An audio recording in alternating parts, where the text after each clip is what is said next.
In memory of my mother and father, Luke and Nora Higgins, and my brothers, Joseph and John. With love. Day 1. 1. The magnificent cruise liner, Queen Charlotte, was about to leave on her maiden voyage from her berth on the Hudson River. Promised to be the epitome of luxury, she was compared to both the first Queen Mary and even the Titanic, which had been the height of luxury 100 years earlier. One by one the passengers filed aboard, checked in, and were invited to the Grand Lounge, where they were met by white-gloved waiters offering champagne. When the last guest had come aboard, Captain Fairfax gave a speech of welcome. "We promise you the most elegant voyage you have ever or will ever encounter," he said, his British accent adding even more luster to his words. "You will find your suites furnished in the grand tradition of those of the most magnificent ocean liners of yesteryear. Queen Charlotte was constructed to accommodate precisely 100 guests. Our 85 crew members are committed to serving you in every possible way. The entertainment will be worthy of Broadway, Carnegie Hall, and the Metropolitan Opera. There will be a wide range of lectures to choose from. Our presenters include celebrity authors, former diplomats, and experts on Shakespeare and gemology. The finest chefs from around the globe will conduct farm-to-table cooking presentations, and we know that cruising is thirsty business. To remedy this hardship, there will be a series of wine tastings hosted by renowned connoisseurs. In keeping with the spirit of this cruise, one day there will be a lecture from the book of Emily Post, the legendary social arbiter of a century ago, illuminating the delightful manners of the past. These are only a few of the many activities you may choose from. In closing, the menus have been chosen from the recipes of the finest chefs the world over. Now, once again, welcome to your new home for the next 6 days. And now I would like to introduce Gregory Morrison, the owner of the Queen Charlotte. It was his vision that this ship would be perfect in every detail, and that is why you will enjoy the most luxurious cruise you will ever experience." Gregory Morrison, a stout, ruddy-faced, silver-haired man, stepped forward. "I want to welcome all of you aboard. Today is the realization of a young boy's wish that began over 50 years ago. I stood next to my father, a tugboat captain, as he guided the most magnificent cruise ships of his day in and out of New York Harbor. Truth be told, while my father was looking forward toward where we were heading, I was looking back, watching in awe as spectacular cruise liners sliced elegantly through the gray Hudson River water. Even then I knew I wanted someday to build a ship even more awe-inspiring than the vessels I admired all those years ago. Queen Charlotte, in all her majesty, is the realization of the dream I dared to dream. Whether you're with us for 6 days to Southampton or stay with us for 90 days around the world, I hope today marks the beginning of an experience you will never forget." Raising his glass, he said, "Anchors away." There was a smattering of applause. Then people turned to their nearest fellow passengers and began to chat. Elvira and Willie Meehan, celebrating their 45th wedding anniversary, were relishing their great fortune. Before they won the lottery, she had been cleaning houses, and he had been repairing overflowing toilets and broken pipes. 34-year-old Ted Kavanaugh accepted a glass of champagne and looked around. He recognized some of the people on board, the chairman of General Electric and Goldman Sachs, several Hollywood A-list couples. A voice next to him asked, "By any chance, would you be related to the Ambassador Mark Kavanaugh? You bear a striking resemblance to him." "Yes, I am," Ted smiled. "I'm his son." "I knew I couldn't be wrong. Let me introduce myself. I am Charles Chillingsworth." Ted recognized the name of the retired ambassador to France. "Your father and I were young attachés together," Chillingsworth said. "All the girls in the embassy were in love with your father. I told him no one deserved to be that good-looking. He served as ambassador to Egypt for 2 different presidents, as I recall, then to the court of St. James." "Yes, he did," Ted confirmed. My father was fascinated by Egypt, and I share his passion. I spent many years growing up there. Then we moved to London when he became ambassador to Great Britain. Have you followed in his footsteps? No, I am a lawyer, but a good part of my practice is devoted to recovering antiques and artifacts that have been stolen from their countries of origin. What he did not say was that his specific reason for being on this voyage was to meet Lady Emily Haywood and persuade her to return her famed Cleopatra emerald necklace to its rightful owners, the people of Egypt. Professor Henry Longworth overheard the conversation and leaned in closer to hear the exchanges better, his eyes sparkling with interest. He had been invited aboard as a lecturer. A renowned expert on Shakespeare, his presentations, which always included renditions of passages, never failed to delight his audiences. A medium-sized man in his 60s with thinning hair, he was a sought-after speaker on cruises and at colleges. Devon Michelson stood a short distance apart from the other guests. He had no need or desire for the banal small talk that was the inevitable result of strangers meeting for the first time. Like Professor Longworth, he was in his early 60s, with no outstanding height or remarkable facial features. Also standing by herself was 28-year-old Celia Kilbride. Tall, with black hair and sapphire-blue eyes, she did not notice, nor would she have cared about, the admiring glances that were cast at her by her fellow passengers.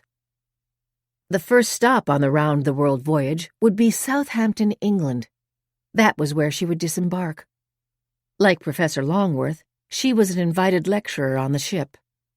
A gemologist, her subject would be the history of famous jewels through the ages. The most excited passenger in the room was 56-year-old divorcee Anna DeMille of Kansas, who had been the grand prize winner of this trip in a church-sponsored raffle. Her dyed black hair and matching eyebrows were bold against her thin face and body. Her prayer was that this would be her opportunity to meet Mr. Right. Why not? She asked herself. I won the raffle. Maybe this is finally going to be my year. 86-year-old Lady Emily Haywood, famed for her wealth and philanthropy, was attended by the guests she had invited. Brenda Martin, her assistant and companion over the last 20 years, Roger Pearson, who was both her investment manager and the executor of her estate, and Roger's wife, Yvonne. When interviewed about the cruise, Lady Emily had stated that she intended to bring her legendary Cleopatra emerald necklace and wear it in public for the first time. As the passengers began to disperse, wishing each other bon voyage, they could not know that at least one of them would not reach Southampton alive. 2. Instead of going to her cabin, Celia Kilbride stood by the railing of the cruise ship and watched as she sailed past the Statue of Liberty. Her time on the ship would be less than a week, but it was long enough to get away from the glaring media coverage of Stephen getting arrested on the night of their rehearsal dinner 24 hours before their wedding. Was it really only 4 weeks ago? They had been toasting each other when the FBI agents walked into the private dining room of the 21 Club. The photographer who had been taking pictures had snapped one of them together and another focusing on the 5-carat engagement ring she was wearing. Handsome, witty, charming Stephen Thorne had cheated her friends into investing in a hedge fund that was created only to benefit himself and his lavish lifestyle. Thank God he was arrested before we were married, Celia thought, as the ship sailed into the Atlantic. At least I was spared that. So much of life is chance, she thought. It was shortly after her father died 2 years ago that she had been in London for a gemology seminar. When Carruthers Jewelers provided a business-class airline ticket, it was the first time she had flown other than in coach. She was in her seat for the flight back to New York, sipping a complimentary glass of wine, when an impeccably dressed man put his briefcase in the overhead compartment and slid into the seat next to her. I'm Stephen Thorne, he said with a warm smile as he extended his hand to her. He explained that he was returning from a financial conference. By the time they landed, she had agreed to meet him for dinner. Celia shook her head. How could she, a gemologist who could find a flaw in any gemstone, so misjudge a human being? She inhaled deeply, and the wonderful scent of the ocean seeped into her lungs. I'm going to stop thinking about Stephen, she promised herself. But it was hard to forget how many of her friends had invested money they couldn't afford to lose because she had introduced them to Stephen. She had been forced to sit for an interview with the FBI. She wondered if they believed that she was involved in the theft, despite the fact that she had invested her own money in the scheme. She had hoped not to know any fellow passengers, but it had been widely publicized that Lady Emily Haywood would be on the ship. She regularly brought pieces from her vast collection of jewelry to Carruthers on Fifth Avenue to be cleaned or repaired, and insisted that Celia check each one for any chips or scratches. Her assistant, Brenda Martin, was always with her. And Willie Meehan, the man who had come in to buy a 45th wedding anniversary gift for his wife Elvira, had told her all about the fact that they had won $40 million in the lottery. She'd liked him immediately. But with so many people on the ship, it would be easy to have plenty of private time, aside from the 2 lectures and 1 Q&A session she would be giving. She had been a guest speaker several times on Castle Line ships. Each time the agent in charge of entertainment events told her that the passengers had voted her the most interesting lecturer. He had phoned her only last week to invite her to fill in for a lecturer who had become ill at the last minute. It had been manna from heaven to get away from the sympathy of some friends and the resentment of the others who had lost money. I'm so glad to be here, she thought, as she turned and went down to her cabin. Like every square inch of Queen Charlotte, the exquisitely furnished suite had been designed with meticulous attention to detail. It was a sitting room, bedroom, and bath. It had roomy closets, unlike the older ships she had traveled on, where the concierge suites were half this size. The door opened onto a balcony where she could sit outside when she wanted to feel the ocean breezes without being in the company of others. She was tempted to go out on the balcony now, but decided to unpack and get settled instead.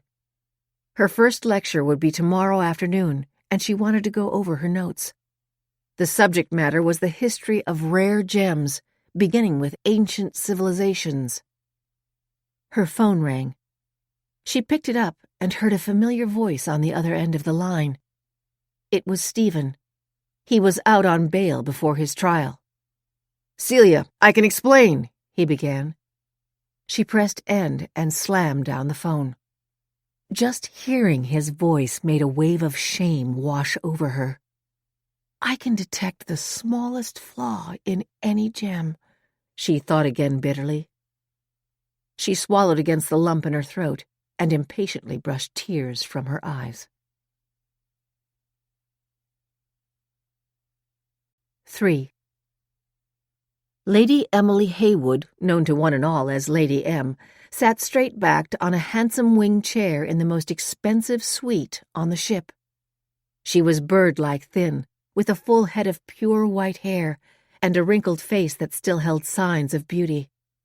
It was easy to visualize her as the dazzling American prima ballerina who at age 20 captured the heart of Sir Richard Haywood, the 46-year-old famous and wealthy British explorer. Lady M sighed and looked around. This is actually worth the money, she thought. She was sitting in the great room of the suite.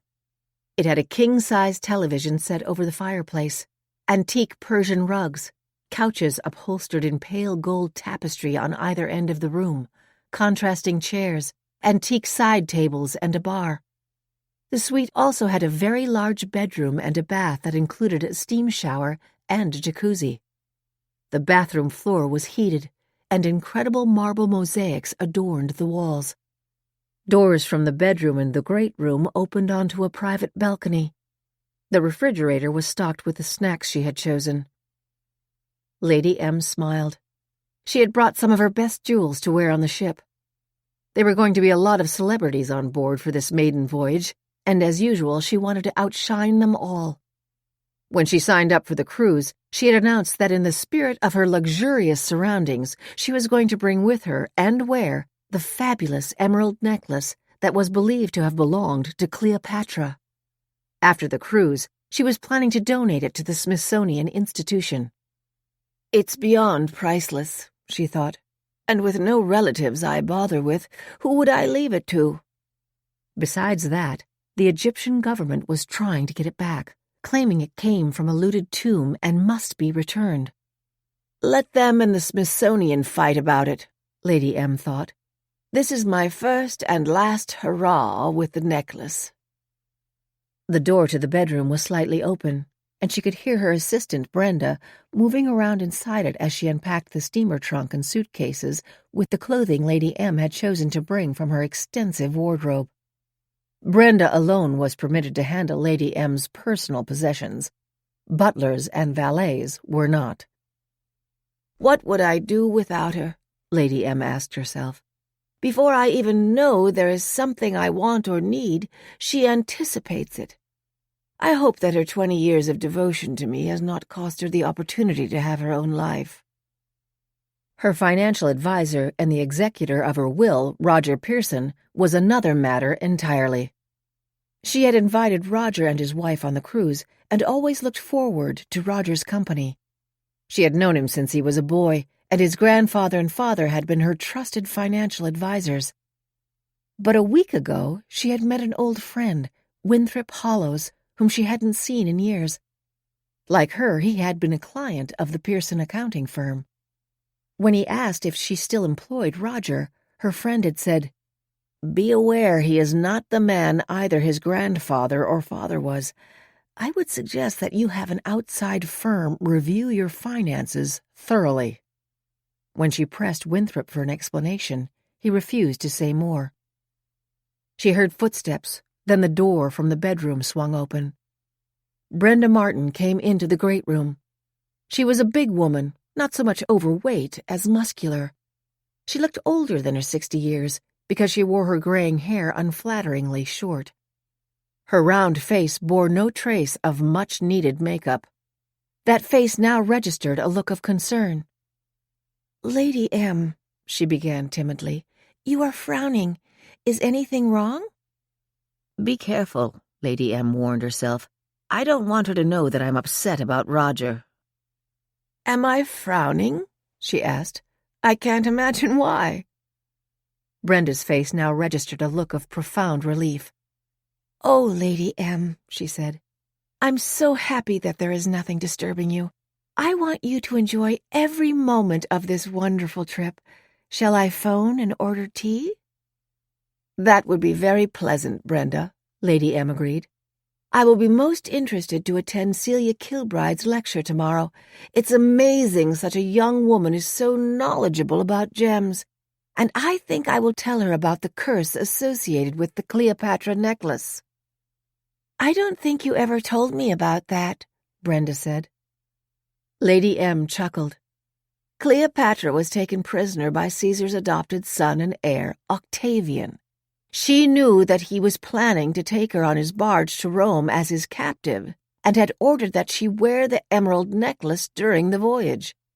As she was about to commit suicide, Cleopatra sent for the necklace and put a curse on it.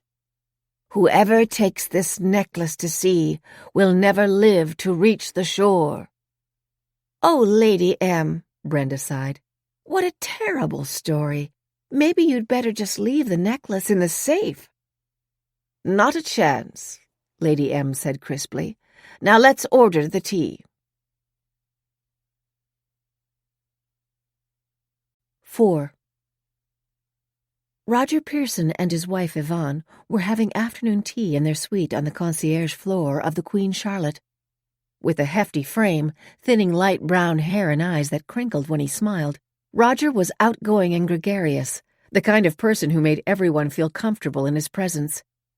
He was the only one who dared to joke with Lady M about politics. She was an ardent Republican. He was an equally passionate Democrat. Now he and Yvonne looked at the list of activities for the next day. When they saw that Celia Kilbride was slated to speak at 2:30 the next afternoon, Yvonne raised her eyebrows. "Isn't she the one who works at Carruthers Jewelers and is involved in that hedge fund fraud?" she asked. That Thorncrook is trying to drag her into it, Roger said indifferently. Yvonne frowned in thought. I've heard that. When Lady M brings any of her jewelry in to be reset or repaired, Celia Kilbride is the one she sees. Brenda told me that. Roger turned his head to glance at her. Then Kilbride is a salesperson there? She's much more than that. I've read about her. She's a top gemologist and goes around the world selecting precious stones for Carruthers. She lectures on ships like this one to interest people with big bucks to invest in pricey jewelry. She sounds pretty smart, Roger observed, then turned to the television. Yvonne studied him. As usual when they were alone, Roger dropped his hail fellow well met demeanor and virtually ignored her. She went back to sipping her tea and reached for a dainty cucumber sandwich. Her thoughts switched to the outfit she would wear tonight, a new Escada cashmere jacket and slacks. The jacket was in a black and white pattern, and the slacks were black. The leather patches on the elbows of the sleeves gave the outfit the sporty look which was the dress code this evening. Yvonne knew she looked far younger than her age, which was 43. She wished she was taller, but her figure was trim, and the hairdresser had achieved exactly the shade of blonde that she wanted. Last time it had too much of a gold tint. Her appearance was very important to Yvonne, as was her social status, the Park Avenue apartment, and the house in the Hamptons. She had long ago become intensely bored with Roger, but loved their lifestyle. They didn't have any children, and there was no reason why Roger should be expected to pay college expenses for his widowed sister's 3 boys. Yvonne had been on the outs with his sister for years, but she suspected that Roger was paying the college bills for all of them anyway. As long as that doesn't interfere with anything I want, she thought, as she finished the cucumber sandwich and swallowed the last of her tea. 5. This is much too expensive, Willie, even if it is our 45th wedding anniversary, Elvira sighed as she looked around the suite Willie had booked to celebrate the occasion. Even as she was protesting, Willie could hear the excitement in his wife's voice. He was in the living room area, opening the complimentary bottle of champagne that had been chilling in a silver ice bucket. As he worked the cork open, he gazed at the floor-to-ceiling mirrors and out at the dark blue waters of the Atlantic. Willie, we didn't need a room with our own balcony. We could go out on the deck when we wanted to look at the water and feel the breeze. Willie smiled. Honey, on this ship I'll bet every suite has its own balcony. Elvira was now in the bathroom off their bedroom, and she was almost shouting. Willie, can you believe this?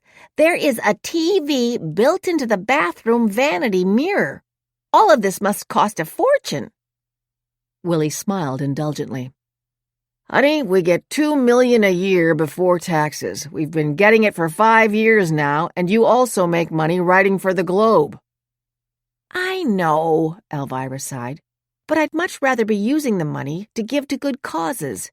You know, Willie, much is expected from those to whom much has been given. Oh, boy, Willie thought. What's she going to say when I give her the ring tonight? He decided to give her a hint. Honey, would you think about this? Nothing makes me happier than celebrating our lifetime together.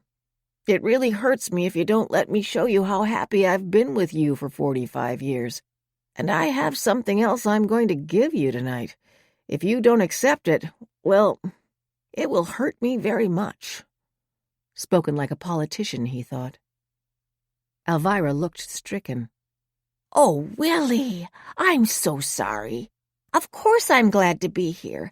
And you know, when you think of it, you were the one to say we're going to buy the lottery ticket that day. I said that we might as well have saved the $1. I'm thrilled to be here, and I'm thrilled with anything you may have to give me. They were standing at the balcony door admiring the view of the ocean. Willie put his arm around her. That's more like it, honey. And just think, for the next week we're going to enjoy every minute of every day. Yes, we will, Elvira agreed. And you look beautiful." Another expense, Elvira thought. Her usual hairdresser was on vacation, so she had had her hair dyed at a super expensive salon. The suggestion of going there had been made by her friend Baroness von Schreiber, owner of the Cypress Point Spa, where Elvira had gone right after she and Willie won the lottery. I should have known Min would only suggest that place, she thought, but she did have to admit that her hair was the soft shade of red she always liked. And Monsieur Leopoldo had shaped it becomingly. And she had lost 15 pounds since Christmas and was able to again wear the really nice clothes Min had picked out for her 2 years ago. Willie gave her a hug. "Honey, it's nice to know that on a ship like this, the only thing you'll have to write about in your next column will be carefree cruising." But even as he said it, Willie had a sinking feeling that things wouldn't turn out that way. They never did. 6. Raymond Broad, the butler appointed to Lady M's suite, came in with a tray to remove the remnants of the afternoon tea. He had seen her leave, with her assistant trailing behind her, probably heading to the Queen's cocktail lounge on the 7th floor. Only those with the fattest wallets can afford to be up there, he thought. The kind of people I really like. Expertly, he placed the tea service and the leftover sandwiches and assorted sweets on the tray. Next, he went into the bedroom and looked around. He opened the drawers of the night tables on either side of the bed. So often rich people just drop jewelry there instead of going to the safe in the closet. He watched for that. And people can be careless about money, too. If at the end of the trip someone left a bulging wallet in one of their drawers, they'd never miss a couple of $100 that they didn't bother to count. Raymond was very careful about what he stole, which was why no one had ever suspected him in the 10 years he had been working for the Castle Line. And where was the harm in his making a little extra money feeding juicy tidbits to the tabloids about the antics of celebrities on board? He knew he was considered an excellent butler. He went back into the great room, picked up the tray, and left the suite. The smile of satisfaction that was always on his face after he had cased an area disappeared when he opened the door. Solemn-faced, trim in his uniform, his thinning black hair neatly combed over his bald spot, his expression became subservient in case he met a guest in the hallway. 7. Professor Henry Longworth checked his bow tie to make sure it was exactly in place. Although the dress code for tonight was casual, he had no interest in wearing an open-necked shirt. He simply didn't like them. They reminded him of the shabby clothes he had worn during his rough-and-tumble boyhood in the slums of Liverpool. Even at age 8, he had been shrewd enough to know that the only hope for his future would be achieved through education. After school, when other boys were playing football, or as the Americans call it, soccer, he was studying. At age 18, he was awarded a scholarship to Cambridge. When he arrived there, his Scouse accent had been the subject of amusement to his fellow students. It had taken unceasing effort to completely eradicate it by the time he graduated. Along the way, he had developed a passion for Shakespeare and eventually became a professor at Oxford, teaching that subject until his retirement. He knew his colleagues at Oxford had joked that when he died, he would be laid out in his casket wearing a white tie and tails, but he didn't care. The tie was straight and in perfect position under his shirt collar. He put on his jacket, a lightweight plaid perfectly suitable for mid-September weather, and glanced at his watch. It was 10 minutes before 7. Punctuality is the politeness of kings, he thought to himself. His suite was on the concierge floor, and he had been pleasantly surprised that on this new liner, the amenities were substantially more luxurious than the ones on older ships. Of course, it was a joke to use the word suite for a bed/sitting room, but so be it. He walked over to the long mirror on the bathroom door and took a full-length glimpse of himself, to be sure there was nothing amiss in his appearance. His reflection showed a thin, 60-year-old man of medium height, wearing rimless glasses over intense brown eyes, with a bald head and a fringe of gray hair around it. He nodded approvingly, then went to the dresser to look over the passenger list again. Not surprisingly, celebrities from different walks of life were aboard. I wonder how many of them are complimentary guests of the Castle Line. Quite a few, he imagined. Since his retirement, he had become a frequent lecturer on the line and was very popular with the cruise director. 6 months ago, after reading the advance publicity of the maiden voyage of the Queen Charlotte, he had contacted the booking office and indicated that he would be pleased to be a guest lecturer on that voyage. And here he was. With a warm feeling of satisfaction, Professor Henry Longworth left his cabin to go to the Queen's cocktail lounge and mingle among the most important passengers on board. 8. Ted Kavanaugh took a fleeting glance around his suite and then dismissed it. As the son of an ambassador, he was accustomed to luxurious surroundings, and even though these accommodations struck him as remarkably expensive, he was not going to waste any time enjoying them. 34 years old, Ted had lived abroad with his parents until his college years, attending the international school in whichever country his father was posted. He was fluent in French, Spanish, and Egyptian Arabic. A legacy graduate of Harvard University, then Stanford Law School, his passion for antiquities traced back to his youthful years in Egypt. 8 months ago, he had read that Lady Emily Heywood had signed on to the maiden voyage of the Queen Charlotte. He recognized the opportunity he would have as a fellow guest to find an occasion to plead his case to Lady Heywood. Kavanaugh intended to make clear to her that even though her father-in-law, Richard Heywood, had bought the necklace 100 years ago, the evidence was overwhelming that it was a stolen artifact. If she gave it to the Smithsonian Institution and his law firm sued to recover it, it would generate unpleasant publicity for Lady Heywood and both her late husband and his father. The men were famed explorers, but his research indicated that they were guilty on several occasions of raiding ancient tombs. That would be his pitch. It was well known that Lady Heywood took passionate pride in her husband's legacy. She might possibly listen to reason rather than have his reputation and that of his father sullied by a nasty lawsuit. With this thought in mind, Ted decided that until cocktail time, he would give himself the brief luxury of settling down with a book he had been wanting to read for months. 9. Devin Michelson had scant interest in his surroundings. His luggage contained only the necessary clothing for this kind of trip. Behind his bland expression, his hazel eyes were alert and penetrating. He heard everything and missed nothing. He was disappointed when he learned that the ship's captain and chief of security had to be made aware of his presence on the ship. The fewer people who knew, the better, he thought. But if he was going to accomplish his mission, he needed the cooperation of Castle Lines to be placed at a table near Lady Emily Heywood's, where he could observe her and those around her. The man with 1,000 faces was well known to Interpol. His brazen thefts, which had occurred in 7 countries, were an embarrassment. His most recent heist, the theft of 2 early Henri Matisse paintings from the Musée d'Art de la Ville de Paris, had been only 10 months earlier. The thief liked to taunt Interpol about his accomplishments, often posting details about the crime in the weeks afterward. This time the thief had apparently taken a different tack. From an untraceable email account, someone claiming to be the man with 1,000 faces had posted his desire to own the Cleopatra necklace. The post appeared shortly after Lady Emily Heywood had foolishly bragged to the press that she would display it on this voyage. Castle Lines had been aware of the threat when Devon contacted them. They quickly agreed to cooperate.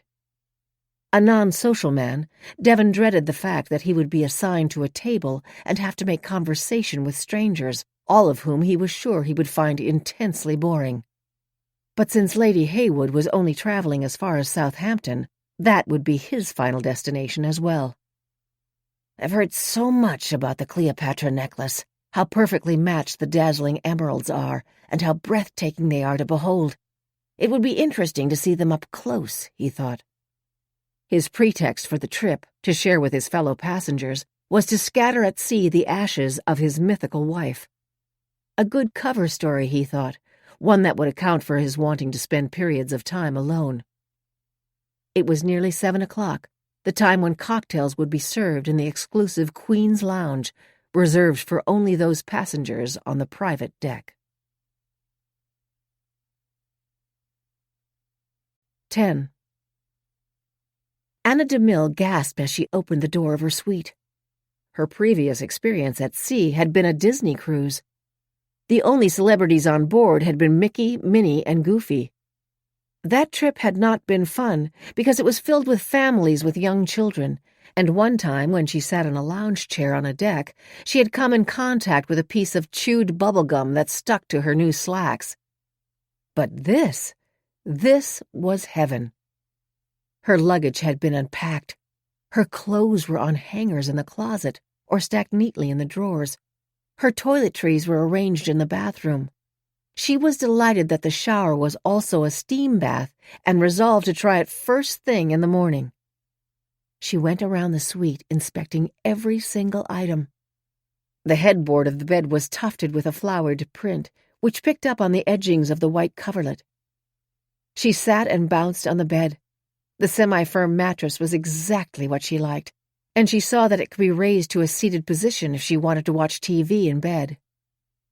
She opened the door, stepped out onto the balcony, and was disappointed to see that it was entirely private from the ones on either side. She had hoped that talking back and forth to the neighboring balconies would be a way to make friends. She shrugged off that thought. There would be plenty of time to mingle at dinner and at all the social events. She had a hunch that she would have luck getting started with a new man. Divorced for 15 years, she still remembered the exchange in court when the decree was finalized. Her newly ex-husband had said to her, "Anna, you are the most annoying person I have ever had the bad luck to meet." Since then, Glenn had remarried and had 2 children. His second wife was constantly on Facebook, gushing about her adorable husband and her perfect children. Sickening, Anna thought, but she did sometimes wonder what might have been if she and Glenn had had children. "After all, tomorrow is another day," was her favorite expression from Scarlett O'Hara, her ideal woman. Her mind quickly turned to something infinitely more important than having missed any hidden qualities in Glenn. "What shall I wear tonight?" She knew it was not a formal evening, but checked to be absolutely sure. Her new blue Glen plaid suit would be perfect, she decided. With growing anticipation, she began her preparation for her first night on the Queen Charlotte. 11. At 7 o'clock, Celia debated about going to the Queen's cocktail lounge, but then decided that she would. Even though she wanted a lot of time to herself, she also realized that the downside would be having too much time to think. Of course, there would be some people from the New York area on board, but certainly the majority of passengers would neither know nor care about Stephen's hedge fund fraud. The restaurant Stephen had chosen for their first date was lovely. The maitre d' had greeted him by name. Stephen had arranged for them to have a quiet table in an alcove near the back. He had complimented the earrings I was wearing. When I told him they had been my mother's, before I even realized it, I had shared with him the story of losing both of my parents. Stephen was so sympathetic. He said he rarely spoke about the tragedy in his life. He also was an only child. After his parents were killed in an automobile accident when he was 10, his loving grandparents had raised him in a small town 20 miles outside of Dallas. With a tear in his eye, he told me how his grandmother had died a few years earlier. She had been caring for his grandfather, who at the time was in early stages of Alzheimer's. His grandfather, who no longer remembered him, was in a nursing home. Stephen shared with me a quote he had never forgotten. "I'm fiercely independent, but I'm afraid of being alone." I had found a kindred spirit. I felt myself falling in love with Stephen, falling in love with a lie. She did not change from the light blue jacket and slacks she had worn aboard. A narrow gold necklace and diamond stud earrings and the ring that had been her mother's were the only jewelry she was wearing. She remembered what her father had said when he gave the ring to her on her 16th birthday. "I know you can't remember her, but this is the first birthday gift I ever gave your mother, the year we were married." She took the elevator up to the Queen's Lounge, and as she had expected, it was almost full. But there was a table for two that the waiter was clearing, and she walked over to it. By the time she got there, it was ready, and in a moment a waiter was waiting to take her order. She decided on a glass of Chardonnay, then began looking around the room, recognizing some celebrity faces. A voice asked courteously, "Are you expecting someone? And if not, may I share your table? The salon is busy, and this seems to be the only seat available." Celia looked up. A thin, balding man of medium height was standing there. His polite request had been delivered in a well-modulated tone of voice with an unmistakable British accent. "Of course you may," she said, forcing a smile. As he pulled out the chair, he said, "I know you are Celia Kilbride and will be lecturing on famous gemstones, and I am your fellow lecturer, Henry Longworth. My subject is the bard, Shakespeare, and the psychology of the characters in his plays." This time Celia's smile was genuine. "Oh, I'm so glad to meet you. I loved studying Shakespeare in school and even memorized some of his sonnets." As the waiter returned with her Chardonnay, Longworth waited, ordered a Johnny Walker Blue Scotch on the rocks, then turned his full attention to Celia. "And which was your favorite sonnet?" "Thou art thy mother's glass," she began. "And she in thee recalls the lovely April of her prime," Longworth finished. "Of course you know it," Celia said. "May I ask, why is it your favorite?" "My mother died when I was 2 years old. When I was about 16, my father recited it to me, and looking at her picture and mine, they're almost interchangeable." "Then your mother must have been a very beautiful woman," Longworth observed matter-of-factly. "Did your father remarry?" Celia felt the glistening of tears begin to form in her eyes. "How did I ever get into this conversation?" she asked herself. "No, he never did." To forestall any more personal questions, she said, "He died 2 years ago." The words still sounded unreal to her. Daddy was only 56, she thought. He never was sick a day in his life, but then had a massive heart attack and was gone. And if he were alive, he'd have seen right through Stephen, she thought. "I'm very sorry," Longworth said. "I know how painful that loss must be for you. Let me say that I am so glad that we are not speaking at the same time. I am very much looking forward to hearing your lecture tomorrow. Since I am a student of the wonderful Elizabethan era, tell me, do you cover any jewelry from that period?" "Yes, I do." "At your young age, how did you become such an expert?" They were now on safe ground. "I learned about gems from my father," she said. "From the time I was 3, what I wanted most for Christmas and birthdays was necklaces and bracelets for my dolls and me. My father was at first amused, and then realized I was fascinated by jewelry and began teaching me how to evaluate gems. Then, after taking some geology and mineralogy courses in college, I went for my diploma in gemology and became an FGA, Fellow of the Gemological Association of Great Britain." As the waiter arrived with Longworth's drink, Lady M stopped at the table. She was wearing a triple pearl necklace and pearl earrings. Celia knew how valuable they were. Lady M had brought them to Carruthers last month to be cleaned and restrung. She began to get up, but Lady M put a hand on her shoulder. "Please don't, Celia. I just wanted to say that I have requested that both of you be placed at my table in the dining room." She glanced at Longworth. "I know this lovely young lady," she told him, "and I know your reputation as a Shakespearean scholar. It will be good to share your company." Without waiting for an answer, she swept past them with a man and 2 women in tow behind her. "And who is that?" Longworth asked.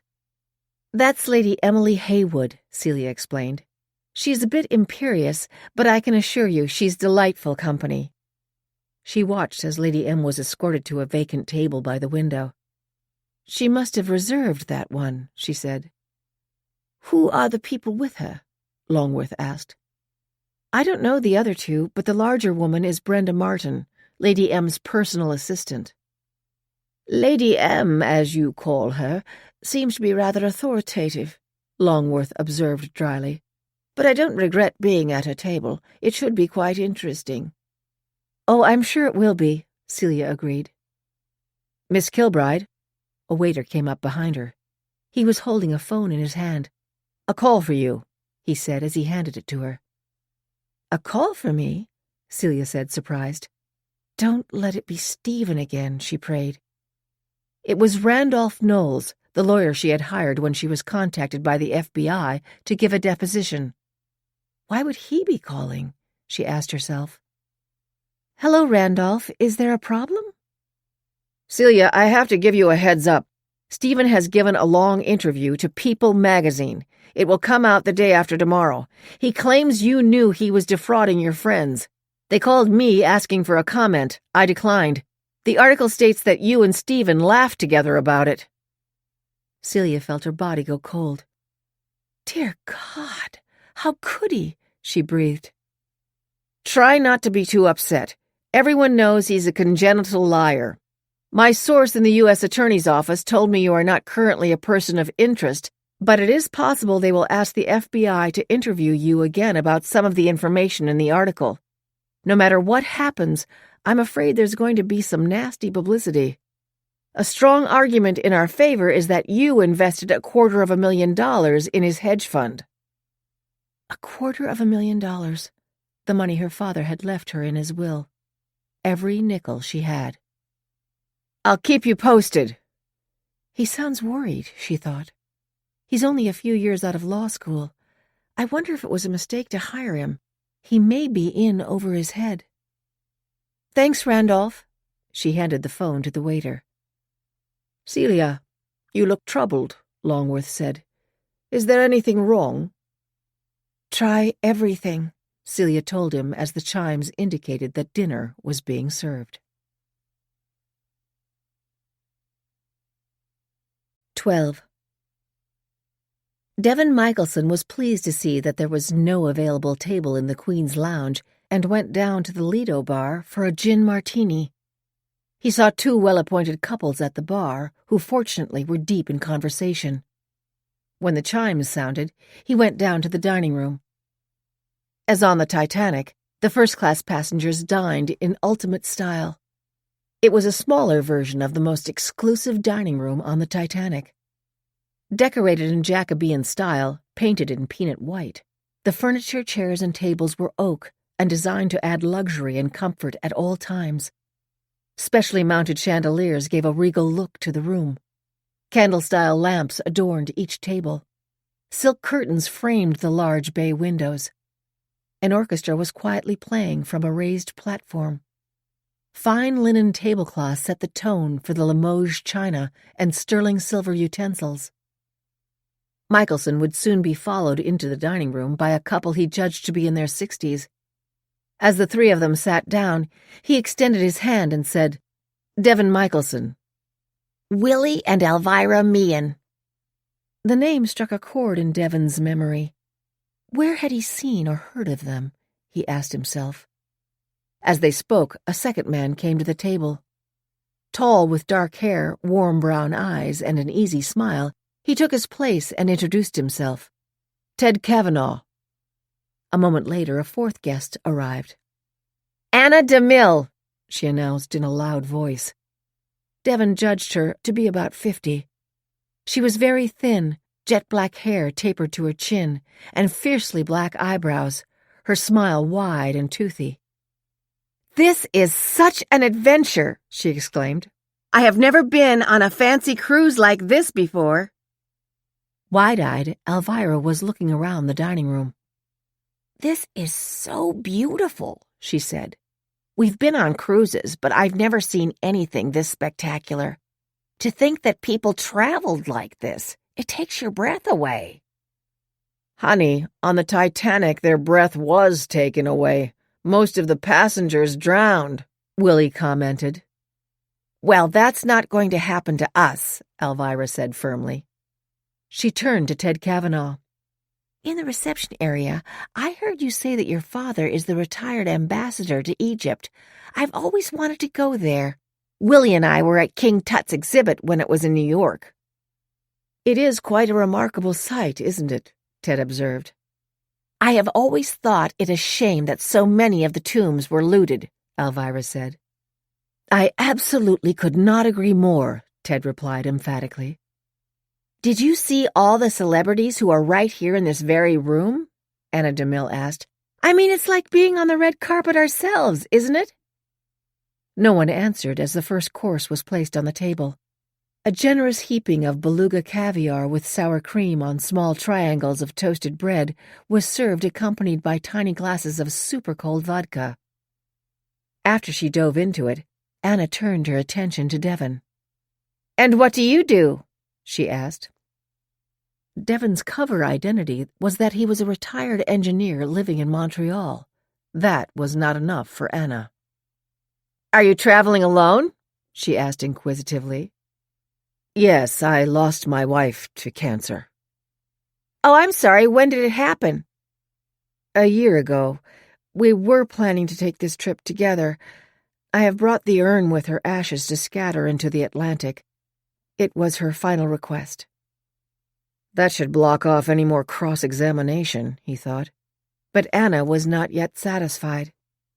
Oh, are you going to have a burial ceremony? She asked. I've read that people do that. If you want company, I'll be happy to attend. No, I want to do it myself, he said as he moved his index finger under his eye to wipe away the beginning of a tear. Oh, my God, he thought. There may be no getting rid of this woman. Elvira seemed to sense that he didn't want any more personal questions. Oh, Anna, tell me all about winning the trip, she said. We won the jackpot in a lottery. That's why we're able to be here. With Elvira diverting Anna's attention away from him, Devon gratefully focused on the table to his right. He closely studied Lady Emily Haywood's pearls. Magnificent, he thought, but tinsel compared with her emeralds. A worthy challenge for the international jewel thief known as the Man with 1,000 Faces. No expense had been spared to assure he could stay close to Lady M and the precious Cleopatra necklace. He suddenly remembered what he had heard about Elvira Meehan. She had been instrumental in solving a number of crimes. But it would be better if she didn't get involved this time. Between Elvira and Anna, they could make my job harder, he thought grimly. After the caviar, a small bowl of soup, a salad, and a serving of the fish, the main course choices, were served. A suitable wine was offered with each course. After dessert, a small bowl half filled with water was placed in front of each diner. Willie looked at Elvira pleadingly. Elvira looked at Ted Kavanaugh and watched as he dipped his fingers in the bowl and dried them with a napkin in his lap, then moved the bowl and saucer to the left of his plate. Elvira followed his example, and Willie followed hers. Is this what they call a finger bowl? Anna asked. I wonder what else we're supposed to call it, Devon thought to himself dryly. More dinners like this, and I'll be big as a house, Anna sighed. You've got a long way to go, Willie smiled. Anna turned her attention to Devon. As dinner was ending, she said, I know there's entertainment in the ballroom tonight. Would you like to accompany me? Thank you, but I don't think so. Well, then, would you consider a nightcap? Devon stood up. No, he said firmly. He had intended to follow Lady Haywood's group if they went to watch the entertainment or into one of the ship's bars for a cocktail. He wanted to try to insinuate himself into her company, but that wouldn't happen with a type like Anna DeMille hanging on him. I'm afraid I have some phone calls to return. Good night, everyone. 13. At dinner, Lady M had introduced her guests to Professor Henry Longworth, then turned to Celia. My dear, I know that you have met Brenda, but I don't believe you have met Roger Pearson and his wife Yvonne. Roger is my financial advisor and also the executor of my will, and of course, I hope I will not require his services in that area for many years to come." Lady M laughed. "I heard someone refer to me as a tough old bird, and while not flattering, I believe it's true." If only it were true, she thought wistfully. They all laughed and lifted their wine glasses as Roger said, "A toast to Lady Emily. I know we are all honored to be with her." Celia noticed that Henry Longworth raised his glass, but was somewhat taken aback by the all-inclusive toast. He hardly knows her, she thought. He was literally forced to join her, and now he's supposed to be honored by her presence. Then when he looked in her direction and raised his eyebrows, she knew that was exactly what he was thinking. When the caviar arrived, Lady M looked at it with satisfaction. "Now this is the way caviar was served in the old days on a cruise. My guess is that in a restaurant you'd be paying $200 apiece for this much," Roger observed. "For the price of this trip, there should be a bowl of it," Brenda observed. "Which doesn't mean we won't be enjoying it." Roger smiled. "Brenda is so careful with my money," Lady M said. "She wouldn't accept a sweet next to mine. She insisted on going to the level below." "And it's perfectly luxurious," Brenda said firmly. Lady M then turned to Celia. "Do you remember I once told you my favorite quote about jewelry?" Celia smiled. "Yes, I do. People will stare, make it worth their while." Everyone at the table laughed. "Very good, Celia. The famous Harry Winston told me that when I met him at a state dinner at the White House." She explained to the others. "Celia is a gem expert. She's the one I consult when I buy jewelry or have any of my pieces checked for scratches or chips. Of course, I enjoy wearing my best jewelry. What in heaven's name do you own jewelry for except to wear it?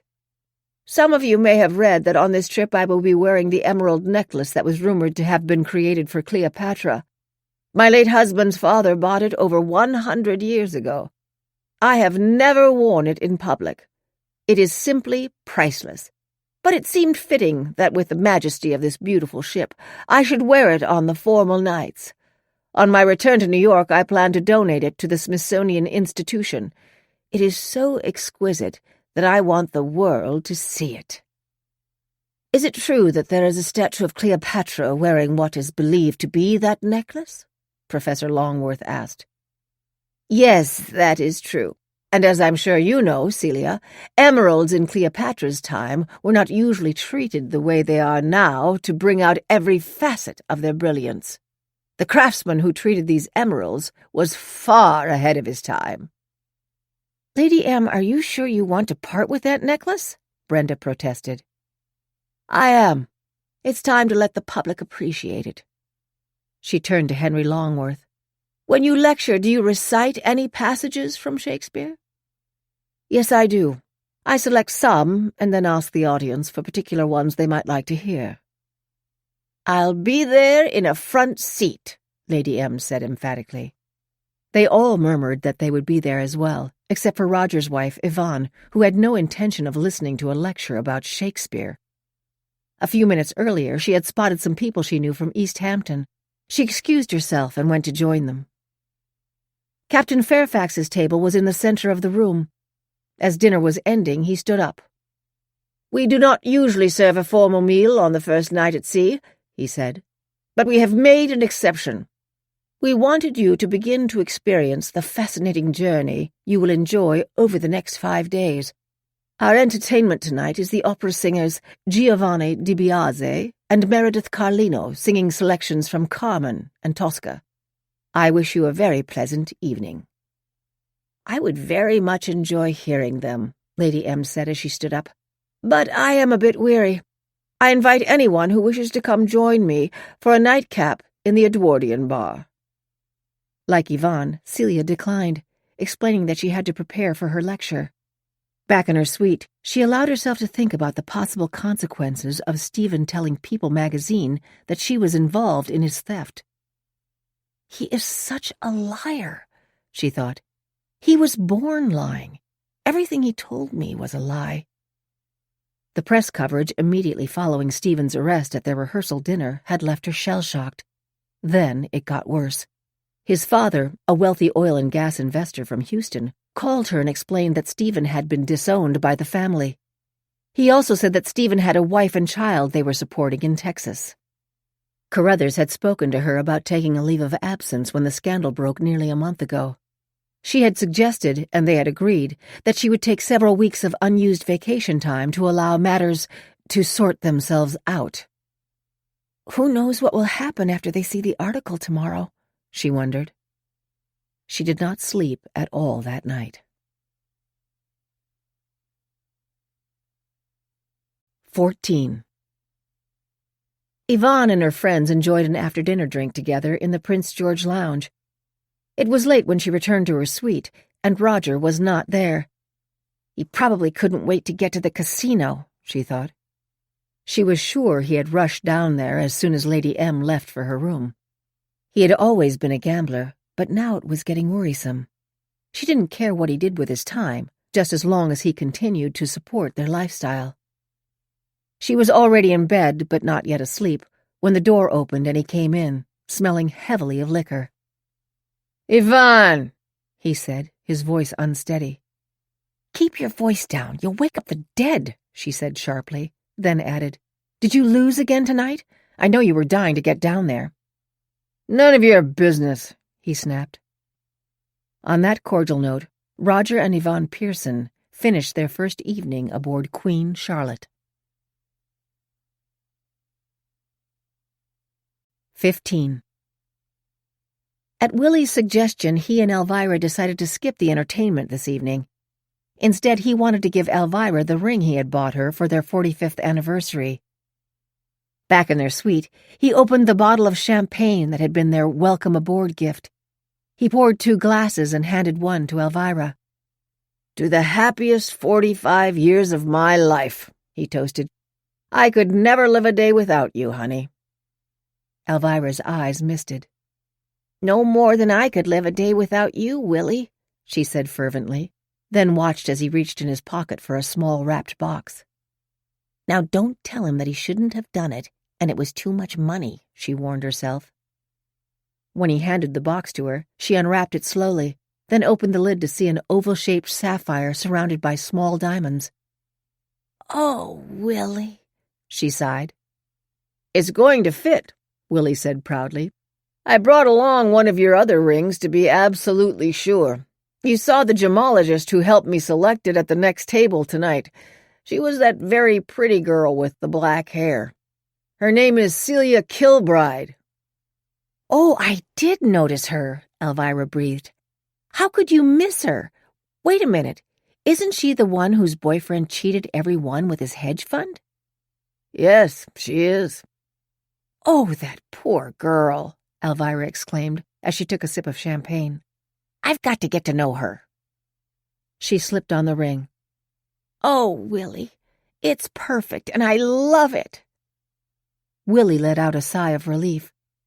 "She didn't ask me how much it cost," he thought, "but it wasn't that bad at all. $10,000. Celia told me it was one that a woman sold after her mother died. It would be worth much more, except that it has a scratch you can only see under a microscope." Elvira had a new thought. "Willie, that poor Devin Michelson. I predict that Anna DeMille is going to try his soul. She heard that he has his wife's ashes to scatter into the ocean. My guess is she'd love to toss them over for him. She's going to haunt him every day," Elvira continued. "Of course I can understand why she might want to get married again, and he's an attractive man, but she's going about it the wrong way." "Honey, I beg you, don't start giving her advice. Stay out of it." "I'd like to help, but you're right. However, I do intend to get friendly with Lady Emily. I've read so much about her." Willie did not try to dissuade Elvira this time. He knew perfectly well that by the end of the trip, Elvira would be Lady Emily's new best friend. Day 2. 16. The 7 a.m. activity the next morning was a yoga class. Celia had barely begun to doze, but had forced herself to get up and attend. About 20 people had shown up. She was not surprised to see that the teacher was Betty Madison, a famous yoga instructor who had written a best-selling book on the topic. No amateurs on this ship, she thought, as she unrolled her mat and settled in place, nor on any of the other cruise ships on which she had lectured.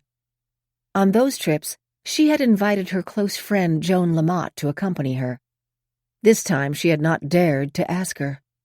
Joan and her husband had lost $250,000 in Stephen's fund. Same amount I lost, Celia thought, but I was the Judas goat who led the lambs to slaughter.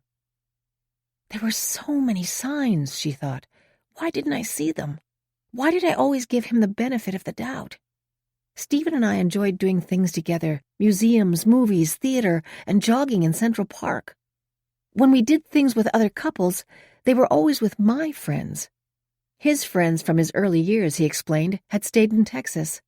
And Stephen believed it was good practice to not socialize with his work colleagues outside the office. More professional was how he described it.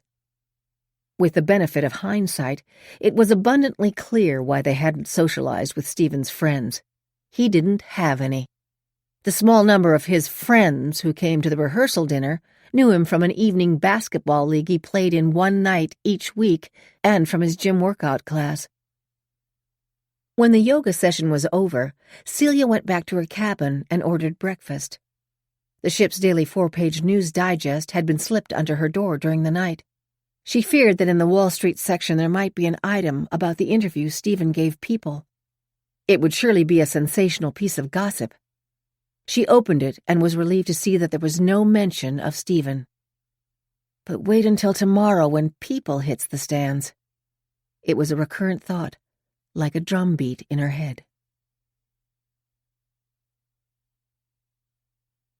17. Captain Ronald Fairfax had sailed with the Castle Lines for 20 years. Every one of his ships had been top of the line, but Queen Charlotte surpassed them all. Instead of following the lead of other cruise lines like Carnival, building many supersized vessels that held more than 3,000 passengers, on Charlotte the number had been limited to 100, far smaller than the old first-class ships had been.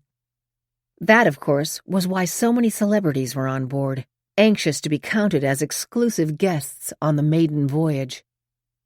Captain Fairfax had gone to sea the day after he finished college in London. Tall, broad-shouldered, with a full head of pure white hair and a somewhat weather-beaten face, he was an impressive man. He was widely regarded as a superb captain and a marvelous host who walked easily among the most exalted guests. Anyone in the know eagerly awaited an invitation to be a guest at his dinner table, or to be at one of his private cocktail parties in his beautiful and roomy suite. The invitations were kept for the creme de la creme guests. Handwritten by the purser, they were slipped under the door of the recipients fortunate enough to make the cut. None of this was on Captain Fairfax's mind as he stood on the bridge. It was no secret that the expense of building and outfitting this extraordinary ship had ended up being nearly double the original projection. For that reason, it had been made clear to him by Gregory Morrison, the owner of Castle Lines, that absolutely no hitch was permissible. The tabloids and social media sites would be hungry for stories about anything that might go wrong on this all-important maiden voyage. They had already seized on the reference to the amenities of the Titanic. In retrospect, it had not been advisable to publicize the ship that way. He frowned. There was already one indication that they might be sailing into a storm a day and a half out of Southampton. He looked at his watch. He had an extremely confidential appointment in his quarters. The Interpol agent known to the other passengers as Devon Michelson had requested a secret meeting. What could Michelson possibly want to speak to him about? He had already been told that the so-called man with 1,000 faces might well be on board. He turned from the bridge and made his way to the suite. A few moments later, there was a tap on the door. He opened it. He had identified Devin Michelson by knowing he was at the same table as the ambassador's son, Ted Kavanaugh. Fairfax extended his hand. "Mr. Michelson, I cannot tell you how pleased I am that you are with us on this ship." "I'm glad I am here as well," Michelson said courteously. "As I'm sure you know, over the past several weeks the so-called man with 1,000 faces has been dropping hints on various social media sites, suggesting that he would be on this voyage. An hour ago he sent a message that he is on board, enjoying the luxurious surroundings, and stating that he was looking forward to adding to his jewelry collection." Fairfax felt his body go rigid. "Is there any chance that someone may be putting out these messages as a joke?" he asked. "I'm afraid not, sir. They have the ring of truth to them, and it is consistent with his track record. For him, it is not enough to just steal what he wants. He derives extra pleasure from dropping hints about what he plans to do, and then poking his finger in the eye of law enforcement as he carries out his plan." Fairfax said, "It is worse than I imagined. Mr. Michelson, I think you can understand how important it is that this voyage must have no hint of scandal. Is there anything that I or my staff can do to help prevent a calamity?" "I would say only be alert, as I shall be alert," Michelson answered. "Very good advice. Thank you, Mr. Michelson," the captain said as he walked him to the door. Alone with his thoughts, Fairfax took comfort knowing that an agent was on board. Security Chief John Saunders and his team were very good at their jobs. Saunders had a fine reputation in the business and had served with him on previous Castle Line voyages. The security chief could deal discreetly with unruly passengers. Fairfax was confident that the ship's employees, from over 15 countries, had been thoroughly vetted before they were hired. But the challenge posed by an international jewel thief was different. The realization of what could go wrong weighed heavily on him as he made his way back to the bridge. 18. Like Celia, Yvonne went to the early yoga class. Nothing was more important than maintaining her trim figure and youthful appearance. Roger had been asleep when she left, but was gone when she returned to the suite. Probably chasing after Lady M and hanging on her every word, Yvonne thought disdainfully. She showered, ordered a light breakfast, slipped on a sweater and slacks, and went to the spa. In advance, she had made appointments for several different types of massages and customized facials. These would be followed by late afternoon makeup sessions. She was already becoming accustomed to the amenities on the ship, but even so, she was happily surprised by the beautiful appointment rooms and the treatment at the hands of the highly skilled estheticians. It was approaching lunchtime when she settled in a deck chair and was immediately tapped on the shoulder. "I'm Anna DeMille," the woman to her left said to introduce herself. "But unfortunately no relation to Cecil B. DeMille. You remember him, of course, and that great story about him? He was directing a battle scene with hundreds of actors and was delighted with the way the scene went. Then he asked the cameraman, 'Did you get all that?' And the cameraman answered, 'Ready when you are, CB.' Anna laughed heartily. Isn't that a great story about my non-relative?" Dear God, Yvonne thought, how did I get stuck with this one? She forced herself to engage in a brief conversation, then stood up. "Nice chatting with you," she lied. Seeing her leave, Anna turned to the woman to her right, who looked to be in her early 60s and had just closed her book. "I'm Anna DeMille," she said. "This trip is so exciting. I would never be here except that I won the grand prize at my church's annual raffle. Imagine an all-expenses-paid trip on the maiden voyage of the Queen Charlotte. I still can't believe it." "Very understandable." Anna ignored the chilly tone in the woman's voice. "What is your name?" she asked. "Robin Reeves," was the crisp reply as the woman opened the book she had just closed. Nobody is very talkative this morning, Anna thought. I'll take a walk and see if Devin is anywhere around. Poor man. He must feel so alone being here by himself with his wife's ashes. 19. Yvonne had lunch with her friends Dana Terrace and Valerie Conrad in the small restaurant that was decorated as an English tea room. They had mutually agreed that their husbands were welcome to make their own plans. The reason was that they wanted to gossip, and what they had to say would be boring to men. "Hal is on the squash court," Dana announced. "So is Clyde," Valerie said indifferently. Yvonne did not say anything. There was no doubt Roger was in the casino. She was in secret awe of both Dana and Valerie. They both had the backgrounds that she longed for. Dana was a direct Mayflower descendant, and Valerie's father was not only well-bred, but a successful investor. Since childhood, she had had one goal in mind: marry well, not just for money, but also for social standing. Yvonne's mother and father, both high school teachers, had thankfully retired to Florida after she graduated from her local state college. When she spoke of them, she promoted them to having been full-time college professors. Using her excellent command of French, she had taken one semester her junior year at the Sorbonne, and now referred to that as where she went to college. Dana and Valerie had gone to the exclusive Deerfield Academy prep school and had been classmates at Vassar. Like Yvonne, they were in their early 40s and very attractive. The difference was that they had always had a secure background, while she had to plan her way to the top. Yvonne had met Roger Pearson when she was 26 and he was 32. He had fit the bill. Good-looking enough, at least when she had met him. Like his father and grandfather, he was a graduate of Harvard, and he also had been a member of the university's most exclusive clubs. Like them, he was a CPA. Unlike them, it had turned out that he was not particularly ambitious. He liked to drink and was a gambler. Both of these traits he had kept carefully hidden. What he could not hide was the considerable paunch that he had developed over the almost 20 years they had been married. It did not take long for Yvonne to see the real Roger, and that he was lazy. 5 years ago, after his father's death, he had become president of the family's wealth management firm and had persuaded many of its clients, most importantly Lady Emily, to stay with him. She named him as the new executor of her estate. In Lady M's presence, Roger was a different person, speaking with authority about global finances, politics, and the arts.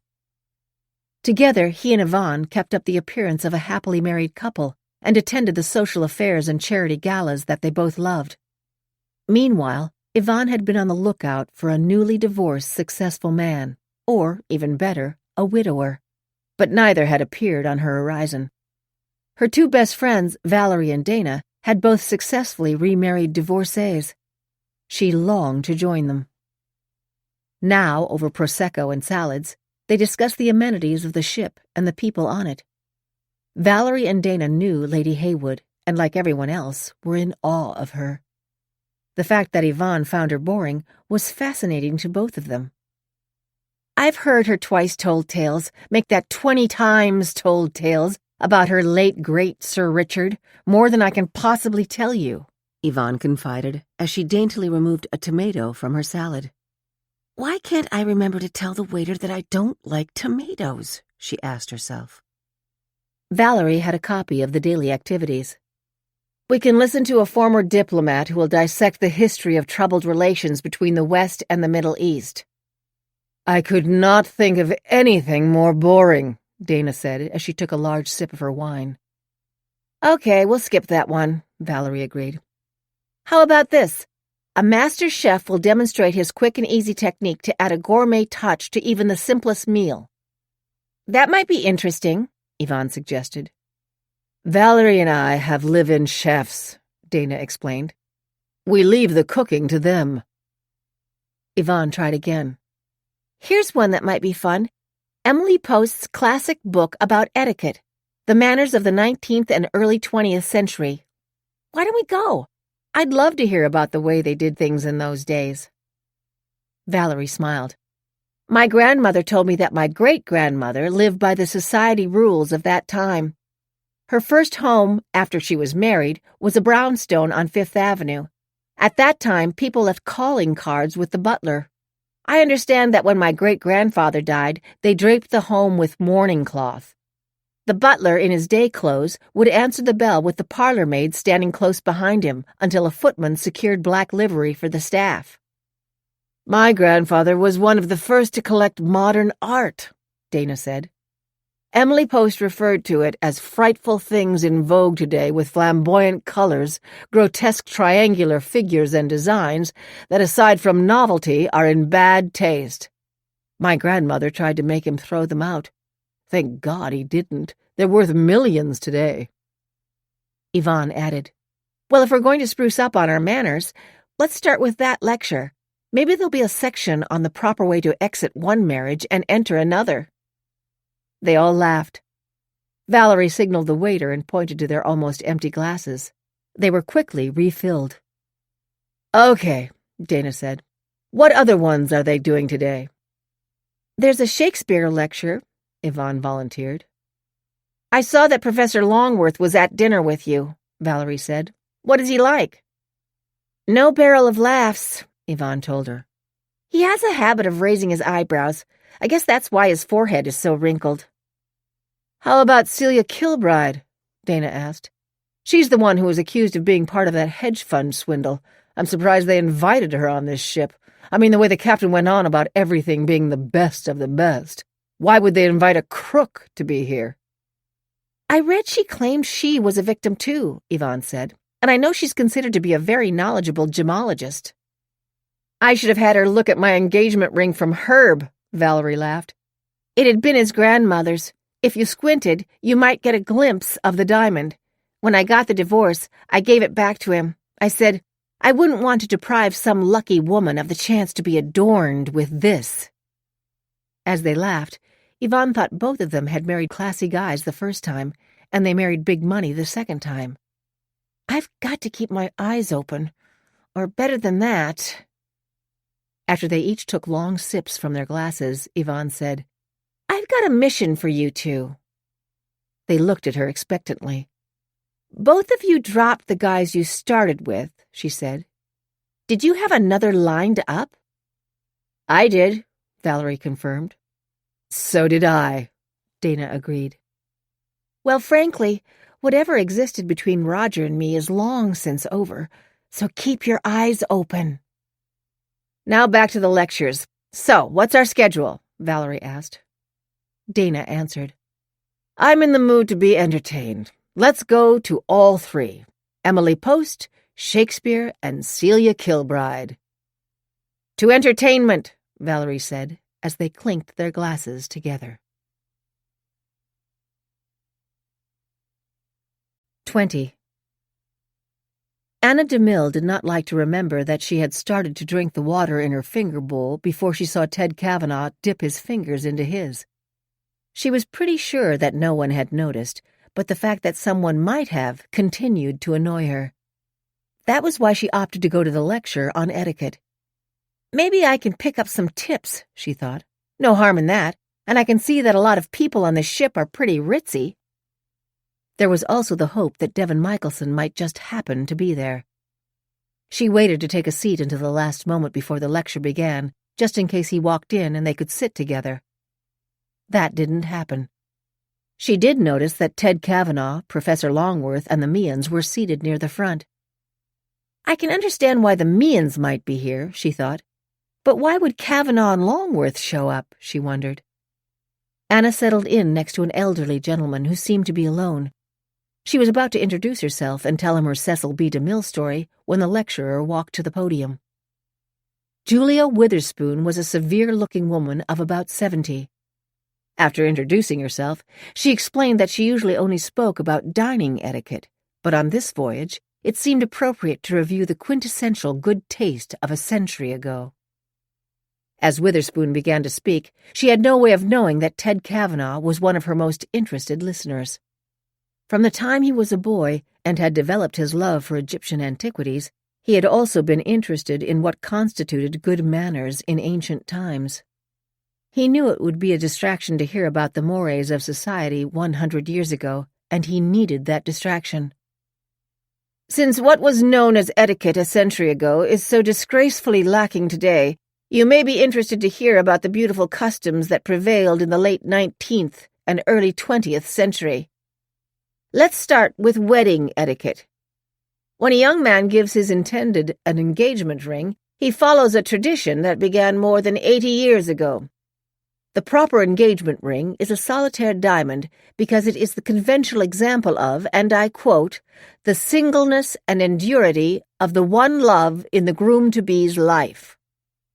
At the first family dinner after an engagement, the girl's father would raise his glass and address the assembly by saying, I propose that we drink a toast to the health of my daughter Mary and the young man she has decided to add permanently to our family, James Manlington. The young man should respond by saying, we thank you all, indeed, for your good wishes. I don't think I have to tell you, the thing for me is to prove, if I can, that Mary has not made the mistake of her life by choosing me, and I hope that it won't be very long before we see all of you again at our own table, with Mary at the head of it, and I, where I belong, at the foot. Witherspoon sighed. What a shame that life is so rude today. She cleared her throat. And now to the wedding. The bride's gown should be white. Satin and or lace are most appropriate. As for the bridal party, Emily Post put it this way. A distinguished uncle was asked, Don't you think the wedding was too lovely? Weren't the bridesmaids beautiful? His answer was, I did not think it was beautiful at all. Every one of the bridesmaids was so powdered and painted, there was not a sweet face among them. I can see a procession just like them any evening on the musical comedy stage. Witherspoon went on to talk about the proper furnishings of a bride's home, including the necessary number of servants, the butler, 2 footmen, a cook with 2 kitchen helpers, a housekeeper and 2 maids. She then proceeded to tell about how to garb a house for mourning. By the time her lecture was over, there was no one in the audience who did not feel guilty of somehow making many a faux pas along the way.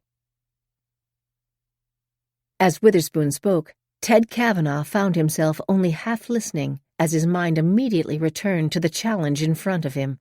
Lady Heywood had finally told the truth, that she had the Cleopatra necklace that her husband had given to her. Whether she likes it or not, beside being famous explorers, Sir Richard and his father were tomb raiders, Ted thought. That necklace should have been on display all these years at the Museum of Cairo. She has no right to give it to the Smithsonian. If she does so, that will probably mean a protracted lawsuit to get it back. I could make a lot of money suing the Smithsonian, but I don't want that to happen. I'm going to point out to her that if she doesn't want her husband and his father to be known as grave robbers, she should agree to turn the necklace over to the Cairo Museum. Maybe I can convince her, he hoped. I'll certainly give it my best effort. Ted Kavanaugh was not the only member of the audience who was not giving Witherspoon his full attention. Professor Henry Longworth made it a habit to attend the presentation that preceded his. It gave him a chance to size up the audience reaction, to see the type of material they responded to. Longworth did not want to admit how eager he was to attend Witherspoon's lecture. He had never been able to lose the bitter memories of those poverty-stricken years in Liverpool, but even more so of the ridicule he encountered when he first arrived in Cambridge. He had poured tea into his saucer at the first university dinner, raised it to his lips and slurped. Then he had caught the snickers and glances from the other students at the long table. The snickers broke into laughter when the student next to him poured his tea into his saucer and began slurping it too. Then the other students at the long table followed his example. Henry could still hear their laughter pound in his ears. That was why he had studied etiquette as an avocation, and it had served him well. He knew his slightly aloof manner, as well as his compelling lectures, added to the air of mystery he had created for himself. What others did not know was that he owned a home in Mayfair that he had bought long ago when prices were affordable. He had carefully studied magazines that showed society homes, and little by little he had turned his home into a paragon of good taste. Year by year he had furnished it with beautiful objects collected while speaking on tours. Only his cleaning woman knew it existed. Even his mail was sent to a post-office box. The house and the furnishings were his. In his smoking jacket he would sit in the library, and as his eyes moved about the room, one by one, he would enjoy and relish a beautiful painting, or a fine piece of sculpture. In that room, he truly became himself. Lord Henry Longworth. It was the fantasy world that had become his reality, and after a trip, he was always happy to return there. He listened as Anthony Breidenbach, the entertainment director, announced that his Shakespeare lecture would begin after a 15-minute recess. At 3:30, gemologist Celia Kilbride would present. 21. Celia was gratified to see that Lady Emily, Roger Pearson, and Professor Henry Longworth were in the first row of the auditorium. Not only that, but the occupants of the table next to hers at dinner last night were there as well. She had about the same number of people in the audience as Longworth had had. The moment before she began to speak, she felt a wave of nervousness paralyze her, as usual, and then it was gone. A lecture about the history of jewelry should begin by defining the word itself. Jewel is derived from the French word jouel, which roughly translates to plaything. Although early man created jewelry out of shells and other objects, the first use of jewelry from a precious metal almost certainly involved gold. It's easy to see why gold was such a natural choice. It is widely dispersed throughout the world, and early societies had an easy time collecting the shiny metal from stream beds. Gold had the advantage of being very easy to work with. Early societies noticed that it neither tarnished nor corroded. This sense of permanence quickly led to it being associated with the gods and immortality in many cultures and in ancient texts. The Old Testament made reference to the golden calf, and Jason and the Argonauts searched for the golden fleece around 1200 BC. The constant theme of Middle Eastern kingdoms was the desire for gold. The king of Babylon wrote, "As for gold, send me what you have to hand as quickly as possible." The king of the Hittites wrote a letter, "Send me great quantities of gold, more gold than was sent to my father." The most abiding image of ancient Egypt is reflected in gold because it is considered the material of the flesh of the gods and the color of divinity. Over the next 20 minutes, she spoke of the evolution of jewelry and when various precious gemstones came into use. Celia had decided that since Lady M had openly admitted that she was in possession of the Cleopatra necklace and would be wearing it on board, she would relate the story of the necklace, as well as the other fantastic jewels that had adorned Cleopatra during her 39 years of life. The audience's rapt attention confirmed that she had made the right choice. She regaled them with stories about ancient Egyptian jewelry in general, including the ornaments for the head and neck, the collars and girdles adorning the body, the bracelets, finger rings, and anklets for the arms and the legs. What she did not know was that her most attentive listener in the audience was a person who already knew the history of all the gems she had mentioned and was silently congratulating her for the accuracy of her presentation. She told the audience that her second lecture would include a focus on the unique role of the emerald in the history of jewelry. Then she would speak about the history of legendary diamonds, like the Koh-i-Noor diamond that was now in Queen Elizabeth's state crown, and the Hope diamond that was donated to the Smithsonian. Celia finished her lecture by saying, "Lady Emily Haywood, who is here today, is the current owner of the priceless Cleopatra necklace, and I understand that she is planning to wear it on this voyage before she donates it to the Smithsonian Institution upon her return to New York. Like the Hope diamond, it will be seen by millions of viewers every year." Lady M stood up. "Celia, you must tell the story about the legend of the curse on the Cleopatra necklace." "Are you sure you want me to, Lady M?" "Absolutely." Hesitantly, Celia explained the curse. After being ordered to wear the necklace at sea while being taken prisoner to Rome, Cleopatra put a curse on it. "Whoever wears this necklace to sea will not live to reach the shore." She quickly added that legends, by their very nature, are not based on truths, and she was sure that this was the case with the Cleopatra necklace. From the applause, Celia knew that her lecture had gone over very well. Quite a few people came up to her to say how much they had enjoyed it, and 3 women asked if the antique jewels they inherited might have more value than they had realized. She always had the same answer to that question. When you return to New York, bring any jewelry you want appraised to me at Carruthers, and I'll be happy to evaluate your pieces. One woman, who appeared to be in her late 60s, would not take no for an answer. She was wearing a ring on the third finger of her left hand. "Isn't this a glorious diamond?" she asked. "My new gentleman friend just gave it to me before we sailed. He told me it's 4 carats and was mined in South Africa only last year." Celia dug into her pocketbook and took out the small eyepiece known as a loop.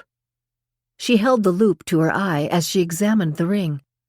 At a glance, Celia could see that the stone was zirconium. She said, "Let's go over to the window so I can see it in a better light." With a smile and a thank you to the women around her, Celia walked to the window. "Are you traveling with friends?" she asked casually. "Oh, yes, I am. 4 of my friends, and we call ourselves the Sail-Away Widows. We go all over the world together. Of course, we all agree that it would be much nicer to be with our husbands, but it is what it is, and we have to make the best of it." "But you said you have a boyfriend," Celia said. "Oh, I do. He's 10 years younger. I'm 70, but he said he's always dated older women. He's divorced." "I'm sorry, I don't think I asked your name," Celia said. "Oh, I'm Alice Summers." "Where did you meet your gentleman friend?" Celia asked, trying to make it sound like a casual question. A blush came over Alice Summers' face. "I know you might think it's silly, but just for fun, I joined that online dating service, You and I Together, and Dwight responded to my profile." Another con artist, Celia thought, and judging by the way the 4 widows are able to readily travel, they are pretty well off. "Alice," Celia said, "I'm going to be honest. This is not a real diamond. It's zirconium. Although it looks nice, it's worth nothing. This isn't easy to tell you, and you'll probably feel hurt and embarrassed, because that's the way I felt. My fiancé bought me a beautiful engagement ring, but then I learned that he was tricking people into investing in his hedge fund and had used that money to, among other things, buy that ring. My advice is to throw your ring in the ocean and enjoy the friends who travel with you." Alice Summers listened. For a moment she was silent. Then she bit her lip. "I feel like a fool," she said, "and my friends were trying to warn me. Celia, would you go out on the deck and watch me throw this piece of garbage overboard?" "I'll be happy to do that," Celia said with a smile. But even as she followed Alice outside, she realized that she had given her a good tidbit to gossip about. One of them would research her name online and get all the details of her involvement with Stephen. And, in the way of the world, that situation would go through the ship like wildfire. No good deed goes unpunished, she thought, as a minute later Alice Summers, with a game smile, took the zirconium off her finger, tossed it high in the air, and watched it disappear into the increasingly choppy waters. 22. Willie and Elvira had attended the Shakespeare and etiquette lectures and Celia's. Afterward, they went outside to take a walk on the deck. Elvira sighed. "Oh, Willie, wasn't it interesting to hear about the social customs of 100 years ago? Then Celia's stories about the jewelry were so fascinating. And when Professor Longworth recited those sonnets from Shakespeare, it made me wish I had learned them when I was young. I mean, I feel so uneducated." "You're not uneducated," Willie said fervently. "You're the smartest woman I know. I bet a lot of people would love to have your common sense and your ability to judge people." Elvira's expression brightened. "Oh, Willie, you always make me feel so good. But speaking of judging people, did you notice that Yvonne Pearson took off like a bird after dinner last night? She didn't wait for anyone else to even get up." "No, I didn't pay any particular attention to her," Willie said. "Well, I saw her go over to another table and start kissing the people at it. I thought that as Lady Heywood's guest, it was very rude to leave ahead of her." "I suppose so," Willie agreed. "But it doesn't matter, does it?" "Something else, Willie. I like to consider myself a student of human nature. My guess is that there is no love lost between Roger and Yvonne Pearson. Even though they were at the next table, I could see they were ignoring each other. But you know who I think is charming? That nice young man, Ted Kavanaugh. And I am so sorry for that beautiful girl, Celia Kilbride. To think of what that snake of a fiancé did to her. By the way, Ted was not wearing a wedding ring. At the table, I was glancing between him and Celia Kilbride. I was thinking what a good-looking couple they would make, and what gorgeous children they would have. Willie smiled. I know what you're going to say, Willie. Matchmaker, matchmaker, make me a match. And Willie, did you notice the other woman at Lady M's table? I mean Brenda Martin, Lady M's companion? She's kind of a big lady with short gray hair. Oh, sure, I noticed her, Willie agreed. She's no beauty. You're right about that, poor thing. But I fell in step with her when I was taking a walk this morning when you were doing the crossword puzzle. Anyway, we started chatting. At first she didn't say much, but then she began to open up. She told me that she's been working for Lady M for 20 years and goes all over the world with her. I said, that must be fascinating. Then she laughed and said, fascination wears thin. And she told me they had just come back from spending the summer in East Hampton. Well, you sure got all of them down pat, Willie observed as he drew in a deep breath. I love the smell of the ocean. Remember how we used to go down to Rockaway Beach on Sundays during the summer? I do, and you can bet there isn't a finer beach, including the Hamptons. Anyway, the traffic in the Hamptons is terrible, but I still like those bed and breakfasts we've stayed at out there. Brenda told me that Lady M has a mansion in the Hamptons. Is there anything Brenda didn't tell you? Willie asked. No, that was it. Oh, yes. When I said, Brenda, you must love staying at a mansion, her answer was, I'm bored stiff. Isn't that a funny thing to say about your employer? Elvira shook her head.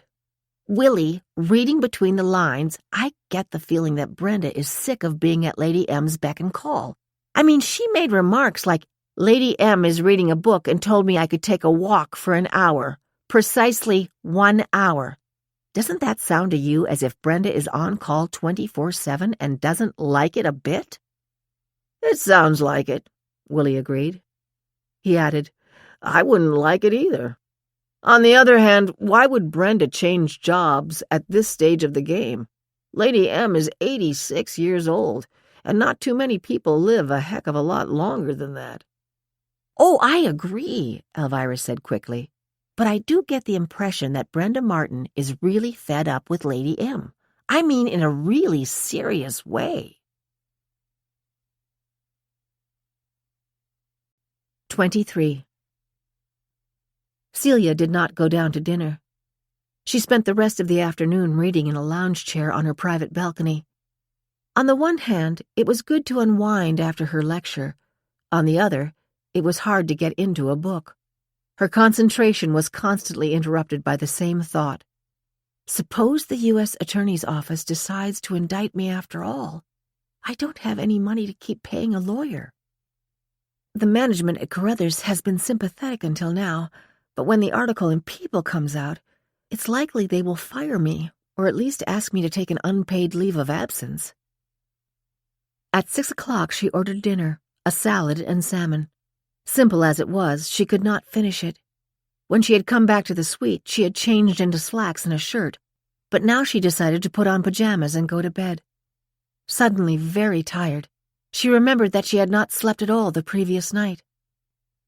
Before the butler came in to turn down the bed, she put a quiet please sign on the doorknob.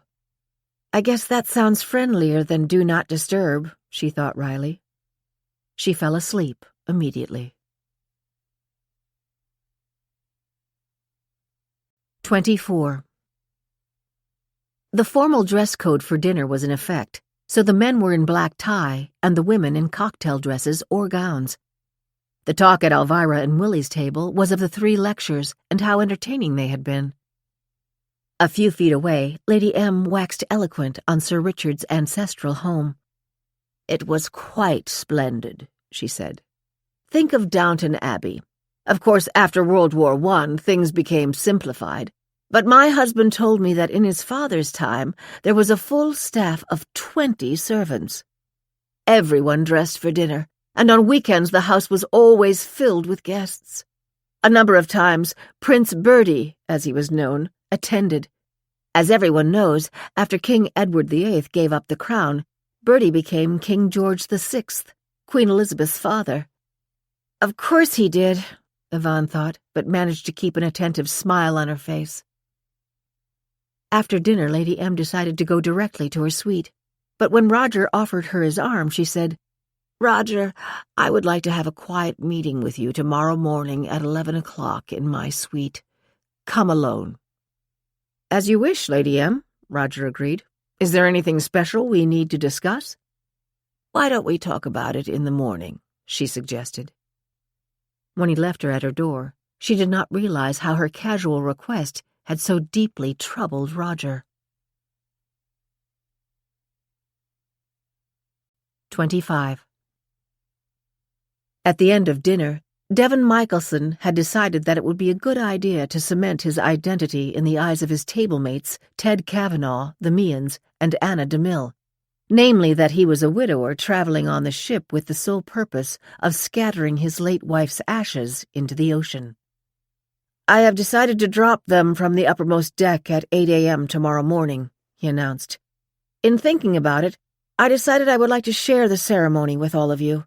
Elvira and Willie, you are celebrating your 45th wedding anniversary.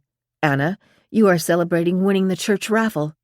Ted, I don't know if you are celebrating anything, but you are also welcome to come. In my own way, I am celebrating 30 years of happiness with my beloved Monica." "Oh, I'll be there," Anna DeMille said fervently. "Of course we'll be there," Elvira said gently.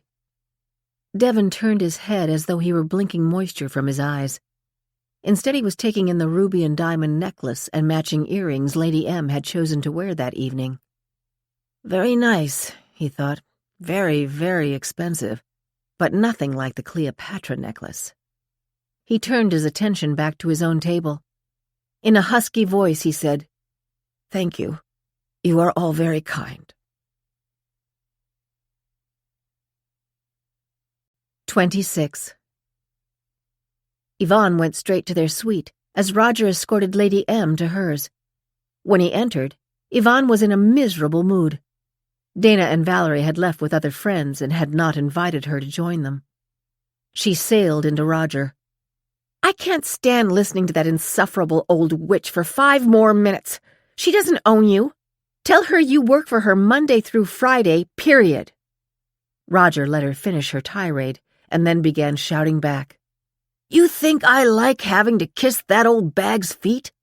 I have to inflate every bill to keep you in the lifestyle you've managed to become accustomed to. You know that as well as I do." Yvonne glared at him. "Will you please keep your voice down? They can hear you on the bridge." "And don't you think they can hear you?" Roger shot back, but did lower his voice. "Roger, will you please tell me why you—" Then she noticed that he was sweating profusely, and his complexion was a grayish pallor. "You look sick. What's wrong with you?" "What's wrong is that Lady M wants to see me tomorrow morning alone in her suite." "So what?" "I think she suspects something." "Suspects what?" "That I've been cooking her books for years." "You what?" "You heard me." Yvonne stared at him. "You're serious?" "Oh, I am, my dear. I am." "And if she does suspect, what would she do about it?" "Probably when she gets back to New York, hire another accounting firm to go over them." "And what would that mean?" "Try 20 years in federal prison." "You're serious?" "Dead serious." "Then what are you going to do about it?" "What are you suggesting, that I throw her overboard?" "If you don't, I will." They stared at each other. Then Roger, his voice shaking, said, "It may come to that." 27. Elvira and Willie were passing Roger and Yvonne's suite and could not help but hear that they were shouting at each other. Elvira immediately stopped to catch every word. The last words she caught were federal prison, before another couple came down the hallway and she was forced to keep moving. The minute Willie closed the door of their suite, she turned to him. "Willie, did you hear all that? They hate that poor old woman." "I heard more than that. I think he's stealing from her. The last words I heard were 20 years in a federal prison." "Willie, I'm telling you, I think they're desperate, and I think that she's even more desperate than he is. Do you think it is possible that either of them would try to hurt Lady M?"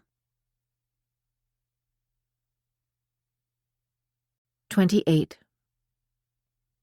Professor Henry Longworth felt the tension at Lady M's dinner table and excused himself from having an after-dinner cocktail. Instead, he went straight to his suite and made some notes on his computer. It did not take him long. He wrote about the hostility lurking beneath the surface at the table and the furtive glances at Lady M's jewelry by someone at the next table. These facts would serve him well. Very interesting, he thought with a smile. Then for an hour he watched the news. Finally, before he went to bed, he thought about Celia Kilbride. The telephone call she had received in the cocktail lounge yesterday intrigued him enough to now search the internet for information about her.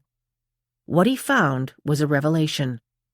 The beautiful young gemologist may or may not have been involved in fraud, he read, although she had not been indicted. Who would have guessed? He asked himself, somewhat amused. On that thought, he decided to go to bed. For about a half an hour, he did not sleep. In his mind, he was anticipating the captain's cocktail party. Would this be the occasion where Lady M would wear her Cleopatra necklace?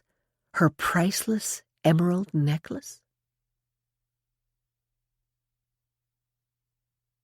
29. Captain Fairfax was in bed in his suite. A creature of habit, he knew that reading for 20 minutes before going to sleep relaxed him. He was moments away from turning off the reading lamp when his phone rang. It was the ship's chief engineer. "Captain, we are experiencing some propulsion issues. They are minor, and we are conducting tests on each of the engines. We expect to have the issue resolved over the next 24 hours. Was it necessary that the ship slow down?" "Yes, sir, but we can maintain a speed of 25 knots. Fairfax began doing a calculation in his head. "Very well. Keep me posted," he said as he hung up the phone. The captain thought of the beehive of activity that awaited them at Southampton. A small army of cleaners would be standing ready to thoroughly clean the ship and make ready for the new passengers who would board. New provisions would be brought on and trash would be removed.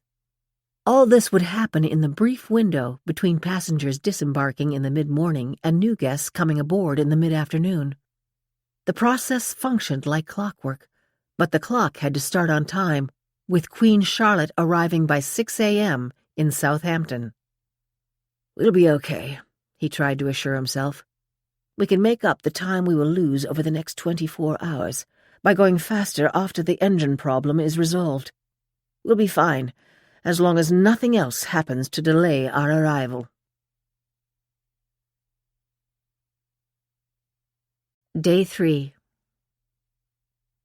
30. Celia was surprised when she woke at 7:30 a.m., so early. "What did you expect?" she asked herself. "You were in bed at 8:30 last night, so you've had 11 hours sleep."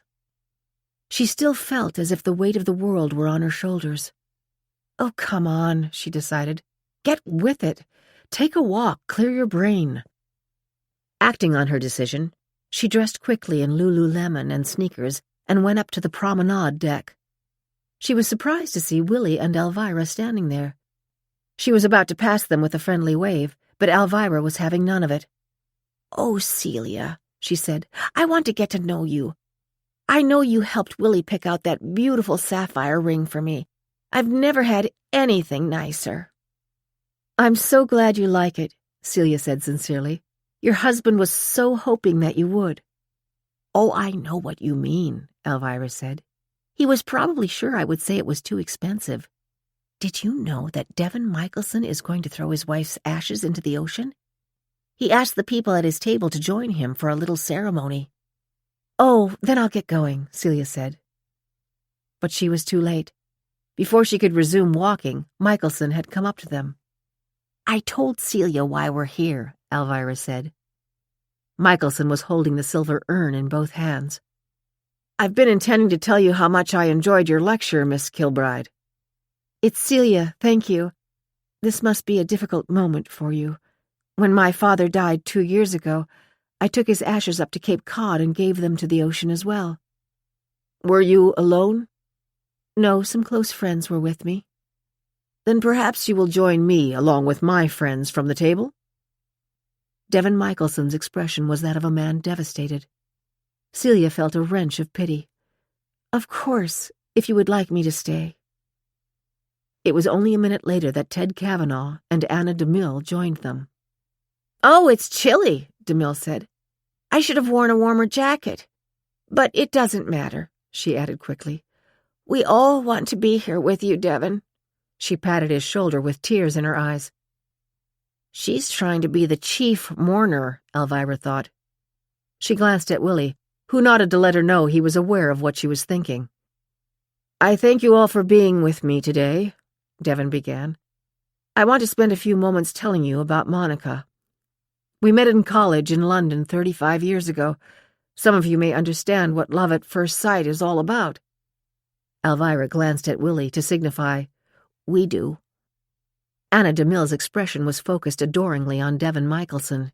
He was saying, "I'm not a singer, but if I were, the song I would select would be Monica's favorite from the movie Titanic, 'Nearer, My God, to Thee.'" "I couldn't help but overhear as I was passing." Chaplain Kenneth Baker had paused at the group. He looked at Devin. "May I bless the urn with your wife's ashes?" Elvira could see that Devin Michelson's expression was startled, his face crimson red and his voice hesitant before he said, "Of course, Father, thank you." In a low voice, Father Baker said the words of the Christian burial, finishing with, "May the angels receive you. Amen." Before Devin could turn and lift the urn high to scatter the ashes into the sea, Elvira could see how his face had become. "It's not that he's sad," she thought. "He's embarrassed because Father Baker asked to bless the urn. The big question is, why?" They watched as Devin opened the urn and turned it over. The ashes danced in the breeze before descending and disappearing into the swiftly moving wake. 31. Lady M began choosing the jewelry she'd wear tonight at the captain's cocktail party. "I think I'm going to wear the Cleopatra necklace tonight," she told Brenda. "I was planning to wear it for the first time to dinner with the captain tomorrow night, but why not tonight as well? I've had it for 50 years and have never worn it in public." Her eyes became dreamy as she remembered intimate dinners with Richard, as he recounted the story about his father's purchase of the necklace. She looked up at Brenda. "What do you think?" "Why not?" Brenda asked indifferently, then caught herself. "Oh, Lady M, what I mean is that you have so few opportunities to wear it. Why not display your necklace on several occasions on the ship, especially since, thanks to Celia Kilbride's lecture, everyone will be fascinated to see it." "And perhaps to see if the Cleopatra curse will be fulfilled in the next few days," Lady M observed dryly, then wondered why a chill went through her body. "Absolutely not," Brenda said firmly. "I've been with you 20 years, Lady M, and I never heard you say anything like that. And I have to tell you, I don't like hearing you talk like that. I've never seen the Cleopatra necklace, but already I don't like it." "The only ones who have seen it in the last 100 years are my husband, his father, and I," Lady M said. Brenda had sounded so passionate and sincere in expressing her concern that Lady M chided herself for suspicion that there was something in her long-time assistant's attitude that was anything but loyal. "I'm so upset about the situation with Roger that maybe I have been brusque with her the last few days," she thought. "And that certainly isn't fair to her." They had pouches of jewelry on the bed, and she began opening them one by one. The first one contained the pearls, earrings, and ring she had worn the first night on board. "They're probably the next most valuable pieces," Lady M observed. Brenda, I know I may have told you how the 21-year-old wife of the great opera singer Caruso wrote a memoir about her life with him. In it, she wrote of going to Delmonico's after the opera and having everyone who mattered come up to their table to pay homage to him. In the memoir, she wrote, "And I was wrapped in sable, pearls, and enchantment." "I think you did tell me," Brenda replied to her employer gently. "Oh, I'm sure I did," Lady M agreed cheerfully. "I suppose it's that as you get older you talk about the past more and more." She held up a diamond bracelet. "I haven't worn this in years. The very expensive jewels I brought to wear on the cruise were the pearls I wore the night we sailed, the ruby diamond necklace, and, of course, the emerald necklace. That I'll wear tonight. But I love this bracelet. Richard picked it up for me one morning when we were walking past Harry Winston on Fifth Avenue. We stopped to look at the window display, and I happened to admire it. Richard propelled me inside, and a moment later it was on my wrist. He paid $80,000 for it. When I protested, he said, 'It isn't that expensive. Wear it to picnics.' Dear God, how he pampered me. But he also was the most generous man alive. He contributed to so many charities." Her expression changed as she examined the bracelet carefully. "It doesn't look right," she said. "There's something about the diamonds. They don't have that beautiful hint of blue anymore." She glanced up at Brenda and saw the look of consternation and fear that came over her face. "What's the matter with her?" Lady M asked herself, then looked back at the bracelet. "It's not the one Richard gave me," she thought. "I know it isn't. I haven't worn so much of my jewelry in years," she thought. "Is it possible she's been stealing it and substituting it with junk?" In that moment she was sure she was right. "Don't let her know that you know," she warned herself. "Well, you can use the polishing cloth to brighten it up when you get a chance, Brenda," she said. "And if that doesn't work, I'll have Celia Kilbride give it a deep cleaning when we get home." Lady M sighed. "I've had enough of playing with my jewelry. I think I'll rest for a bit. I've asked Roger to stop by at 11 o'clock. I want to have a private chat with him. Why don't you take some time for yourself?" 32. After the ceremony with Devon Michelson, Celia half-willingly agreed to join Elvira and Willie for lunch in the buffet dining room. "I read that you can get everything from sushi to Chinese food to Central European," Elvira told her. They would meet at 1 o'clock in the restaurant, and beforehand she took a long walk around the promenade deck.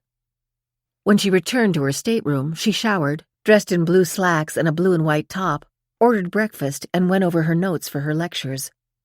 Today she would talk about other fabled jewels through the ages, and the histories of individual pieces of jewelry that had been given in love, appeasement, or as a bribe. One of the stories was about the elegant wife of William Randolph Hearst, who discovered that her husband had built San Simeon Castle for his mistress, the actress Marion Davies. Celia went over what she would say in her head. "When he was beginning the newspaper business, I was there, and I gave him 5 sons," Miss Hearst was reported to have said to a friend. Then she went to Tiffany's and ordered a magnificent long pearl necklace and told the saleswoman to send the bill to her husband. The story goes that when he got it, he never even mentioned it to her. And then a Hearst heiress and her husband were invited to a formal dinner on the Britannia when Queen Elizabeth II sailed on her to Los Angeles. Ms. Hearst was wearing the family emeralds. When she boarded the Britannia, the Queen was wearing her own magnificent emeralds. Ms. Hearst confided to a friend, "Compared to hers, mine looked as if they came out of a Cracker Jack box." The final personal story would be about the King of Saudi Arabia, who was accompanied by his daughter to a White House state dinner. The 22-year-old princess kept the president waiting 20 minutes, an unpardonable breach of etiquette. But that fact was forgotten by the media, whose focus was on her 3-strand necklace, a stunning mixture of priceless gemstones, from diamonds and rubies to emeralds and sapphires.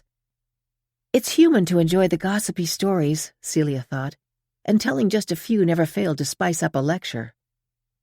Satisfied that she was prepared for the presentation, Celia looked at her watch. It was 1:15 and time to join Elvira and Willie in the buffet dining room for lunch. It's hardly self-service, she thought, remembering other luxurious ocean liners she had been on that had the same kind of service. When a passenger had finished making a selection, a waiter was always there to carry the tray to a table and serve whatever beverage was requested. She looked at her watch again and decided she had enough time to call her lawyer. She wanted to see if he had heard anything about whether they might be viewing her differently after the People magazine article. Randolph Knowles was not in his office. His secretary promised he would return the call. Celia could not help asking, "Any word from the U.S. Attorney's office?" "No, nothing. Oh, wait a minute, Mr. Knowles just walked in." Celia heard her say, "Ms. Kilbride is on the phone." Then, when Randolph said, "Hello, Celia," she knew she was not going to hear good news. She did not go through the formality of greeting him. "What's going on, Randolph?" she asked. "Celia, it's not good," Randolph told her. "Your ex-fiancé is such a convincing liar that the U.S. Attorney's Office just called me to say they may ask the FBI to interview you again when you get home." Celia thought numbly, "I'm flying back from London the day we dock in Southampton. That's only a few days from now." She remembered the stony faces of the FBI agents who had interrogated her. Randolph was talking. "Celia, they put you through the mill already, and they believed you.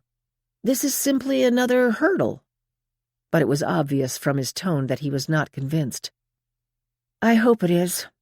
Celia pressed the red button on her cell phone. "If only I hadn't promised the Meehan's I would join them," she thought passionately.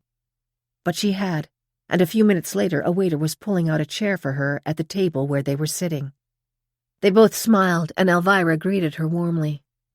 "Celia, as I said before, we're so happy to be able to have the chance to chat with you.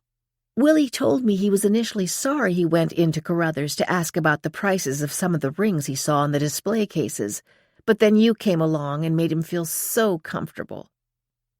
What she did not add was that she was dying to talk to Celia about her crooked ex-boyfriend.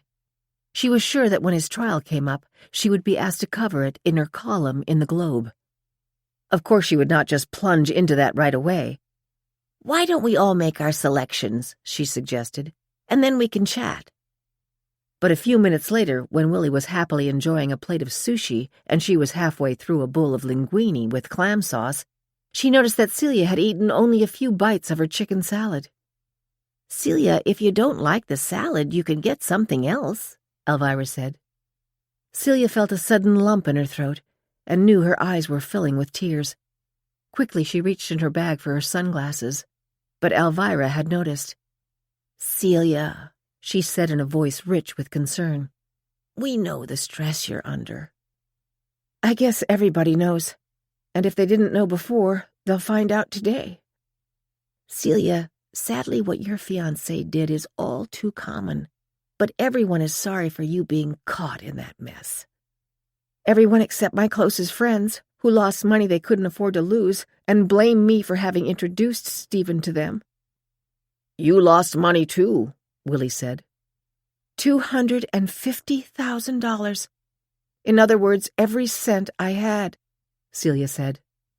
Unwillingly, she realized that it was somehow comforting to unburden herself to people who were virtual strangers. But then she remembered that Willie had told her so much about them when she was helping him select the ring. He had explained to her how Elvira had formed a support group for people who had won the lottery, so they wouldn't be taken in by con men. She knew that she had liked Willie on sight and liked Elvira the minute Willie described her.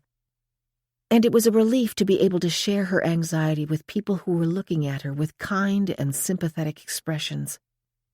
The words came tumbling out.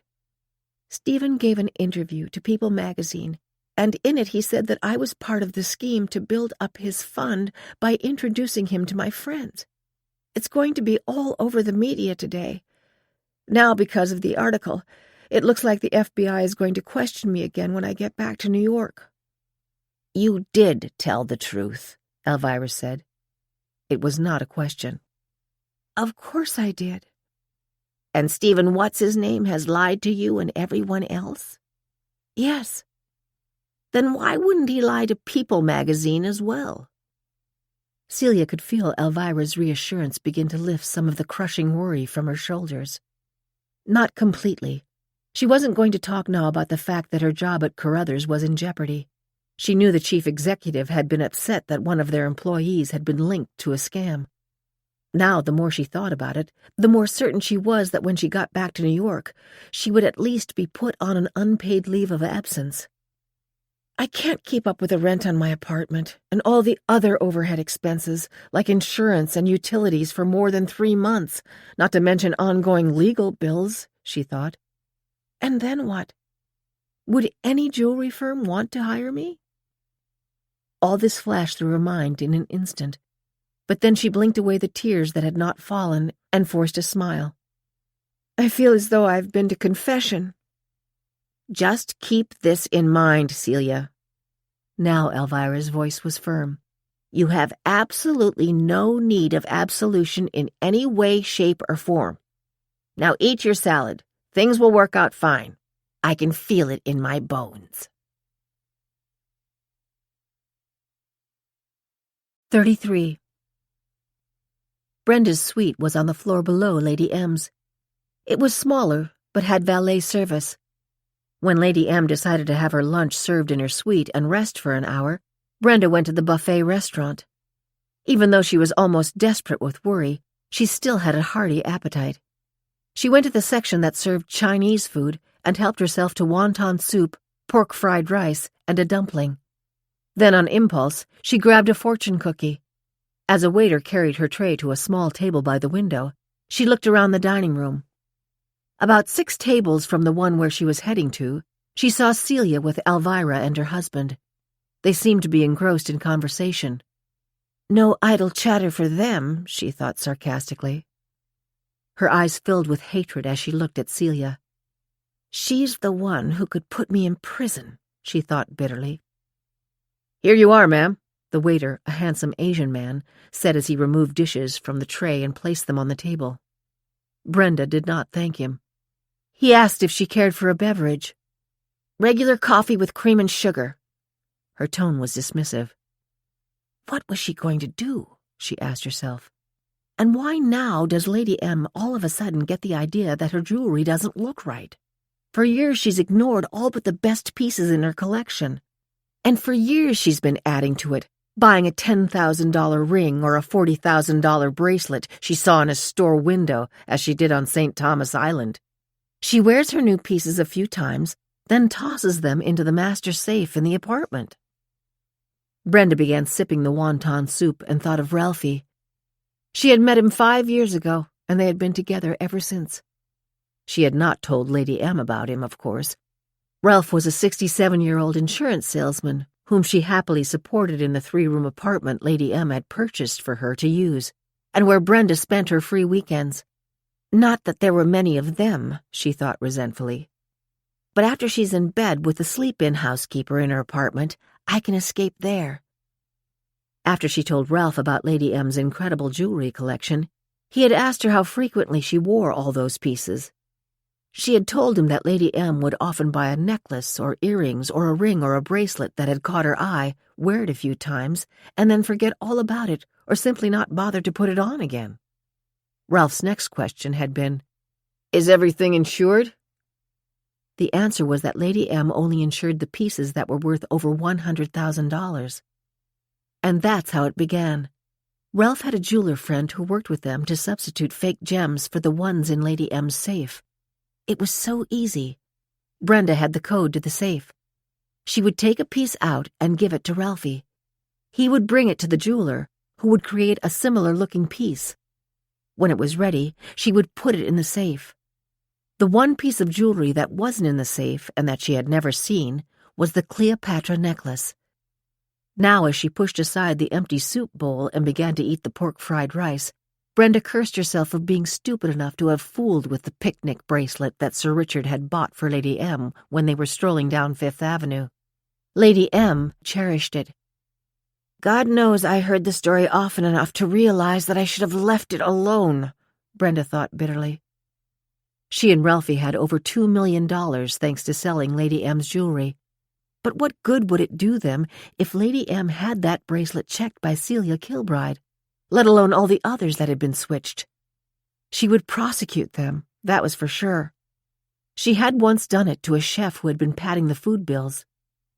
"I pay you very well," she told him. "Now you will pay for your greed." Brenda finished everything on her plate and went to the dessert section. She selected a generous slice of chocolate layer cake and returned to the table.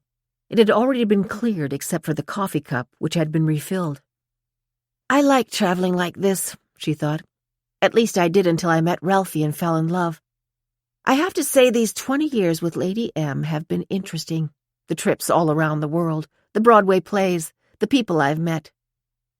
When they got back to New York next Thursday, it would be the beginning of the end, and fast. But if something happened to Lady M before then, there would be no worries. And the $300,000 Lady M planned to leave her in her will would be hers. Brenda opened her fortune cookie. "Big changes in your life are coming. Be ready," it said. Well, that could be really good or really bad, she thought, as she crumpled the slip of paper and dropped it. She glanced at the table where Celia Kilbride and the Meehan's were pushing back their chairs. A sudden thought hit her. Would Lady M be troubled enough about the bracelet to give it to Celia to examine before they were back in New York? If she did, would Celia be able to tell it would never have been displayed in the window of Harry Winston? Of course she would. It was another frightening possibility. 34. Roger had come back from his meeting with Lady M with his worry confirmed. She had introduced the subject gently. "Roger, you know how grateful I am to you for the way you have handled my affairs, but I am very old and have heart trouble. As you know, virtually all of my money will go to the charities I have always supported. If there are any discrepancies in what I have or where it came from, I want to be around to help tidy them up. That's why, although I trust you and the work you have done, I think it would be a good idea to have an outside accounting firm go over everything and be sure my affairs are completely in order." Lady M had waved off Roger's initial protest by saying that she did not want to be late for her hair appointment. 2 hours later, Yvonne and Roger were the first two at their table for the luncheon service in the formal dining room. They had gone there in the hope of talking to Lady M. They would try to dissuade her from spending a great deal of money for an unnecessary review of her finances. Roger had spent a near sleepless night planning how to deal with the subject if Lady M brought it up at the meeting. When given the opportunity, Roger would point out to Lady M that all the charities would have their own legal counsel carefully examine the terms of her will and her holdings. At this age, why would she trouble herself? His chief argument would be that in all the years the IRS had reviewed her income tax returns, they had never once ordered an audit. "And believe me, Lady M," he would say, "they go over your returns with a fine-tooth comb." The prospect of persuading her to not go forward with the review became so likely in his mind that he actually began to feel better. As he and Yvonne sat at a table waiting for Lady M, he did get in a word of warning to his wife. "And stop looking so damn bored. You're not that interesting yourself, you know." "Look who's talking," Yvonne snapped, but she did force an amiable expression onto her face.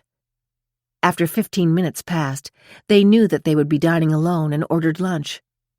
Just as it was being served, Professor Henry Longworth came into the dining room and joined them. "We haven't had much of a chance to chat," he said with a smile, "so it will be nice to visit with the two of you alone." Roger returned the sentiment, while Yvonne asked herself if the professor was going to start talking about Shakespeare. She had tolerated yesterday's lecture, but had no intention of going to his next one. She had little interest in making small talk with him. Her mind quickly returned to the abiding worry that if Lady M commissioned an outside review of her finances, Roger would go to prison. She had absolutely no faith in Roger's ability to change Lady M's mind. She began to consider her own options. Divorce Roger before the inevitable scandal broke? That might help keep her out of legal trouble, but if he were found to be an embezzler, They'd probably claw back most of the money in their accounts. Another possibility occurred to her. Roger has a $5 million term life insurance policy, and I am the sole beneficiary. If anything happened to him, I would get the money. And he does like to sit on the rail of our balcony, even when the ocean is choppy. 35. Celia's second lecture was even more widely attended than the first one. She smiled when she saw Lady M sitting next to Elvira and Willie in the first row. Elvira was chatting away with Lady M, and Celia was sure that by the time she began speaking, Elvira would be Lady M's new friend. As she walked to the lectern, everyone fell silent, but before she spoke, she glanced at Elvira, who gave her an encouraging smile. My new best friend, she thought. After thanking everyone for attending, Celia began. Emeralds came into usage as jewelry not long after gold. Emerald derives its name from the ancient Greek word for green. The first known emerald mines were in Egypt. Researchers have dated these mines from 330 BC, and they were still being worked as late as the 1700s. Cleopatra was reported to have favored emeralds above all other stones. She spoke about the emerald's curative powers and the use of emeralds by early physicians who believed that the best method for restoring the eyes was by looking at an emerald. Its soft green comfort would remove weariness and strain. Truth be told, they were onto something. Even today, the color green is recognized to reduce stress and be soothing to the eye. Wearing an emerald was believed to reveal the truth, or lack of it, in a lover's oath. It was also purported to make one an eloquent speaker. Placing her hand on her pendant and pushing it forward from her blouse, Celia said, I don't own one, so I can't put that theory to the test today. Wide laughter from the audience followed. She then talked about other jewels that had belonged to pharaohs and kings and had been used as ransom or to pay debts, and other precious stones that were rumored to have curative powers.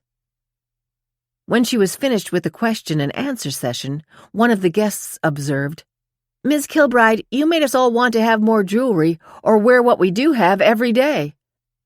Sadly, many people keep lovely jewelry in a safe deposit box and never wear it, Celia replied. Of course, you have to be careful with it, but why not enjoy it? The luncheon with Elvira and Willie and the obvious success of the lecture, which was roundly applauded, gave Celia a temporary lift. She returned to her suite. Her long walk on the deck and early morning awakening had left her feeling tired, so she decided to nap before she prepared for the captain's cocktail party and the dinner following it.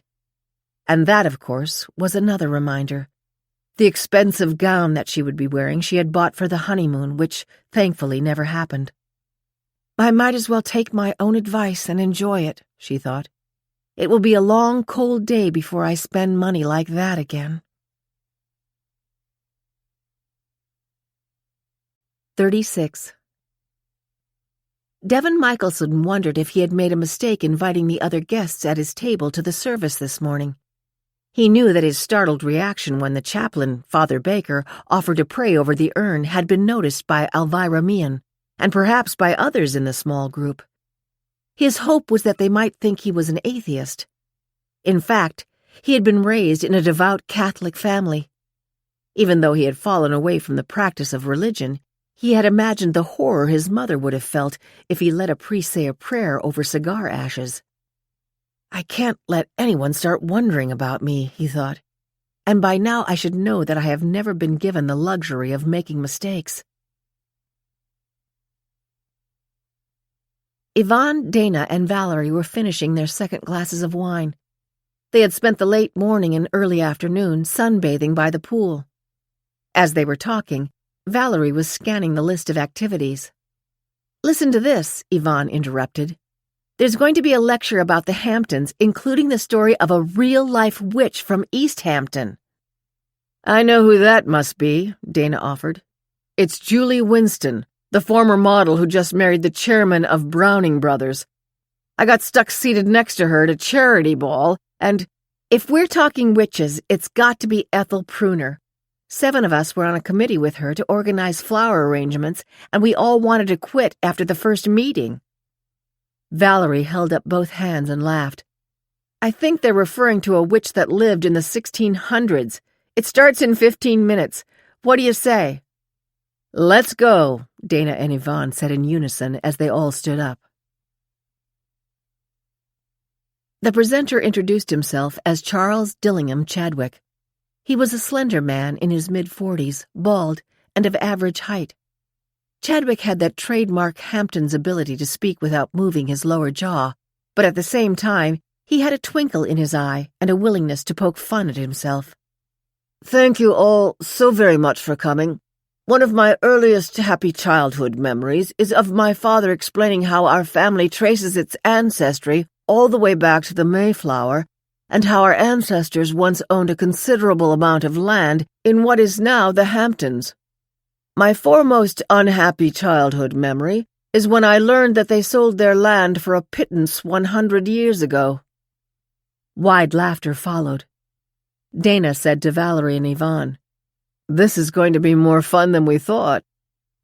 Chadwick cleared his throat and continued, "I hope you will find as fascinating as I do how a sleepy collection of farming and fishing villages on the easternmost tip of Long Island emerged into one of the world's foremost playgrounds for the rich and famous. But let's begin with a story of a neighborly dispute which almost resulted in one of the Hamptons' early settlers being, shall we say, barbecued. In the early days of the Hamptons, the Puritans held sway. 35 years before the infamous witch trials in Salem, Massachusetts, East Hampton had its own bewitching experience. In February 1658, shortly after giving birth, 16-year-old Elizabeth Gardner became very ill and began ranting about being the victim of witchcraft. Young Gardner would die a day later, but not before she identified her neighbor Goody Garlick as her tormentor. Poor Goody had been the target of other unsavory accusations. She was viewed as the culprit when livestock mysteriously died. A review of the Hamptons' court records of the time reveals that people were constantly accusing, arguing with, and suing each other over the most trivial of matters. I'm tempted to add that little has changed to this very day. Poor Goody, it appears, was headed for a nasty experience. But Garlick was the recipient of some, shall we say, goody luck, when the East Hampton magistrates, unable to make a decision, referred her case to a higher court in Hartford, the colony that owned the Hamptons at that time. Her case was heard by Governor John Winthrop, Jr. Winthrop was a scholar who believed that the magical forces of nature were more responsible for events than people. There may have been a bit of snobbery at work. He was skeptical that a farmer's wife with little education could perform magical acts. A verdict of not guilty was rendered, along with some judicial advice for the cantankerous Hamptons residents. I quote, "It is desired and expected by this court that you should carry neighborly and peaceably without offense to Mr. Garlick and his wife, and that they should do like to you." Is this little anecdote important? I think so. After Winthrop's decision, East Hampton had no more accusations of witchcraft, while that subject would paralyze communities in Massachusetts for years to come. As for Hampton's residents behaving neighborly, that remains a work in progress. 37. The captain's cocktail party was held in his large, beautifully decorated suite. Soft blues and pale greens on the walls and furnishings were the color scheme. Smiling waiters offered drinks and hors d'oeuvres. Celia had fastened back her dark hair with a gold clip and let it cascade down on her shoulders. Her moss-green gown was shimmering chiffon.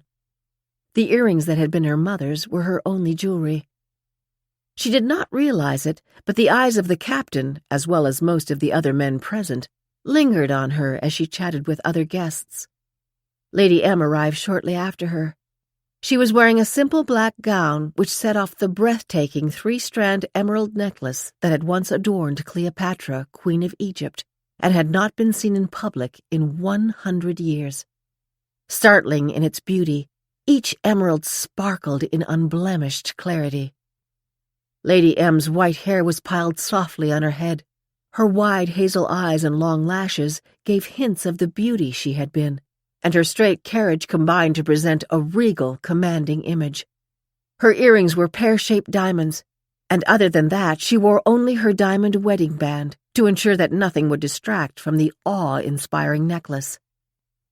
Like Celia, she had decided to put aside her concerns for the evening. She wanted to enjoy the sensation that she knew she was causing. It reminded her of those faraway days when she bowed to the thunderous applause of packed theaters as a prima ballerina. And although he was always present in her subconscious mind, it so vividly brought back memories of Richard, including when he was waiting at the stage door that wonderful night in London when they first met. Handsome, courtly Richard, who had stepped forward from the crowd of admirers, reached for her hand and kissed it. "And never let it go," she thought wistfully, as she accepted a glass of wine. Elvira was wearing the beige gown and matching jacket that Willie liked best. In the late afternoon she had had her hair done at the beauty salon and even allowed herself to be persuaded to have light makeup applied to her face. As always, Captain Fairfax was an impeccable host. The intense worry he was harboring did not show in his face or manner. He had 3 concerns. The man with 1,000 faces might be in this room right now salivating for Lady Heywood's emeralds. The sea was already beginning to show a trace of the heavy storm they were sailing into, and the engine problem had already put them behind schedule. Ted Kavanaugh, the partner in a law firm, was the next guest to come over to him. Fairfax had been made aware of his background. Son of the former ambassador to Egypt and the court of St. James, celebrated for seeking to reclaim stolen antiquities. The captain had a 23-year-old daughter. "This is the kind of chap I wish Lisa would bring home," he thought. Good-looking, successful, impeccable family background, instead of that long-haired musician, a harmonica player.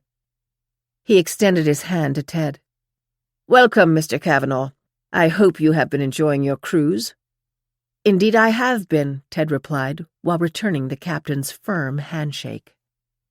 Fairfax smiled. His attention was diverted by the arrival of Devon Michelson, the Interpol agent whose cover was a retired engineer. The captain moved across the room to greet him, but was blocked by Anna DeMille's swift rush to Michelson's side. Instead he turned to the couple on his left. He had been briefed on them. The Meehan's had won $40 million in the lottery about 5 years ago, and Mrs. Meehan had gained prominence as a newspaper columnist who also managed to solve crimes. "Mr. and Mrs. Meehan," he said with a pleasant smile that always masked his true concerns. "Elvira and Willie," Elvira said promptly. "Captain, it's such a privilege to be on the maiden voyage of this beautiful ship. It will always be a wonderful memory for us." At that moment, the door was pushed open, and Yvonne Pearson burst in. "My husband fell overboard!" she shrieked. "My husband fell overboard!" 38. "Come with me," had been Captain Fairfax's response to an emotionally wrought Yvonne. He led her out of the crowded lounge to a private room. As they walked, he barked orders into his phone instructing John Saunders, his chief of security, to meet him at the purser's desk. It was only when the door to the small office was closed behind him that he and Saunders began to interview Yvonne. "Mrs. Pearson," Fairfax began, "tell me precisely what you saw and heard in regard to what happened to your husband." Yvonne spoke haltingly, trying to choke back sobs. Roger and I were in our suite. We were talking out on the balcony. We had both had a few drinks. Roger was sitting up on the railing. I asked him not to do that. He told me to mind my own business. And then he fell." Yvonne buried her head in her hands and sobbed. "Mrs. Pearson," the captain began, "I know how upsetting this is for you, and I'm sorry to have to ask you all these questions. I guarantee you we want to find your husband just as much as you do. But before I consider turning this ship around and going back to try to find him, I have to know exactly what you saw." Yvonne wiped tears away and accepted the tissue offered by Saunders. Between sniffles, a thought occurred to her. She had immediately raced to the cocktail lounge to announce that Roger had gone overboard. She was desperately worried that she should have waited longer. She had no idea how long it would take for the ship to turn around and go back. Or would they quickly send a small boat back to look for him? "But the captain doesn't seem to be in a hurry to begin the search," she thought. "I'm sorry. This is so upsetting. I have to admit I was upset when Roger told me to mind my own business. I went back in the suite, and I angrily slid the balcony door shut behind me. A minute later, when I went back out to tell him it was time to head over to the cocktail party, he was gone." She burst into tears again, then considered swooning, perhaps even a full-blown faint, but she wasn't certain it would appear genuine. It was Saunders who asked the next question while holding out another tissue. "Mrs. Pearson, you said a minute later you went out to the balcony and your husband was gone. The reason we are questioning you so closely is that most reports of a person going overboard turn out to be false alarms. The missing person is almost always located somewhere else on the ship, sometimes, unfortunately, in a place he shouldn't be. What precisely did you do in that minute between when you last saw your husband on the balcony sitting on the deck rail and when you went back to get him to go to the cocktail party?" Yvonne made a conscious effort to hide an immense wave of relief that was washing over her. "I did go into the bathroom for just a moment." "Did you close the door when you went to the bathroom?" Saunders asked. "Of course I did." "So you were in the bathroom for at least a minute with the door closed," the captain said. "And it is possible that your husband could have left the suite while you," he hesitated, "had the door closed?" "Well, I certainly think I would have heard the balcony door and then the suite door open and close," she said. "But you know, the flush noise is a little on the loud side." "It is, and I apologize for that," the captain said. "But if I slow this ship down or turn it around, we would lose the opportunity to reach Southampton on time. This would be a major disruption for our guests, many of whom are heading straight to the airports for scheduled flights. I recommend that we conduct a thorough search of the ship to try to find your husband. If we are not successful, we will then consider what to do next." Saunders reached forward and handed Yvonne a sheet of paper and pen. "Mrs. Pearson, there is a protocol that we follow in these unfortunate situations. I am going to ask you to complete this form that will include your written account of what happened in your suite around the time you last saw your husband. When you are finished and you have reviewed it for accuracy, you and I will both sign the form." Yvonne was feeling absolutely buoyant. "I so appreciate that we are all doing everything we can to find my poor, dear Roger." 39. Yvonne had refused Captain Fairfax's offer to have one of his men accompany her back to her cabin. "I'll be all right," she had said. "I just need some time alone to pray for my dear Roger." After she left, the captain asked Saunders, "What do you think?" She admitted she didn't see him fall overboard. She also admitted that they both had a lot to drink. And this was before they were planning to go to your cocktail party. I'm not at all convinced that he went overboard. "Neither am I," Fairfax agreed. "The last time I had an incident like this on a ship I commanded, the wife insisted she saw her husband get washed over when the ship hit a swell. If the chap did go over, he got very lucky. He landed unharmed in the bed of a floozy passenger several levels below." "So what are we going to do?" Saunders asked. Before the captain could answer, his phone rang. He picked it up. Even without the phone on speaker mode, Saunders could hear every word coming from the mouth of Gregory Morrison, the blustery ship owner. "What the hell is going on?" asked the voice on the other end of the phone. "A report has been made by a woman passenger that her husband may have—" "I know that, damn it!" Morrison bellowed. "I want to know what in hell you're doing about it." "Mr. Saunders and I have questioned the The captain had started to say widow, but caught himself. "The wife of the man who may have gone overboard. Both she and her husband had been drinking a lot, and she admits she didn't actually see him go over. My recommendation is, I'll tell you what we are not going to do, Fairfax. Under no circumstances are you to turn this ship around. I don't want to hear one word about a Williamson turn." The captain rubbed his temples as he held the phone. A Williamson turn or maneuver is where the ship is turned around at a high rate of speed. Like all captains, he had been trained on this. If he were convinced that Pearson had truly gone over the side, he would order the Williamson turn and direct crewmen to deploy high-power spotlights shined on the water. The special rescue boats with outboard motors would be put in the water. It was within his discretion to also send lifeboats to aid in the search. His SQM, Safety and Quality Manual, laid out the procedure he should follow. But he was compelled to act only if an eyewitness, or preferably two, saw the passenger go over the side. In this case, he had a boozy eyewitness who, after a little probing, admitted that she did not see her husband go overboard. And he had an owner who was going to fight him every step of the way if he took aggressive measures to look for Pearson in the water. "I am going to order that the ship be thoroughly searched. We have the passport photos of all the passengers. I'll direct that copies of Pearson's picture be made and distributed to the crewmen who will undertake the search." "Okay," Morrison said, sounding mollified. "But I don't want the passengers ordered back to their rooms. Let the crewmen bang on the cabin doors asking for Pearson. If he's in one of the rooms, he'll answer." The call ended before Fairfax could respond. It was Saunders who spoke first. "For the second time, I'll ask, what are we going to do?" "You heard the man," the captain said. "We're going to search the ship."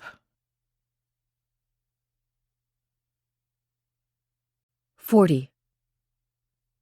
Lady M, Brenda, and Celia sat together offering silent prayers that Roger would be saved, even while they realized there was almost no hope that if he had gone overboard, he had managed to stay afloat in the treacherous waters. Fairfax's voice came over the ship's public address system. "This is your captain. We are trying to locate a Mr. Roger Pearson. Mr. Pearson, if you can hear this message, would you please contact the bridge? If any passenger has seen Mr. Pearson in the last 20 minutes, would you please call the bridge? That is all. Thank you." Celia spoke first. "I wonder if that's standard procedure, to first search the ship for somebody they think might have gone overboard." Lady M turned to Brenda. "Go to Yvonne," she said. "She should have someone she knows with her." "I'm afraid I wouldn't do her much good," she confided to Celia when Brenda had left. Lady M was racked with regret and anger. She knew that her announcement that she was having another accounting firm go over her finances may have caused Roger to deliberately go over the railing. She had not seen him at lunch, but had run into him when she took a brief walk on the deck at 5 o'clock. With nervous energy, he had launched into explaining why she should not waste money on such an unnecessary expense. She had finally stopped him by saying, "I don't want to discuss it. I hope I have made my decision perfectly clear, and frankly, it concerns me that you are so adamantly against it." They were the last words she had uttered to Roger. Did he fall, or did I drive him to suicide? She wondered. 20 minutes later, as a member of the crew went from one group of passengers to the other, urging them to please enjoy dinner, she reluctantly picked up the menu. "I would suggest that we all need a strong drink," Professor Longworth volunteered. "I think that's a very good idea," Celia said fervently, as she noted how very ill Lady M suddenly looked. And very old, she thought. She's so commanding and energetic that we forget her age. And of course, Roger has been a close friend as well as working for her all these years. They were silent at dinner, each busy with his or her own thoughts. 41. The table where Elvira and Willie were sitting had had the same reaction as that of their neighbors. Willie had even insisted that Elvira join him in having a vodka martini. Devin Michelson, Ted Kavanaugh, and Anna DeMille were of the same mind. Anna was the one who voiced the mutual sentiment. "It's hard to think that last night at this time the poor man was sitting only a few feet away from us." After hearing the captain's announcement about the search for Roger, they were confused about what to think. Ted volunteered, "For whatever reason, there must be some doubt about his wife's story that he fell overboard." Elvira's reaction was remembering the quarrel she and Willie had overheard outside their suite last night between Roger and Yvonne. She wondered if that was only a temporary flare-up. Did Roger's admission to Yvonne that he was facing 20 years in prison drive him to deliberately go overboard? She was sure Willie was thinking the same thing, but of course he wouldn't say it. Anna DeMille secretly wished that Roger had waited until later to fall overboard. She had been enjoying the captain's party. There had been at least a dozen A-list celebrities there. She had left Devon's side and drifted over to the rap star B-Buzz and his wife Tiffany. They had both been very cordial and laughed when she told them her story about not being related to Cecil B. DeMille.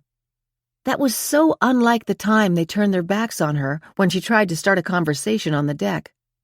Then, as they all sat down to hear the latest news about Roger Pearson, she had stumbled, and Devon Michelson had put his arm around her to save her from falling. It had felt so good. She had hoped he would never let her go. Later she pretended to stumble again, but this time he didn't seem to notice. She looked around. "And now to think we're all still dressed up for a party," she said unnecessarily. "It makes you wonder, doesn't it?" "We never know from one minute to the next, do we?" Elvira agreed. Neither Devon nor Ted Kavanaugh bothered to answer her, each busy with his own troubled thoughts. 42. Miles away from the now vanished ship, Roger Pearson was trying desperately to keep a slow, steady pace as he tread water. "Think rationally," he told himself. "I'm a very strong swimmer. If I can keep moving, I may have a chance."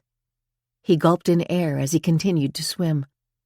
"This is a busy travel lane," he told himself. "Another ship may come along. I've got to make it. Even if I end up in prison, I don't care. She pushed me over. She pushed me over. She'll go to prison too, and if they don't believe me, there's one other thing I can do. I can cancel that $5 million policy. That's probably why she tried to kill me. Well, I'll fight her with every ounce of strength I have. I need to live to cancel that policy." Roger then remembered the survival training course he had taken when he was a 16-year-old Boy Scout. It had worked in the swimming pool. Could he do it now when it might save his life? Holding his breath, Roger let himself slip under the water as he struggled to wriggle out of his trousers.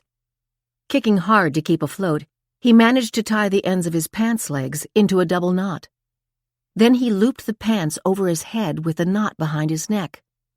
The next most difficult move was to scoop air and water through the open waistband of the trousers, then hold and twist the waistband to trap the air.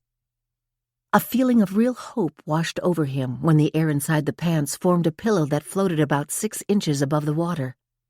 To test his makeshift flotation device, he stopped kicking and held still. With no effort on his part, he was now buoyant in his improvised life jacket. Although he knew that air would slowly escape and he would have to repeat the process, he was sure that he had increased the length of time he could stay afloat without succumbing to exhaustion. Would it be long enough? A wave washed over him, causing his eyes to fill with salt spray, but he closed them and persevered. 43. It had been necessary to stop Roger from being arrested. After a late afternoon walk on the deck, he had come back to the suite, pale and sweaty. "It's no use," he had said. "I've tried to talk her out of doing an outside audit of her finances, but all I did was make her more suspicious." Now that it was done, Yvonne was filled with dread. Roger had sat on the rail for only a few minutes, then said, "Too choppy for this perch." Just as he tried to move forward, he almost lost his balance. That was when she lunged forward and pushed him with all her might. Before he fell, his look had been one of surprise. Then, as his body began to go down, he screamed, "No, no, no!" Her last sight of him was watching his legs and feet go over the rail. She knew she should have waited longer before telling anyone that he had fallen overboard. It seemed like only minutes before the captain and other personnel began to search the ship looking for him.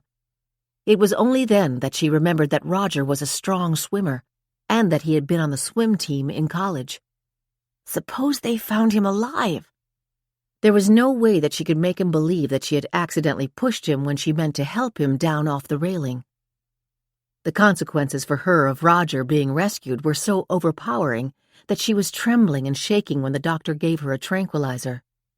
Brenda offered to wrap a blanket around her as she sat on the sofa in the living room of the suite. It was time to get rid of Brenda, who with uncharacteristic sympathy had also offered to sleep on the couch. As Brenda was holding the blanket, they could hear a loud knock on the door across the hall. A young crew member yelled through the door, "Excuse me, we are looking for a Mr. Roger Pearson. Is he in this room?" They heard a faint "no" from the room's occupant. "Thank you," the crew member said as he moved to the next door. Brenda turned to Yvonne. "Am I helping you by being with you, or would you rather be alone?" "Oh, thank you. I guess I'll be all right alone. I may have to get used to being on my own. But thank you again, and I will be all right." When Brenda was finally gone, Yvonne got up and poured a stiff scotch on the rocks. She tilted the glass in a silent tribute to Roger. "You'd have committed suicide before you faced 20 years in prison," she thought. She wondered how soon she would be getting the $5 million in insurance money. Probably within a week after she was back in New York. If Roger did siphon off a lot of money from Lady M, where was it? Did he have secret bank accounts he hadn't told her about? Well, one thing for sure. If she were ever questioned by the FBI, she was sure that she could convince them that she knew nothing about Roger's finances. With that comforting thought, the self-made widow decided to treat herself to a second, generous serving of Chivas Regal Scotch. 44. "Come in," Fairfax said after Security Chief Saunders knocked on his door. "Did you find anything?" "Nothing, Captain. No one reported seeing him over the last 2 hours. I am confident that he is not on the ship." "Which means he probably went overboard at the time his wife said he did." "I'm afraid so, sir." Fairfax paused. "The Pearsons were in a cabin on the ultra deck, is that correct?" "Yes." "So that means when he hit the water, he had fallen at least 60 feet. What do you think about his chances of survival?" "Slim to none, sir. He fell over backwards, and he had been drinking. If he survived the fall, he likely would have been knocked unconscious. If that were the case, he would have sunk quickly, especially when you consider how heavy his wet clothes would have been. Even if we had gone back for him immediately, Captain, I don't believe the outcome would have been different." "I know, and I agree," the captain sighed. "I'll call Morrison and fill him in. I want you to call Chaplain Baker and tell him to come and meet me here." "Very good, sir," Saunders said as he headed to the door. Morrison picked up on the first ring. After explaining how they reached the conclusion that Pearson had to be dead, the captain told the owner that he and the chaplain were going over to talk to Pearson's wife. The owner's voice rose to a bellow. "I know the two of you will do a wonderful job breaking the bad news to the woman. Say whatever you have to say to calm her down, but under no circumstances are we going back to look for him." 45. It seemed as though nobody wanted to go to bed. Although the evening entertainment, a duo performing songs from prominent operas, had been cancelled, the bars with tables and chairs were nearly filled. The casino was even more crowded than usual. Trying to escape her thoughts, Lady M had invited her table mates to have a nightcap with her. That was where Brenda found them after Yvonne told her to leave. Everyone asked how Yvonne was faring. As Brenda was answering, word began to circulate around the room that the search for Roger had not been successful. The captain and Chaplain Baker had gone to Yvonne's room to tell her that because Roger was almost certainly dead, the ship was not going to undertake a search and rescue effort. Walking ahead of his group, Ted Kavanaugh had selected a table for 4. Elvira and Willie were with him, And Elvira did not miss the fact that Ted had rushed to grab a nearby table as soon as he spotted where Lady M was seated. Nor did she miss the fact that Lady M caught his eye and abruptly turned away. Devon Michelson had again declined to join them. Anna DeMille had grabbed a chair at the bar next to a man her age who appeared to be alone.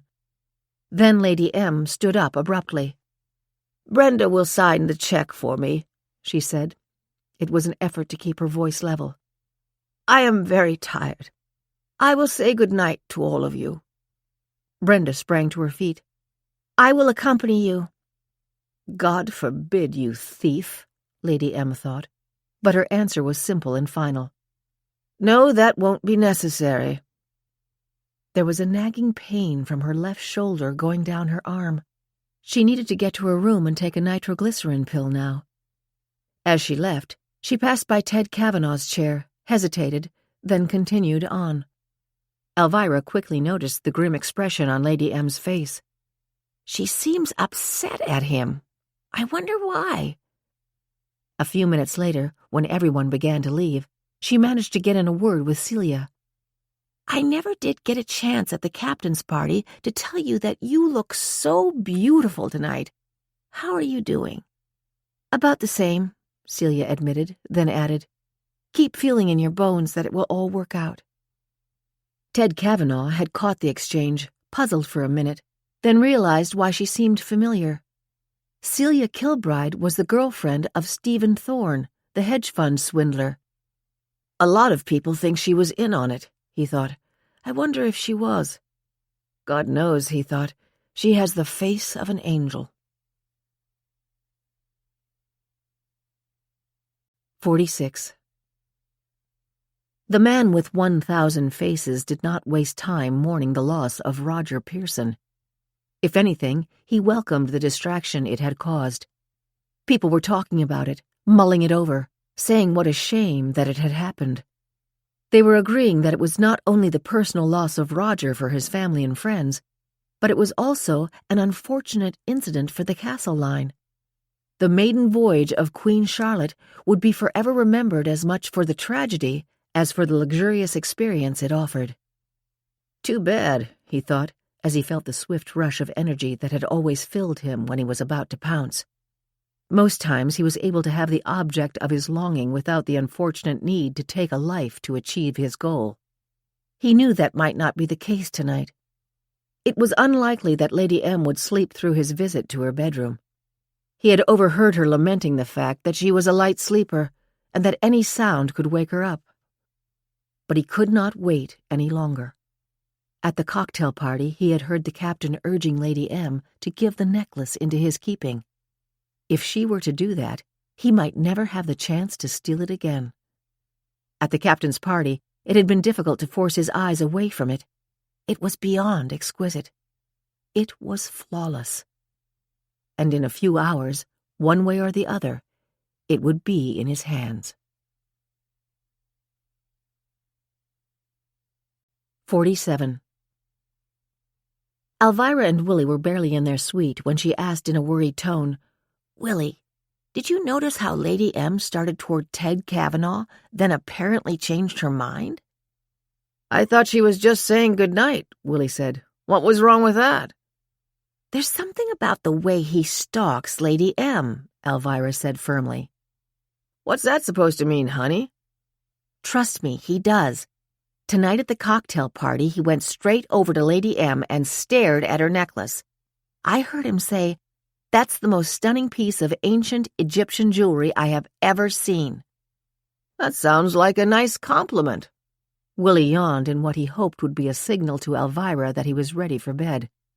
But if she noticed, it did not deter her need to talk things over. "Willie, I was walking on the promenade deck this afternoon when you went back to doing the puzzle. Lady M was about 20 feet ahead of me. Then somebody hurried past me. It was Ted Kavanaugh. He went right up to Lady M and began to talk to her. Now you know that most people who take a walk on the deck aren't looking to start a conversation with someone they hardly know, especially someone like Lady M." "Lady M isn't the kind you try to get buddy-buddy with," Willie agreed. "I am absolutely sure that he started to argue with her, because at one of the doors she turned and kind of hurried over to it, as if to get away from him. "Well, before she did that, I bet she put him in his place," Willie said, as he stood up and took off his tuxedo jacket. "Honey, it's been quite a day. Why don't we—" "There's one more thing I noticed," Elvira interrupted, as she smoothed the crease of the skirt of her evening gown. "We had a pretty good spot to observe what was going on at Lady M's table last night, and I was kind of looking over because she fascinates me. But then I started to pay attention to Roger and Yvonne. Willie, the looks those two exchanged would have stopped a clock, especially on Yvonne's face. She had such a nasty expression when she stared at him. I just wonder how she's feeling now after that terrible accident. I mean, how would you feel if we were on the outs and I fell overboard?" "Honey, we're never on the outs, so I wouldn't worry about that too much." "I suppose not, but still I can't help thinking Yvonne must be so sorry if she and Roger were quarreling before the accident." She was not sleepy and longed to continue the conversation, but after watching Willie yawn again, she decided to leave it for morning. Then after she was in bed, she could not fall asleep. Her bones were telling her that trouble was on the way. Serious trouble. 48. Brenda knew that Lady M's quiet dismissal of her when she offered to escort her to her room was one more indication that her employer was aware of the substitution of her jewelry. She was sure of what would happen when Lady M's suspicion was confirmed. In her stateroom, Brenda remembered in vivid detail when Gerard, the chef of 18 years, had begged Lady M not to prosecute him when his theft was discovered. Lady M told him that a prison term would be good for him. She had said, "I paid to send your 3 children to good colleges. I remembered their birthdays. I trusted you. Now get out. I'll see you in court." "That's exactly what she'll say to me," Brenda thought frantically. "I can't let it happen." She had almost gotten over her attacks of claustrophobia, but now had the frightening sensation of a prison door being slammed behind her as she was pushed into a cell. There was only one way out. Lady M had admitted at the table that she was not feeling well. If she were to die, her doctor would certainly verify that her heart was in bad shape. "She's on a lot of medication. I have a key to her room," Brenda thought. "When she goes for a walk, I could go in and mix up some of her pills. Her heart pills are very strong. If I put some of them in all the other vials, they might bring on a heart attack. It's the only possibility that might save me from prison," Brenda thought, "unless I can come up with a better idea. And maybe I can." 49. After she got rid of Brenda, Yvonne enjoyed her 2 scotches, then ordered room service. If her butler was surprised by the 3-course dinner and the bottle of Pinot Noir the supposedly grieving widow ordered, he did not show it. With an appropriately subdued manner as he served, he reminded her that if she wanted anything at all, he would be at her service throughout the night. She was thankful that the butler had removed the meal cart minutes before the captain and Chaplain Baker came to speak to her. As she listened to the captain explain why they would not go back and search for Roger, she was concerned that the scotches might have made her eyes red. But then she relaxed. "I'm a grieving widow. My eyes should be red.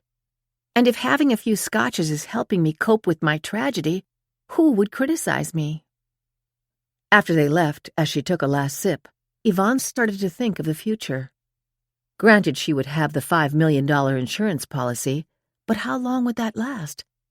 The Park Avenue apartment and the house in East Hampton were mortgage-free, but they would surely be seized if Roger's theft was discovered. And given the luxurious lifestyle she enjoyed, $5 million wouldn't go very far. As she sipped the velvety smooth wine, Yvonne began to consider what options might be available to her.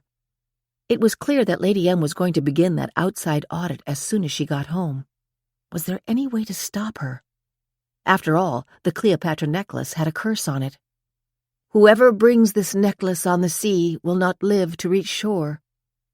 She smirked when she wondered if Lady M, like her late husband, enjoyed sitting on the railing of her deck. For a long time, she continued to mull over possible solutions to her problems. It was easy enough to get rid of Roger. Would it be easy enough to get rid of Lady M as well? 50. With a sigh of relief, Celia closed the door of her suite and dropped her evening bag on the coffee table. It seemed like such a long time ago that she had shared lunch with Elvira and Willie and been comforted by Elvira's cheery optimism that all would be well. She knew that some of the passengers had recognized her as the ex-fiancée and, perhaps, co-conspirator of Stephen Thorne. Several times she happened to glance around and catch the embarrassed expression of someone who was looking directly at her. For long minutes she sat on the edge of the bed, trying to tell herself that she must not give up. Now she wondered if it had been a mistake to wear the gown tonight. She had received many compliments on it, but possibly the people who made them had been wondering if it had been bought for her by Stephen with other people's money. It might even be possible that some of his investors were on the ship now. He had cut a wide swath with the groups of people who fell for his enticing offer of spectacular returns.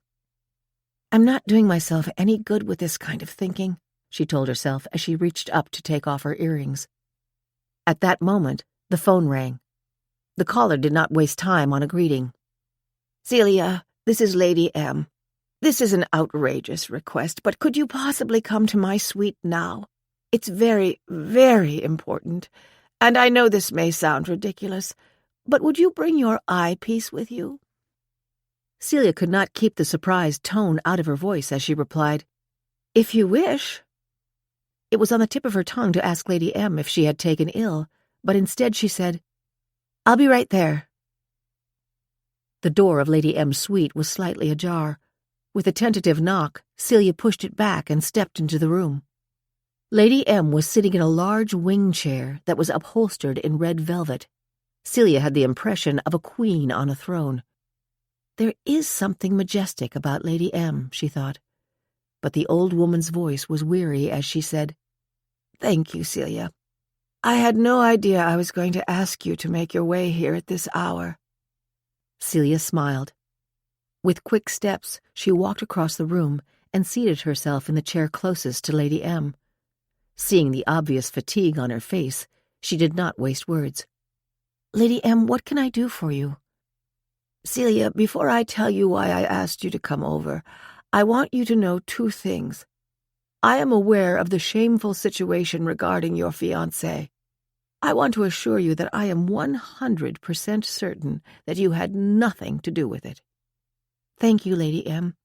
Hearing you say that is very important to me." "Celia, it's so good to be able to talk frankly to someone I trust. God knows there are few people in the world I feel I can trust these days, and because of that, I have an overwhelming sense of guilt. I feel very sure that Roger's death was not an accident, but a suicide, and it was because of me." "Because of you?" Celia exclaimed. "But how could you have any possible reason to think—" Lady M held up her hand. "Celia, listen to me. I can explain very simply. I was at a cocktail party the night before we sailed. Decades ago, Richard and I had engaged the accounting and financial management firm that was founded by Roger's grandfather, and we continued the relationship when Roger's father took over. When he died in an accident 7 years ago, I stayed with Roger. At the party I saw an old friend who warned me to be very careful. He told me that Roger was not the man of integrity that both his father and grandfather had been. There were rumors that former clients of Roger's believed he had been skimming their accounts. My friend suggested I have my finances checked by an outside firm to be sure that everything was in order. I was so troubled by the warning that I told Roger my decision to go forward with an audit." In a voice that was suddenly sad, she said, "I have known Roger since he was a child. When I had my yacht, I frequently invited his mother and father to vacation with me. Of course they brought Roger along. I joked that he was my surrogate son. Well, some son he turned out to be." "What would you have done if an audit of your finances proved that you were right?" "I would have prosecuted him," Lady M said firmly. And he knew it. Only a few years ago, the chef who had been with me for 20 years and whose children I sent to college began kiting my food and liquor bills. I entertained frequently, and it was many months before I caught on. He was sentenced to 2 years in prison. He deserved that, Celia said firmly. Anyone who cheats other people, especially those who are good to them, should go to prison. Lady M paused, then asked, Celia, did you bring your microscope with you? Yes, I did. It's called a loupe. For the first time, Celia realized that Lady M was holding a bracelet in her hand. Please look at this and tell me what you think of it, she said as she gave it to Celia. Celia reached into her purse and took out the loupe. Holding it to her eye and rotating the bracelet slowly in front of it, she said, I'm afraid I don't think very much of it. The diamonds are inferior quality, the kind they use in most of the so-called jewelry bargain centers. That is exactly what I expected you to say. Celia could see the quiver in Lady M's lip. After a moment, Lady M said, And sadly that means that Brenda, my trusted employee and companion of more than 20 years, has also been stealing from me. She took the bracelet back. I will put this in the safe again and act as if nothing's amiss. I'm afraid I've already given Brenda an indication that I am concerned that it didn't seem right. She reached up and pressed the clasp of the Cleopatra necklace. Celia, I am desperately worried that I have been a very foolish old woman to have brought this treasure with me on this voyage. I have changed my mind about giving it to the Smithsonian. When I get back to New York, I'm turning it over to my lawyers, and I'll tell them to arrange with Mr. Kavanaugh's firm to have it returned to Egypt. Celia suspected the answer, but still asked, What made you change your mind?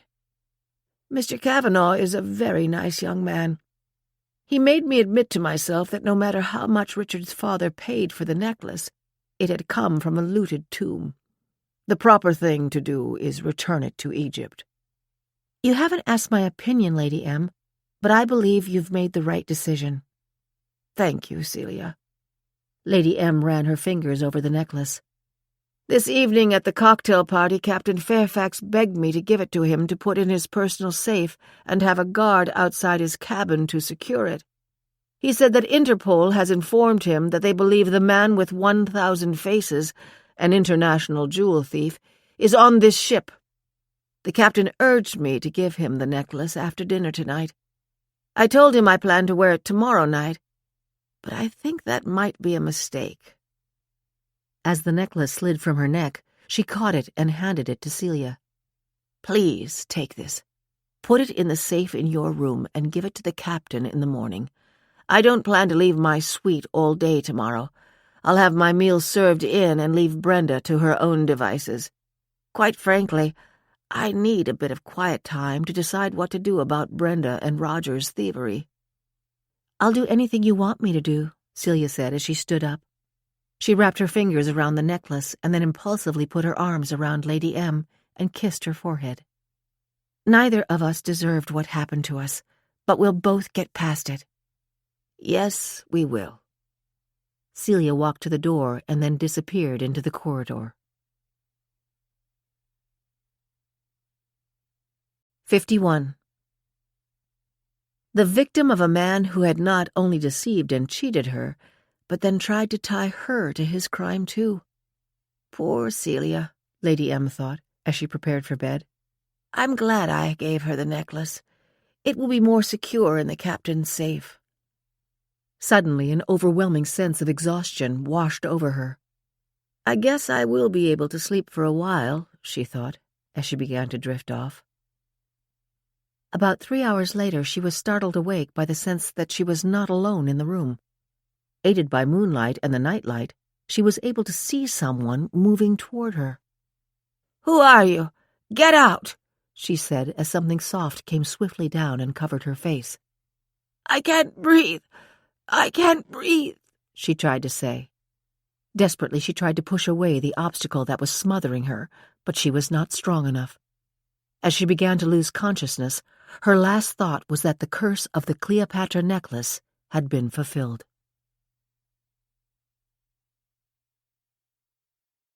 Day 4. 52. Lady M had ordered breakfast to be served at 8 o'clock. Raymond tapped on the door, then unlocked it and wheeled in the serving cart. The door to the bedroom was half open, and he could see that Lady M was asleep in her bed. Not sure of what to do, he decided to go to his station and phone to tell her that her breakfast had been delivered. When she did not answer after 7 rings, a suspicion began to take root in his mind. Lady M was old. He had seen the array of medicines in the bathroom closet when he tidied up the suite.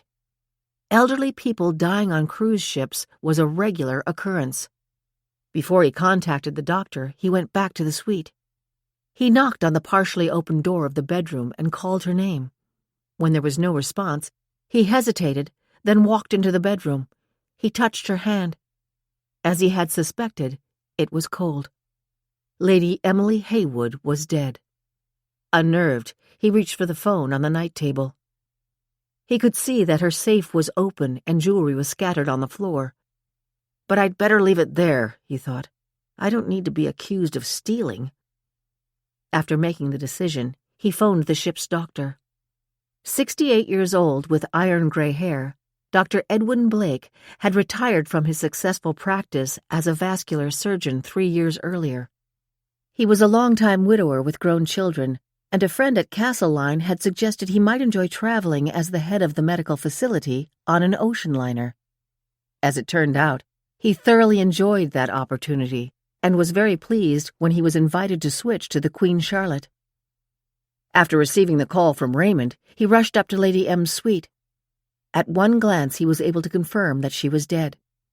But then he was immediately concerned by the fact that one arm was dangling off the edge of the bed and the other raised above her head. Bending over closely, he examined her face and observed dried blood at the corner of her mouth. Suspicious, he looked around and noticed that the other pillow was haphazardly lying on the coverlet. He picked it up and turned it over, then saw a telltale smudge of blood on it. Not wanting to have Raymond even guess his thoughts, he hesitated, then said, "I'm afraid this poor lady suffered a last instant of terrible pain in the heart attack that took her life." He took Raymond's arm and escorted him out of the bedroom, then shut the door behind them. "I will inform Captain Fairfax of Lady Haywood's passing," he said. "Please be aware that you must not say one word about this to anyone." The authority in his voice ended Raymond's intention to be on the phone to let all his friends on the staff know what had happened. "Of course, sir," he said. "But it is a very sad occurrence, isn't it? Lady Haywood was a very gracious lady, and to think that only yesterday Mr. Pearson's dreadful accident occurred." This was no accident, Dr. Blake thought grimly, as he started to leave to speak to the captain. Then he stopped.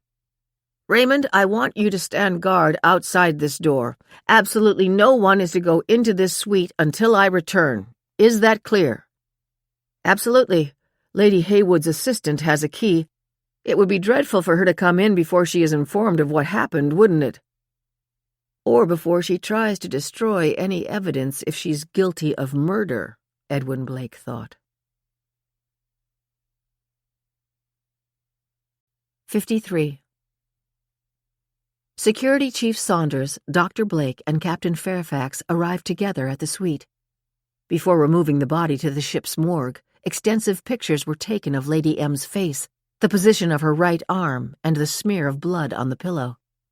Their immediate suspicion was that the motive for the murder was robbery. The others watched as Saunders went over to the open safe and looked in it. In addition to the several rings and a bracelet scattered on the floor, he saw that jewelry had been dumped on the shelf.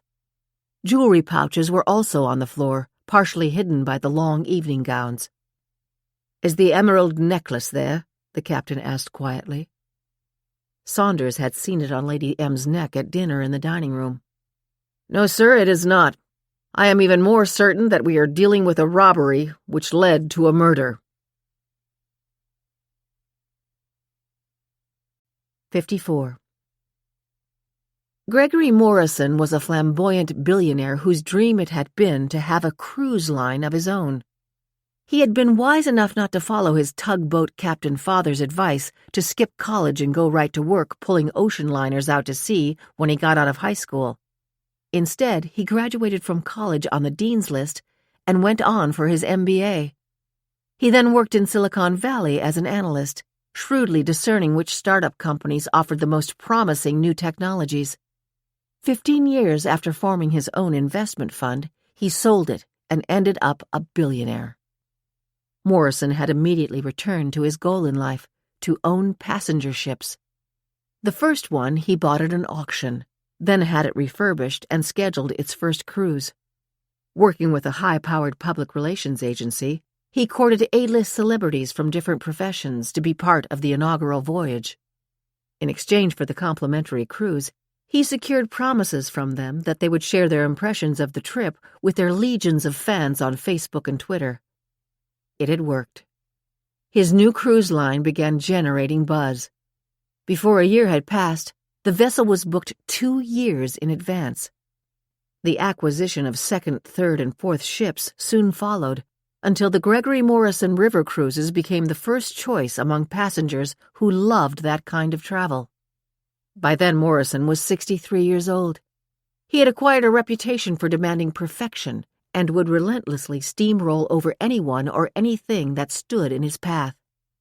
Everything he had accomplished until that point was a build-up to his ultimate dream, to create and operate an ocean liner unlike any other, and that would never be surpassed in luxury and elegance.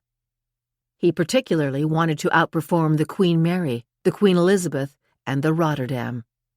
He did not want to have partners or shareholders. The ship he would build would be his masterpiece alone.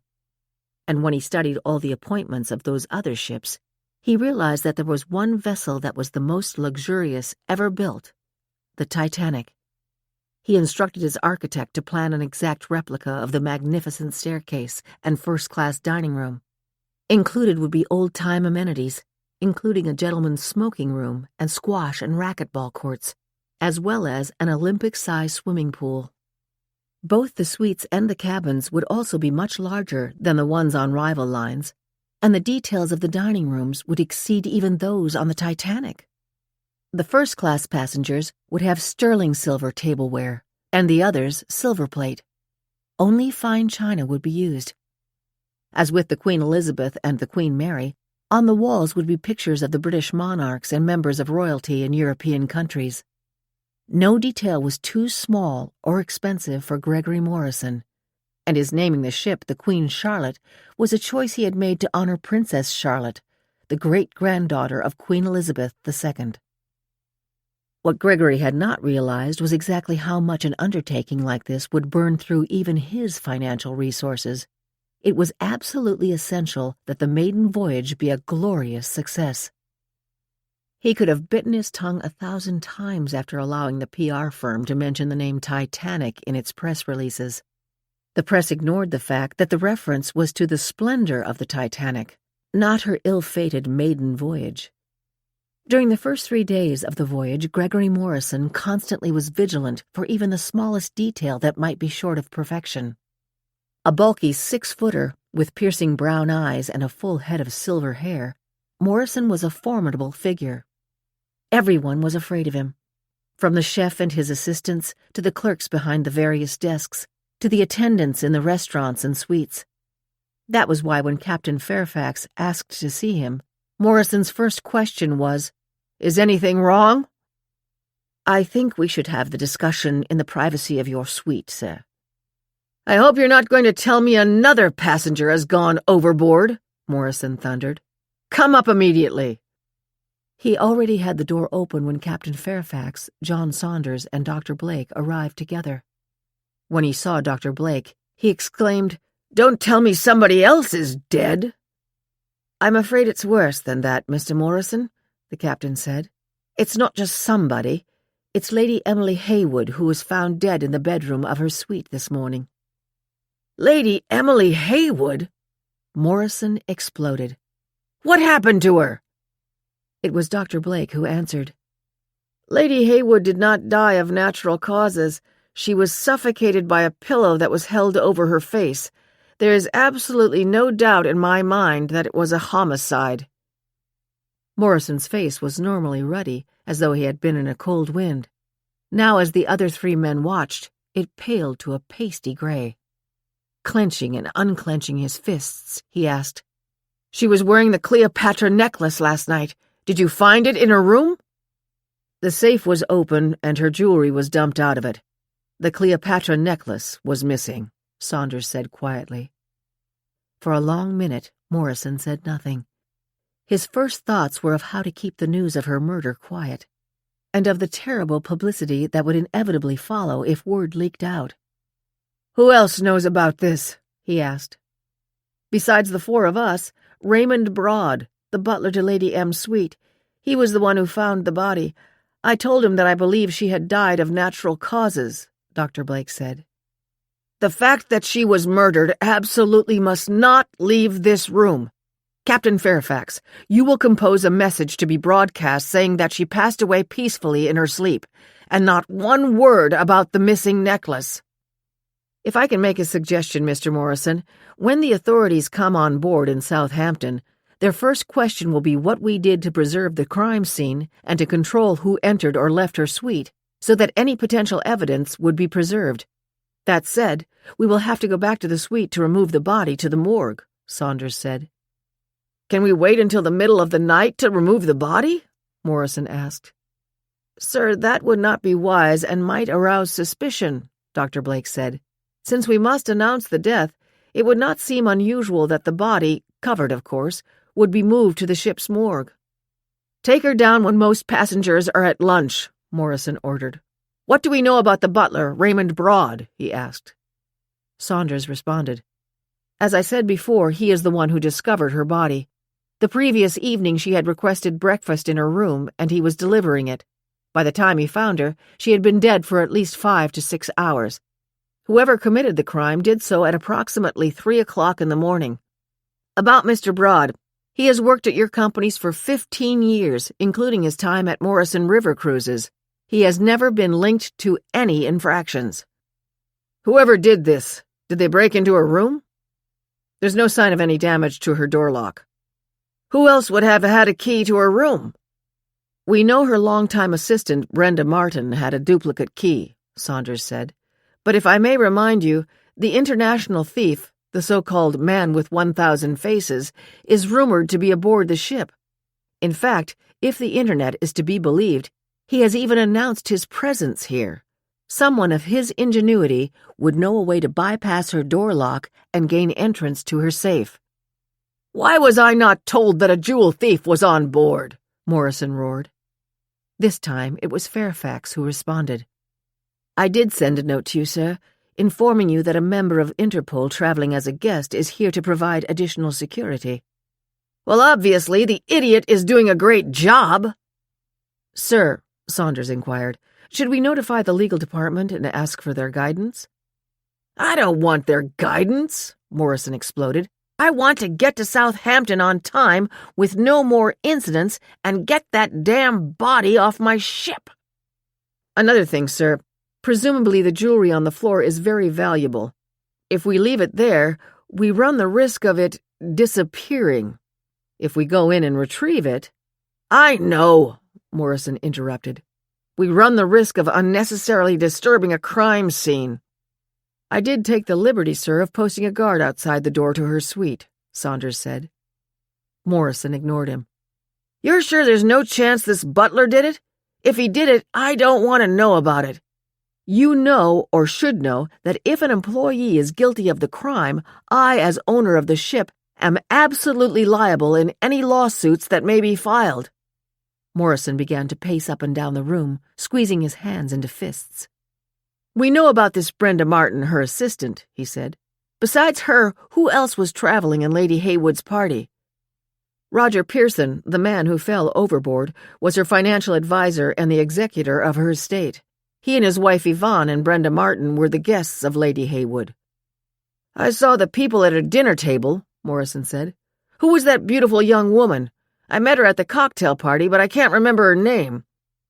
"It's Celia Kilbride. She is one of our guest lecturers, as is Professor Longworth," Saunders said. Our topic is the history of famous gems, Captain Fairfax added. Mr. Morrison, Saunders said, I believe it would be wise for me to speak to the passengers who were in the suites near Lady Heywood's to see if they heard any sounds of a disturbance or saw anyone in the hallway outside her suite. Not on your life. That will be a dead giveaway that something is wrong. We're not trying to solve a crime. I don't care who did it, as long as it's not an employee. Morrison paused, deep in thought. Go over with me again what the butler said. Saunders replied. His name is Raymond Broad. He tells a pretty straight story. As you know, when a meal is ordered for a certain time, our butlers, after tapping on the door, are permitted to enter the suite and leave the meal cart. This is a particularly necessary service for our older guests, many of whom are hard of hearing. Since the door to Lady M's bedroom was open, he says he glanced in, saw that she was still in bed, and then called out to her that her breakfast had been served. When she didn't respond, he went back to his station, phoned her room, but got no answer. He thought that something must be wrong, returned to her suite, and stepped inside the bedroom. Then he could see that the door to her safe was open and jewelry scattered on the floor. He went over to the bed and realized she did not appear to be breathing. He touched her hand and said her skin felt cold. That was when he used the suite phone to call Dr. Blake. Tell him if he wants to keep his job, he better keep his mouth shut about what he saw in that suite. Make it damn clear to him that she died in her sleep. That's all. 55. Professor Longworth was sitting alone at the breakfast table when he was joined by Brenda Martin. A woman I find particularly dull, he thought, as he stood up courteously and greeted her with a smile. And how is Lady M this morning? He asked. I was concerned for her last evening. She looked very pale. When I didn't hear from her by 9 o'clock, it meant that she was having breakfast in her suite, Brenda replied. The waiter was at her side. She ordered her usual generous breakfast of orange juice, cantaloupe, poached eggs hollandaise, sausage, and coffee. It was then that Yvonne Pearson arrived at the table. I couldn't bear to be alone any longer, she explained, her voice breaking. I wanted to be with friends. She had worn almost no makeup to accentuate her supposedly grief-stricken appearance. Not having carried any black clothes in her wardrobe, she'd done the next best thing. She was wearing a gray running suit. Her only jewelry was her diamond wedding band. She had slept soundly and knew that she did not portray the exhausted look that would have been most suitable, but as the waiter held her chair for her, she sighed. I cried all night. All I could think of was my darling Roger falling. If only he had listened to me. I begged him often not to sit on the railing. She brushed away an imaginary tear as she sat down and picked up the menu. Brenda nodded sympathetically, but Professor Longworth, a keen student of human nature, saw through the facade. She's a good actress, he thought. I don't think those two are happy with each other. It was clear there was tension between them. Roger was always fawning over Lady M, and Yvonne didn't hide the fact that she was bored with both of them. At that moment, the captain's somber announcement that Lady M had passed away in her sleep was heard throughout the ship. Brenda gasped. Oh, no! Stood up and ran from the dining room. Why didn't they tell me? Why didn't they tell me? Henry Longworth and Yvonne Pearson exchanged shocked glances and then stared numbly at their plates. At their table, Elvira, Willie, Anna DeMille, and Devon Michelson reacted to the announcement with disbelief. It was Anna who spoke first. 2 people dead in 2 days, she gasped. And my mother had a saying, death comes in 3s. Elvira was the one who responded. I've heard that too, but I'm sure it's just an old wives' tale. At least I pray it is, she thought to herself.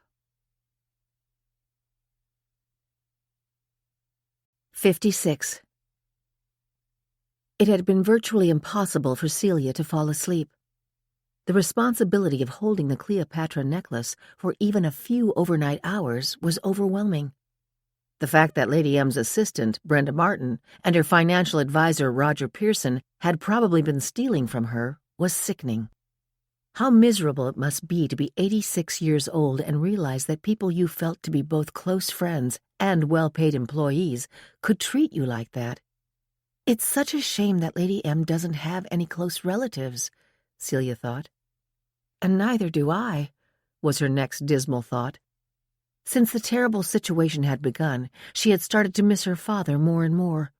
In a crazy way, she was resentful that he had never remarried and that she might have had siblings. Half-siblings, she corrected herself. But that would be good enough for me. She knew that only a few of the friends who had invested in Stephen's hedge fund believed that she had been part of his scheme. Nevertheless, all of them had been visibly cool to her. The money they had been saving for the new house or condo or to start a family had vanished.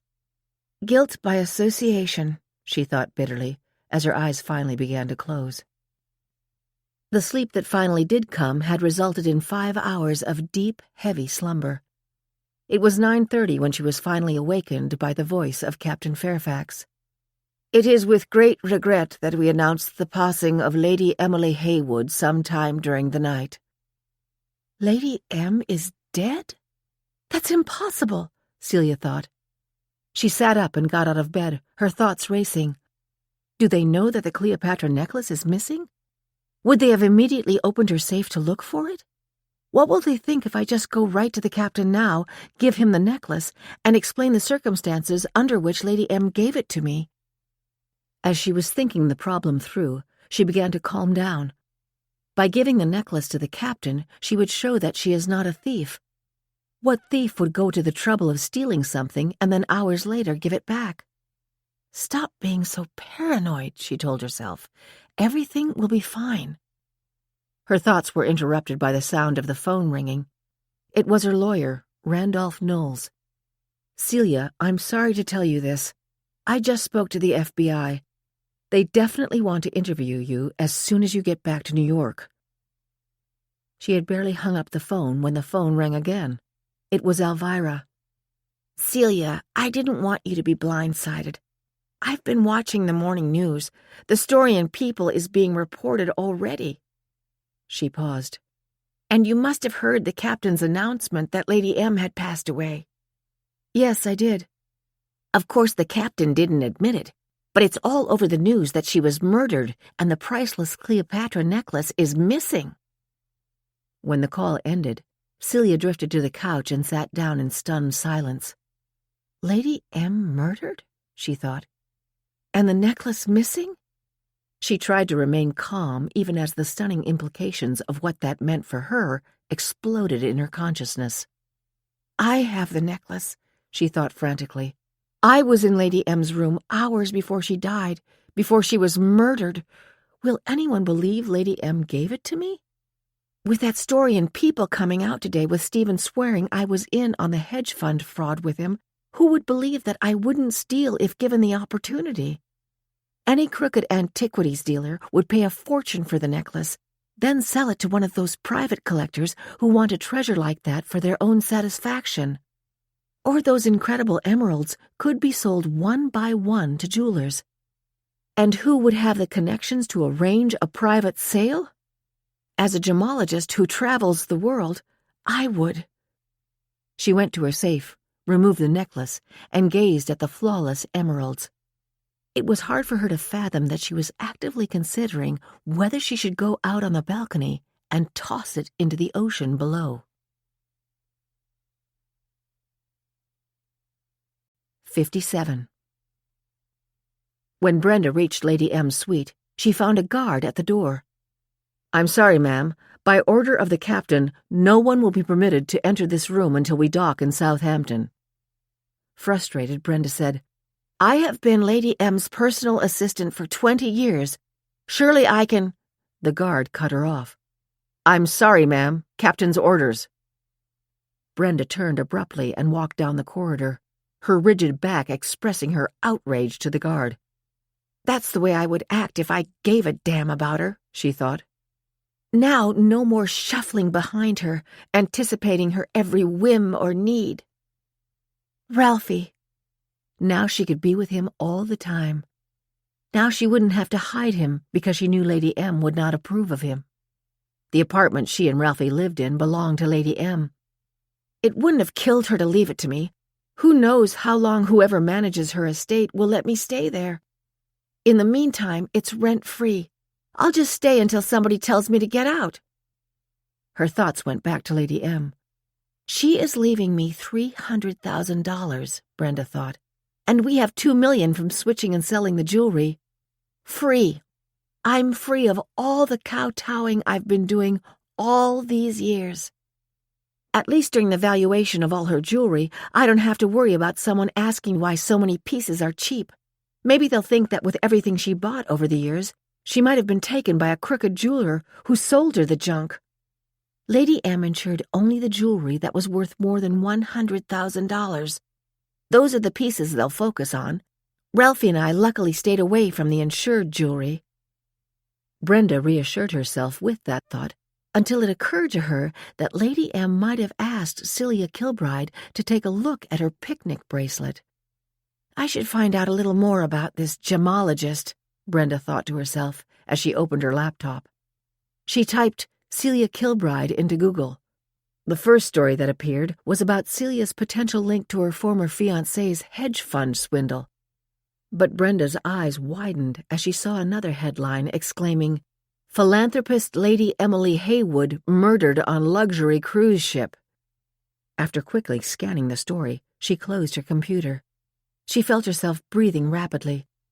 I was going to be okay, she thought, if Lady M had died in her sleep. That's what old people do. If they're right and she was murdered, will that change the way they look at me? It might provide cover for me and Ralphie. The article had said that the Cleopatra necklace was missing.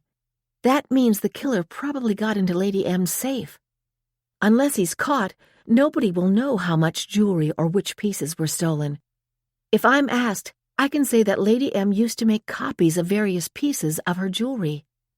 She brought a number of legitimate pieces and a number of copies on the trip. The thief must have taken some of the good stuff and left the junk. Brenda was now feeling infinitely better. That also explains the guard at the door of her suite and not letting me in, she thought. The ship was trying to cover up the murder and theft by saying she died of natural causes. Lady M's gone, and I have an alibi regarding the jewelry, but I'm not completely home free. If Lady M told Celia she suspected I had substituted the bracelet, would Celia tell that to the police when the ship docked? Or would she tell the captain now? And will the police be waiting for me? If Lady M was murdered, would Celia feel even more compelled to report anything Lady M told her? But will Celia have any credibility because of the fund swindle? If she tells them anything, it will be her word against mine, Brenda told herself nervously as she returned to the dining room and asked the waiter to bring her a fresh cup of coffee and a blueberry muffin. 5 minutes later, after she had taken a big bite of her muffin, her jaw froze. I'm the only one who has a key to Lady M's suite. Is anybody going to think I might have killed her? 58. Ted Kavanaugh was finishing breakfast and winding up a telephone conversation with his law partner when the announcement of Lady Haywood's death came over the public address system. He was holding a cup of coffee and had to grasp it tightly to keep from dropping it. He felt sorry for Lady M, but his next thought was, I hope that the Cleopatra necklace is safe. I wonder if word of her death has reached the press, he thought, as he began tapping on his iPhone. It certainly had. Lady Emily Haywood murdered and famous necklace may be missing, was the headline on Yahoo News. That can't be true, he thought, even as he realized there must have been some verification. The captain's announcement had said nothing about murder. There are always wild rumors online, but he guessed this was too extraordinary to not be true. The story went on to say that in the early hours of this morning, Lady Haywood had been smothered with a pillow as she lay in bed. It said that her safe was open and the jewelry was scattered on the floor. The Cleopatra necklace. What a tragedy if it was lost. It was the last piece of jewelry Cleopatra had sent for, as she prepared to commit suicide rather than be taken prisoner by Octavian. He thought of the antiquities he and his law partners had recovered for their rightful owners, paintings for the families of Auschwitz victims, paintings and sculptures for the Louvre Museum that had been stolen when France was occupied in World War II. And they had successfully sued antiques and art dealers who had peddled to unsuspecting buyers copies of valuable artifacts as if they were the real thing. His mind raced as he thought of the people on the ship who were close to Lady M. Brenda Martin, of course. Roger Pearson, but he was dead. Were Lady M and Pearson's widow close? How about Celia Kilbride? Lady M had attended her lectures, chatted with her when they ended, and invited the gemologist to sit at her table. He typed Celia Kilbride into Google. The lead story was a People magazine interview with her accused former fiancé who swore she was in on his swindle. As a lawyer, he knew that after the release of the interview, the FBI would be compelled to take a closer look at her potential involvement in the theft. Her legal fees must be exorbitant. Could she have been driven to steal the necklace? If she stole it, how did she get into Lady M's room? He tried to imagine what had transpired in Lady M's suite. Did Lady M wake up and find her opening the safe? And if that happened, would Celia Kilbride have panicked, grabbed a pillow, and smothered Lady M? But even as all this occurred to him, Ted could visualize Celia Kilbride coming into the cocktail party last night, looking absolutely beautiful as she warmly greeted other people in the room. 59. With increasing despair, Roger Pearson had watched the sun come up. His arms were leaden. His teeth were chattering. A cold rain had provided essential fresh water for him to gulp, but left his whole body shivering. It was an effort to keep his arms and legs moving. He knew that if he was not in hypothermia, he was very close to it. He didn't know if he would have the energy to reinflate the pants he was using as a flotation device when the remaining air escaped. "I can't last much longer," he thought. And then he thought he saw it. Some type of ship coming his way. He had long ago given up any semblance of religion, but now he found himself praying. "Dear God, let somebody be looking this way. Let someone see me." There are no atheists in foxholes was his last conscious thought, while forcing himself not to wave until he was in visual range of the ship. Now he was struggling to keep afloat in the swells that had suddenly begun to choke his nostrils and push him away from the oncoming vessel. 60.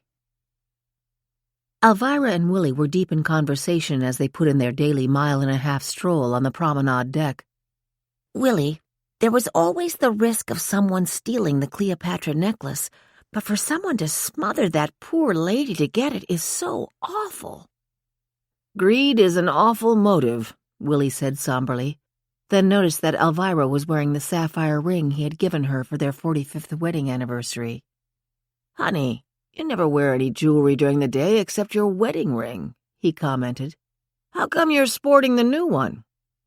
"Because I don't intend to have anyone sneak into our stateroom and steal it," Elvira replied. "And I'll bet most of the people on this ship are doing the same thing. And if they don't want to wear it, they'll be carrying it in their handbags. Oh, Willie, to think how this cruise was perfection for the first few days. And then poor Roger Pearson fell overboard, and now Lady M was murdered. Who would have believed it?"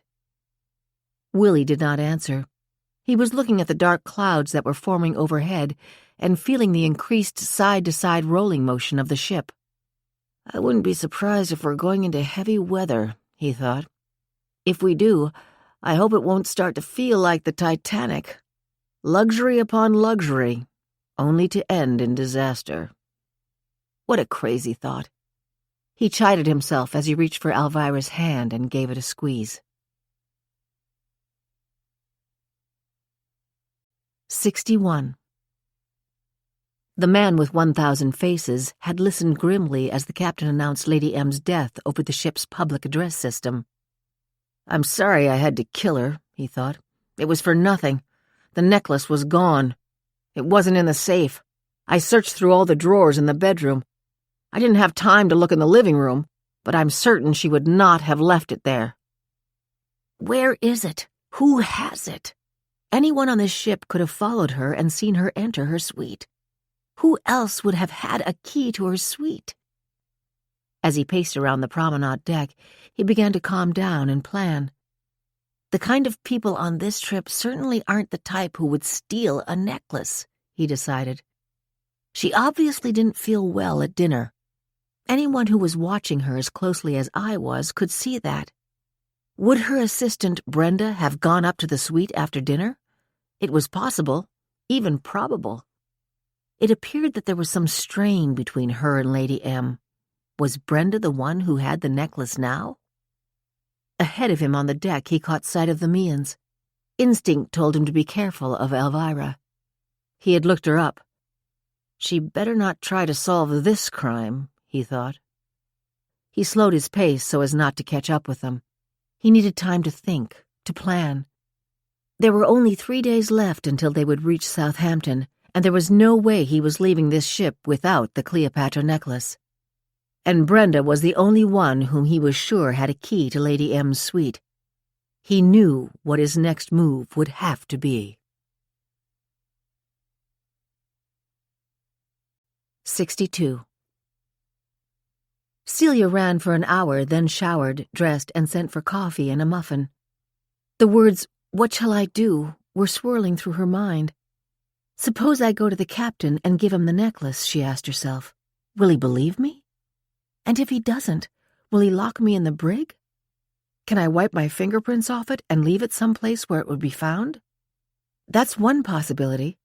But suppose someone sees me, or it is caught on camera. What then? Would they be allowed to search the cabins for it? No, if they had done that, they would have already found the necklace in my safe. Panicked at that thought, Celia looked around the room frantically. She went to the safe, opened it, and took out the Cleopatra necklace. She had dressed for her lecture and was wearing a jacket and slacks. The jacket was the flowing style, with one wide button at the neck. The slacks had deep pockets. Could she possibly keep the necklace on her person? Her hands trembled as she shoved the bulky piece into the left-hand pocket and ran to the mirror. There was no bulge showing. It's the best I can do, she thought despairingly. 63. Kim Volpone liked nothing better than taking a walk before breakfast. She was sailing on Paradise, a ship that was headed for her first stop, Southampton. A hard overnight rain had subsided, and the sun had just popped through. The deck was almost void of passengers. As she walked, she inhaled deeply. She loved the smell of the fresh ocean breeze. 40 years old and freshly divorced, she was cruising with her closest friend, Laura Bruno, and experiencing a sense of great relief that the nasty business of dividing assets was over. Her husband, Walter, had turned out to be a Walter Mitty type, pipe dreams instead of reality. Midway through the walk, she stopped and looked out over the horizon. She squinted her eyes and blinked. What was that she was seeing? Was it some of the floating garbage that unfortunately found its way into these waters? Maybe, but something appeared to be moving back and forth. About 20 feet from her was an older man standing with his arm around a woman near his age. Around his neck was a strap holding a pair of binoculars. "Excuse me, sir. I don't believe we've met. I'm Kim Volpone." "I'm Ralph Middle, and this is my wife, Mildred." "Would it be possible, Ralph, to borrow your binoculars?" Reluctantly, he agreed. "Please be careful," he admonished her. "They're very expensive." "I will be," Kim promised absently as she took them from his hands. She put the strap around her neck and adjusted the lenses. When she focused on the moving object, she caught her breath. It appeared to be an arm flailing back and forth. She gasped, pulled the strap from around her neck, and handed the binoculars back to their owner. "Look over there," she said as she pointed. "What do you see?" Surprised at the urgency in her voice, he took the binoculars, readjusted them to his vision, and directed them toward the horizon. "There's someone out there!" he exclaimed, and turned back to her. "I'll keep watching," he said. "Go tell a crew member to call the captain. There's someone in the water. He's trying to signal our ship." 10 minutes later, a boat with 4 crewmen aboard had been lowered and was speeding toward whoever was in the water. 64. Captain Fairfax and John Saunders had answered Morrison's shouted commands to come to his suite at once. "How did that story leak out?" an apoplectic Morrison demanded. "Who told them what happened?" "I can only assume that the man with 1,000 faces was the source," Saunders answered. "How about Dr. Blake? How about the butler?" Captain Fairfax stiffened, but tried not to let his anger show. "If my life depended on it, I would say that Dr. Blake would never reveal that information. As for Raymond Broad, as I told you, I am not even sure he was aware of the fact that Lady Heywood was the victim of foul play. If I were to make a guess, I would agree with what Mr. Saunders just said. This is likely another example of the man with 1,000 faces bragging to the media." "Wait a minute. What about that guy, the detective from Interpol? What's his name?" Morrison said, the creases in his forehead deepening. "It's Devon Michelson, sir," Captain Fairfax replied. "Tell him I want him to get up here now, and I mean right now," Morrison thundered. Without answering, Fairfax reached for the phone. "Ring me Devon Michelson's suite," he said. 3 rings later, he picked up. "Mr. Michelson, this is Captain Fairfax. I'm in Mr. Morrison's suite. He wants you to come up immediately and meet with him." "Of course. I know where it is. I'll be right there." For a long 3 minutes there was an uncomfortable silence. It was broken when Devon Michelson tapped on the door and opened it. Morrison wasted no time on pleasantries. "I hear you're with Interpol," he said abruptly. "We've had a murder and a piece of priceless jewelry stolen. Weren't you supposed to prevent that?" Michelson did not attempt to hide the anger in his face.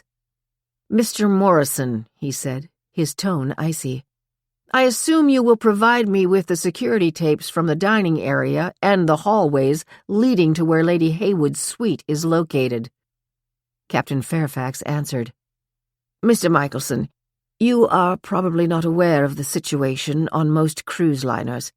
Because we value the privacy of our guests, we do not place cameras in the hallways." "Well, that means you are also protecting the privacy of a thief and a murderer.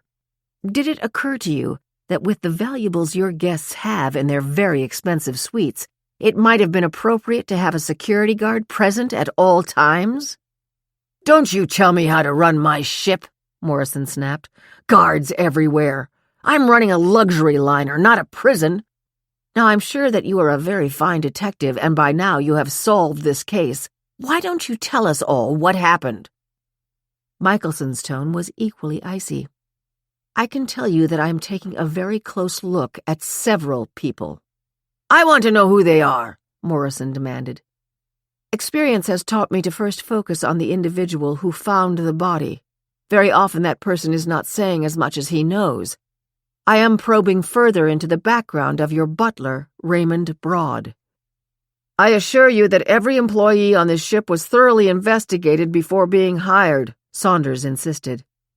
"I'm sure they were," Michelson said. "But I assure you that Interpol's investigative resources vastly surpass those available to you." "Who else?" Morrison asked. "There are several other passengers whose backgrounds are of interest to me. For now I will share the name of only one, Mr. Edward Kavanaugh." "The ambassador's son?" Fairfax asked with dismay. "Ted, as he calls himself, Kavanaugh, travels extensively in Europe and the Middle East. I have reviewed his flight records, passport stamps, and hotel records. By coincidence or otherwise, he has been in close proximity to the scenes of the man with 1,000 faces thefts over the past 7 years. He has openly indicated his interest in the so-called Cleopatra necklace." And now, having answered your questions, I will take my leave." As the door closed behind Michelson, Captain Fairfax said, "Mr. Morrison, another matter. I have been inundated with calls and emails from the press seeking comment on how Lady M died and if the Cleopatra necklace has been stolen. How do you want me to reply?" "We stick to our story that Lady M died of natural causes, period," Morrison shot back. Fairfax asked, "We do know that the Cleopatra necklace is missing. Should we not warn the passengers to be careful with their valuables?" "Not one word about missing or stolen jewelry," Morrison snapped. "That's all." The two men took that as a dismissal and left the suite. Even though it was only 10 o'clock in the morning, Gregory Morrison went to the suite bar and poured himself a generous glass of vodka. He was not given to praying, but he was thinking, "Dear God, don't let it be an employee who killed her." 10 minutes later, Morrison received a call from his firm's public relations office. He was told that in addition to the rumor that Lady M was murdered and her necklace was stolen, there were news reports saying that because of the story in People, Celia Kilbride was going to be questioned by the FBI again over her involvement in a hedge fund fraud. Since she was a guest lecturer on Queen Charlotte, he and the captain should be ready to respond to questions from passengers. "I certainly ought to know," Morrison barked. He hung up the phone and called for his chief of security to come back to his suite. When Saunders arrived in a deadly calm voice, Morrison asked, "Were you aware that one of our lecturers, Celia Kilbride, is under suspicion for being involved in a fraud?" "No, I was not. The lecturers are booked by the entertainment director. Most of my focus, naturally, is on the passengers and Castle Line employees. When is Kilbride due to lecture again?" Saunders took out his iPhone, tapped it several times, and replied, "This afternoon in the theater. But it's not another lecture. It's a conversation with Mr. Breidenbach, the entertainment director, and she'll also answer questions from the audience." "Well, tell her to forget it. That's all I need is for people to know I hired a thief to give a talk on my ship." Saunders replied carefully, "Mr. Morrison, I believe it is in our best interest to keep things as normal as possible for the balance of the voyage. Do you realize that if we cancel Ms. Kilbride's appearance, in addition to disappointing the passengers who are planning to attend, we would be announcing that we suspect her of the theft and murder in Lady Heywood's suite? Is this what we want to do?" "She's a gemologist, isn't she?" "Yes, she is." "So that means the talk will be about jewelry, right? Has it occurred to you that most of the passengers at the talk will know that Kilbride is being investigated for participating in a swindle?" "I would say yes. They'll know. However, in essence, since we know there was a homicide on board and the Interpol agent did not mention her, you would also by default be saying that you think she was involved. There could be very unpleasant repercussions. If it turns out she is not guilty, she might come after you for defamation of character. I strongly suggest that you do not cancel her scheduled presentation." Morrison considered. "Okay, if she's up on stage for an hour, at least I'll know she's not in some other old lady's suite killing her and stealing more jewelry. Leave it as scheduled. I will make it my business to be there to hear her." 65. At 3:20, Celia stood in the wings of the auditorium. Peering around the curtain, she could see that almost every seat had been taken. Elvira and Willie Meehan, Ted Kavanaugh, Devin Michelson, and Anna DeMille were in the front row. Also in the front row was a man she recognized as Gregory Morrison, the owner of the Queen Charlotte. Why is he here, she wondered, her mouth suddenly dry. The thought crossed her mind that a day ago Lady Emily had been in the first row as well. Involuntarily, her hand clutched the pocket where the bulky necklace was hidden. She heard her name being announced by Anthony Breidenbach, the entertainment director. Attempting a smile, she walked on stage and shook his hand as he spoke. "Celia Kilbride is a renowned gemologist from Carruthers in New York. Her expertise in appraising valuable gems, as well as her knowledge of the history of their background, has fascinated us in her previous lectures. Today is a little bit different. She will be answering questions from me and afterwards the audience." Celia and the entertainment director walked to chairs that were facing each other and sat down. "Celia, my first question is about birthstones and what they symbolize. Let's start with amber." Amber is a stone astrologically linked with the zodiac sign of Taurus. Early physicians prescribed wearing it to ward off headaches, heart problems, and many other ailments. Ancient Egyptians placed a piece of amber with their dead to assure that the body would remain whole, Celia answered, comfortable now that she was on familiar ground. "How about aquamarine?" "That is the March birthstone, Pisces. It is thought to bring joy and happiness and harmony in married life. The ancient Greeks thought it was sacred to their god Poseidon. It's a great stone to take on vacations and cruises." "Let's go to some of the really expensive stones," the entertainment director said. "How about diamonds?" "The diamond is the April birthstone, Aries." Celia smiled. "It's believed to bring forth purity, harmony, love, and abundance. Those lucky enough to afford to buy one believed it made them safe from the plague." "What about the emerald?" "Emerald is also a stone of Taurus. It is the May birthstone.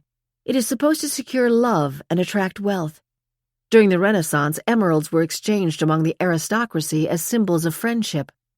It is the sacred stone of the goddess Venus." "One more. Tell us about gold." "It doesn't have its own spot on the astrology calendar. It is intimately linked with divinity and those gods associated with the sun. It is a symbol of good health. Gold earrings were thought to strengthen the eyes and among sailors and fishermen to prevent one from drowning." The moment she finished that sentence, Celia thought of Roger Pearson. If the entertainment director had the same thought, he did not show it. "All right, now it's the audience's turn," Breidenbach said. "Please raise your hand if you have a question. My assistant will bring the microphone to you." Celia had been concerned that the first question would be about the Cleopatra necklace. Instead, it was from a woman who asked about the emerald and diamond necklace Sir Alexander Korda had purchased for the actress Merle Oberon in 1939. "That necklace was magnificent," Celia told her. "It had 29 emeralds. It is believed they are the same shape and size, the same stones, in fact, as those that previously adorned regal Maharajas in India in the 15th century." As soon as Celia finished, at least a dozen hands went up. The questions followed in quick succession. "What is the history of the Hope Diamond?" "What about the jewels in the British coronation crown?" "Was it true that the tradition of giving diamond engagement rings resulted from a successful De Beers marketing campaign in the 1930s? One that brought a laugh was the ring that was stolen from Kim Kardashian worth $4 million? It was at the very end of the session that a question was asked about the Cleopatra necklace. "Was it really stolen, and was Lady Heywood murdered?" "I have no idea if the necklace was stolen," Celia answered, "and I have no reason to believe the rumor that Lady Heywood's death was not from natural causes." "Score one for you," Morrison thought. He felt relieved that he had decided to allow Kilbride's presentation to go forward. That is, until the final questions. "Miss Kilbride, many of us, including you, were at the captain's cocktail party and the dinner that followed. We saw Lady Emily wearing the Cleopatra necklace. Despite the widely circulated rumors that it has been stolen, the ship insists it was not. Can you confirm this?" "No one from the ship has contacted me about the necklace," Celia said uncomfortably. "And wasn't there a curse on the necklace that said anyone who brought it to sea would not reach shore alive?" Celia's mind was filled with the thought of Lady M joking about the curse. "Yes," she said. "According to legend, a curse along those lines is associated with the necklace." "Thank you, Celia Kilbride, and thank you to everyone in our audience," Breidenbach said as he stood up, and the audience began to applaud. 66. Yvonne, Valerie Conrad, and Dana Terrace had attended Celia's lecture. Afterwards, they went down to the Edwardian bar for a cocktail. Yvonne had explained to her friends that she simply could not bear to be alone in her suite. "Every moment that I'm in there," she said, her voice trembling and sad, "I see Roger. And I live again that terrible moment when he leaned back, then raised his arms as he fell. I was at the door of the balcony, and I warned him, 'Roger, please don't sit on the railing. You'll fall overboard.' He laughed and said, 'Don't worry, I'm a good swimmer.'" She managed to squeeze a tear out of her right eye. Valerie and Dana cooed in sympathy. "It must have been so awful for you," Valerie said. "I can't imagine anything so horrible," Dana joined in. "I'll have to live with that memory every day of my life," Yvonne lamented. "Have you thought about funeral arrangements or a memorial service?" Dana asked. "I've barely been able to think straight," Yvonne said. "But of course I'll have a memorial service. I think 2 weeks from now would be appropriate under the circumstances." "And by then I should have the insurance money," Yvonne thought. "I heard about the ceremony where the man scattered his wife's ashes," Dana said. "Yes, at least he had her ashes to throw over," Yvonne replied. "Yvonne, we hope you're going to be okay," Valerie said as she patted Yvonne's hand. "Did Roger have life insurance?" "Yes, he did, thank God. He had a $5 million policy, but of course we have other assets, stocks and bonds." "Well, that's good, because I'm pretty sure the insurance company won't pay right away unless the body is recovered." Yvonne hadn't thought of that potential delay. She made a silent prayer of thanksgiving that Lady M had been murdered before she was able to order an outside review of her finances. "Yvonne, it's much too early to say this, but try to look ahead," Valerie said. "You're attractive, you're young, you don't have children or other baggage. You'll be a wealthy widow. I'm sorry about poor Roger, but there is a bright side to all this. If you had been divorced, you would have had to split everything with Roger. This way you get it all." "Oh, I never thought of it like that," Yvonne murmured as she shook her head. "We'll be on the lookout for a suitable guy for you," Dana promised. Having settled Yvonne's future over a second cocktail, they turned their attention to Celia Kilbride. "That lecture was actually very interesting," Yvonne said. "She certainly doesn't look like anyone who would suffocate an old woman," Valerie observed. "You were sitting with her, Yvonne. What was your impression of her when you met her with the other people at the table?" "Pretty quiet, but I guess she has a lot on her mind. I wouldn't want to be interrogated by the FBI.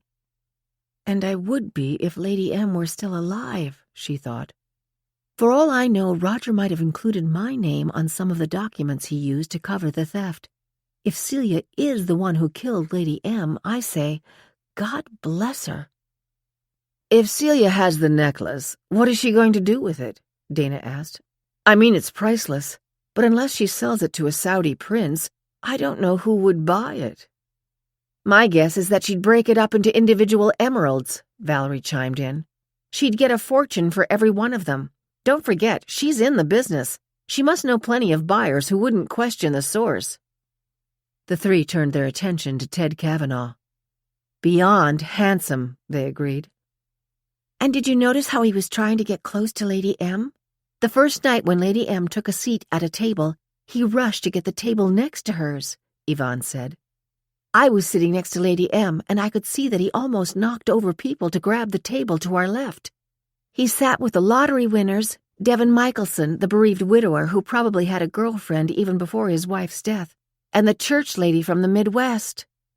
Her voice trailed off. "What about the Shakespeare guy?" Dana asked. "The one whose eyebrows keep going up and down?" Valerie suggested, as she imitated him with her own eyebrows. "Exactly," Dana verified. "I would say he doesn't look like the type of person who would kill anyone." "No, but he sure enjoys talking about murder," Yvonne insisted. Her voice deepened. "Out, damn spot! Out, I say! Will all the waters in the ocean wash this blood from my hands?" or something like that. Dana and Valerie went into gales of laughter. "You do a great Lady Macbeth," Dana said. "Now what's wrong with having another Manhattan cocktail?" "Absolutely nothing," Valerie agreed as she signaled for the waiter. 67. Ted Kavanaugh attended the jewelry discussion and was impressed by Celia's speaking skills as she answered all the questions that were tossed at her.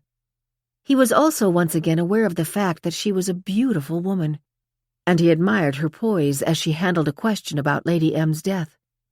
Everyone in the audience had to have been aware of the People article and its allegation from her former fiancé that she conspired with him on the theft, Ted thought. After it was over, a number of people in the audience waited to speak with her. As the last one left, Ted got up and stopped Celia near the door. They had exchanged greetings at the cocktail party, but that was all. He said, "Celia, I hope you remember me from the captain's cocktail party. Ted Kavanaugh," he said, extending his hand. "After all that talking, your throat must be dry. Why don't we have a glass of wine or a cocktail?" Celia's first instinct was to refuse, but she hesitated.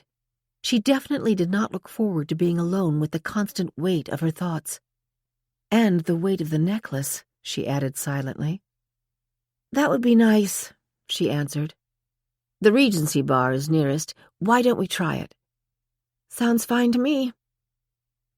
A few minutes later, the waiter was placing their drinks on the table. Chardonnay for Celia, vodka on the rocks for Ted. Ted followed his plan to stay away from raising the topic of Lady M's death or the Cleopatra necklace. Instead, he asked, "Celia, you must have done a lot of studying to become such a knowledgeable gemologist. Is there a special kind of school that you attended?" It was an easy question on a safe topic. "I went to England after college and became a fellow at the Gemological Institute of Great Britain. But as one of the professors said, it takes a lifetime to become a master gemologist." "How did you become interested in that as a career?" Ted did not miss the troubled expression on Celia's face. Celia was recalling that she had had a similar conversation with Professor Longworth only a few days ago about how she got started in the jewelry business. Was it only a few days? She recalled being uncomfortable then, but for whatever reason she felt comfortable talking to Ted Kavanaugh. "My father was a gemologist. When I was little, I loved to put jewelry, fake, of course, on my dolls. He began to teach me the difference between the fakes and the really good stuff and how to use a loop." Then she added, "He died 2 years ago. He left me $250,000, which I lost in a scam." She looked directly at him. "I read what happened to you," Ted admitted. "Then you know that a lot of people think I was in on the fraud and I helped cheat them out of their hard-earned money." "I read the account your ex-fiancé gave to People magazine." "It's a total lie," Celia said heatedly.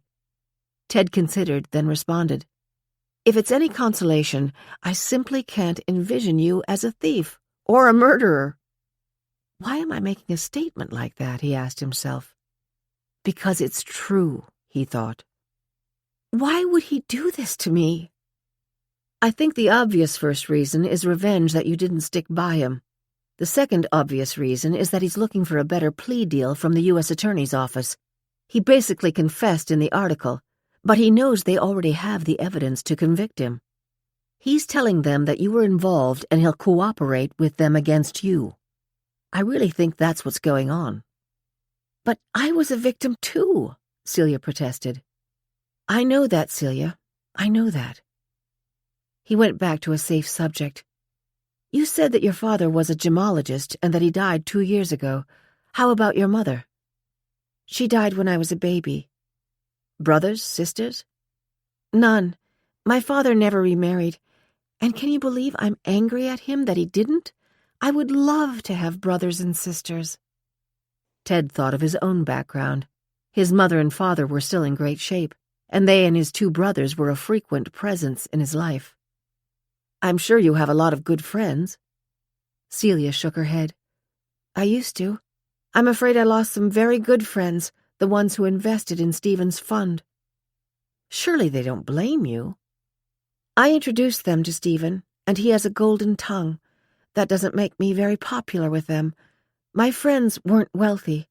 It really hurt them when they lost their money. I'll bet that it hurt you too, Ted thought, but didn't voice the opinion. Instead, he leaned back, took a sip of his drink, looked at Celia. He was sure to his very soul that she was innocent of Lady M's murder and that she was not a thief. Her eyes are so sad, he thought. She's been through so much. 68. Brenda attended Celia's presentation and admitted to herself that Celia was very knowledgeable about gems. She had been getting close to Lady M, Brenda thought. I wouldn't be surprised if Lady M had asked her to take a close look at the picnic bracelet. But even if she did, it would be Celia's word against mine, she reassured herself. And certainly with her fiancé implicating her in a crime, I'll bet they won't believe a word Celia says. Ralphie had emailed to express his sorrow regarding Lady M's passing. Wisely, he had not included any mention of Lady M's jewelry. Brenda made her way upstairs, smiling particularly at people whose faces she recognized. A number of them had offered condolences, recognizing that she had been Lady M's assistant for many years. When she reached her room, she went directly to the phone and called Ralph. When he answered, she started by saying, "Don't say too much. You never know if these conversations are being recorded." "I understand," he replied. "How are you, honey?" Brenda blushed. It was so nice after all these years to have someone call her honey. Even her mother had not been given to voicing any endearments. "I'm good, sweetie," she promised, "although of course I'm heartsick about Lady M's death. But it does mean that I'm free of the responsibility of being at her beck and call. So if you still want me to marry you, I'll be home this Sunday." "Of course, I'll be waiting for you," Ralph said. "I've been wanting to be married to you since the first day we met. I promise you now that Lady M is gone, things are going to be very different." "Yes, they will be," Brenda agreed. "Your buttercup says goodbye for now, my Ralphie. Kisses." She hung up the phone, smiling. I wonder how long it will be before I get the 300,000 from the estate. It wouldn't have killed her to leave me $500,000 or even $1 million, she thought. I deserve it. Satisfied with her self-justification, Brenda picked up the book she had been intending to start. She walked over and opened the door to the balcony. It was much too windy to go out. She was itching for this voyage to be over so she could get back to New York. Brenda could feel Ralphie's arms around her as she began to read the tender passages in Jane Eyre's journey from tragedy after tragedy to reconciliation with Mr. Rochester. He reminds me of Ralphie, she thought, as the picture evolved in her mind of the towering figure who was Jane Eyre's hero. She settled back in the club chair and began to read again. 69. Devin Michelson attended the session with Celia and the entertainment director, but only half listened to both the questions and responses. He was still seething from his meeting with Gregory Morrison and the ship's owner's obnoxious follow-up phone call minutes later. "You're from Interpol, right?" Morrison had asked. "Yes, I am." "And you're on this ship specifically to safeguard the Cleopatra necklace?"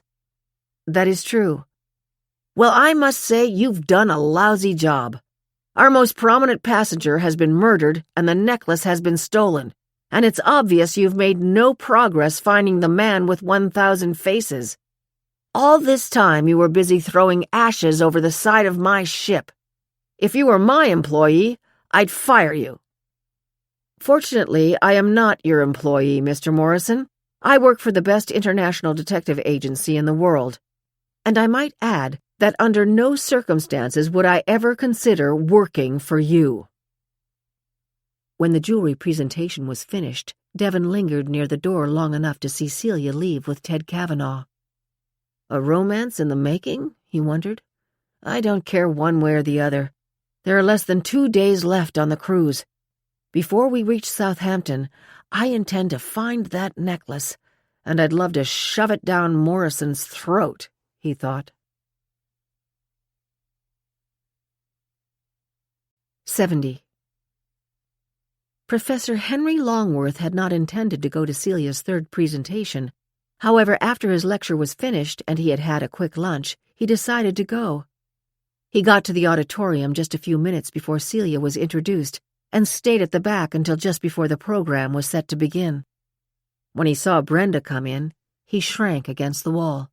The last thing he needed was to be subjected to her tiresome comments during the jewelry discussion. He waited until she had settled into a seat before he circumnavigated and took a seat as far away as humanly possible. When he sat down, he took a good look around. To his chagrin, Celia had almost twice the audience he had had for his talk. "She's talking about jewelry, base baubles," he thought. "I'm talking about the bard, the finest writer the world has ever known." Jealous? I admit I am, he told himself. Nevertheless, she is a rather nice young woman.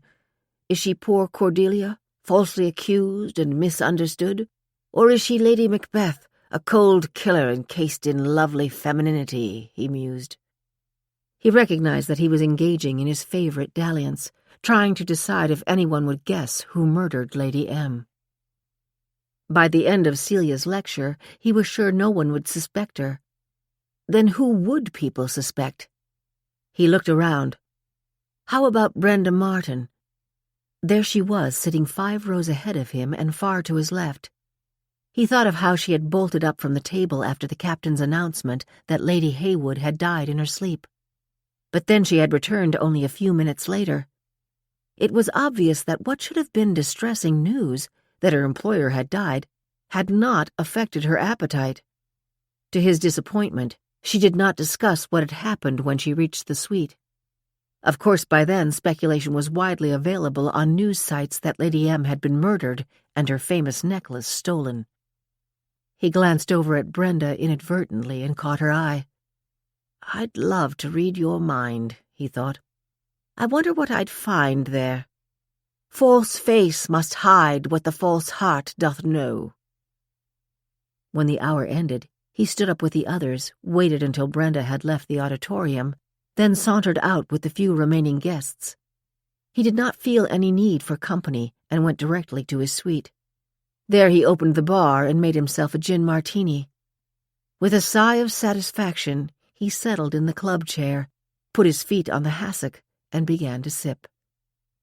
This trip may be crazy, he thought, but even so it does have all the amenities they promised. And a murder on board is such an interesting plot twist.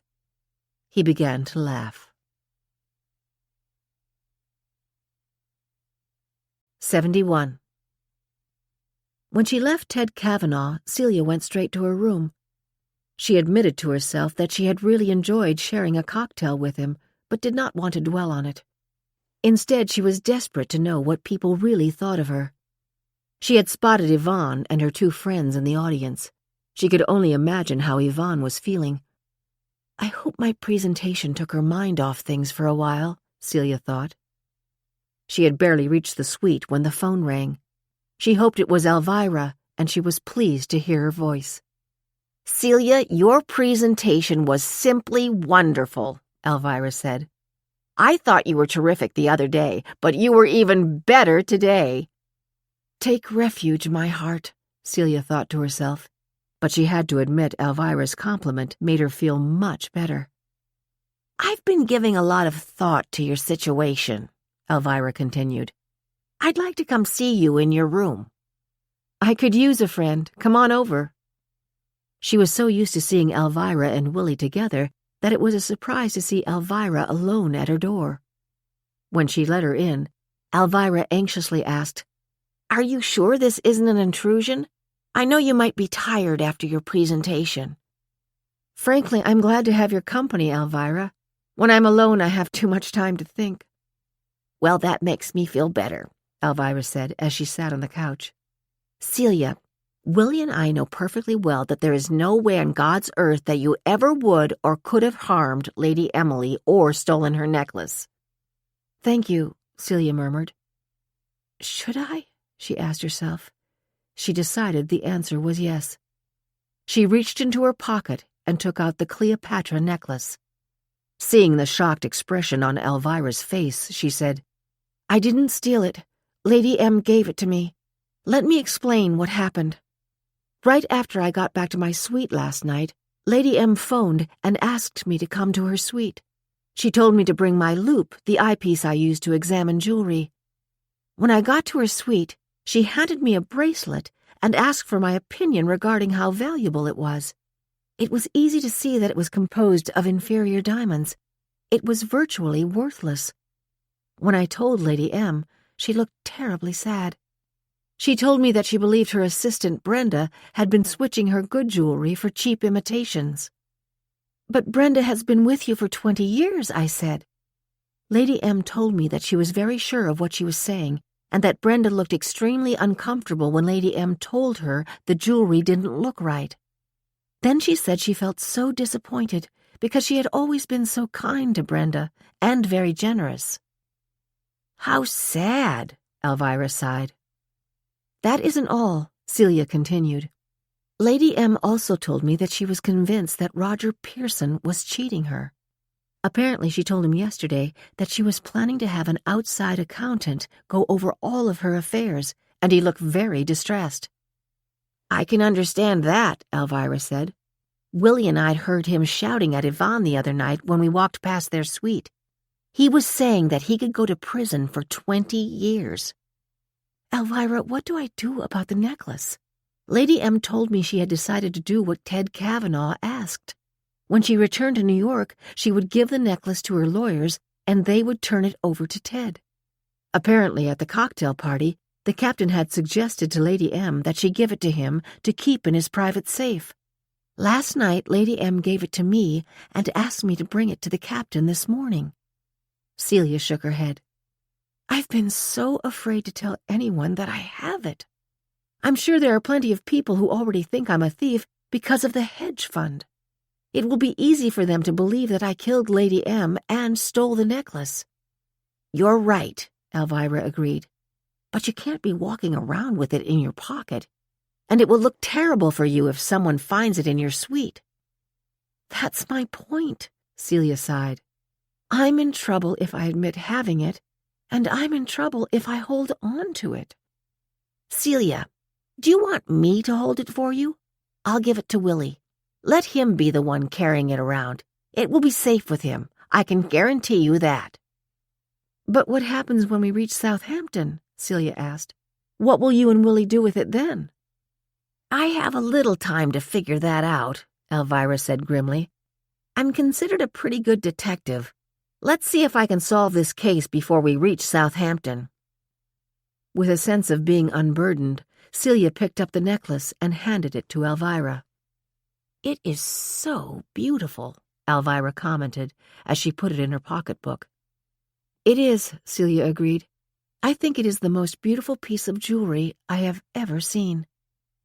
Elvira paused, looked at Celia, and asked with a smile, "Should I be worried about the Cleopatra curse?" "No," Celia said, smiling back at her. "The curse is that whoever takes this necklace to sea will never live to reach the shore, and if the curse was real, poor Lady M was the victim." As she spoke, Celia's mind was filled with the memory of Lady M's troubled, sad face when she told her that her two trusted confidants, Brenda and Roger, had been cheating her. 72.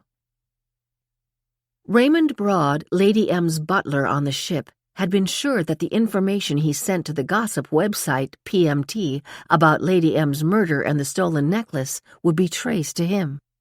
To his surprise, he was not questioned beyond his original statement that he had found Lady M dead in her suite.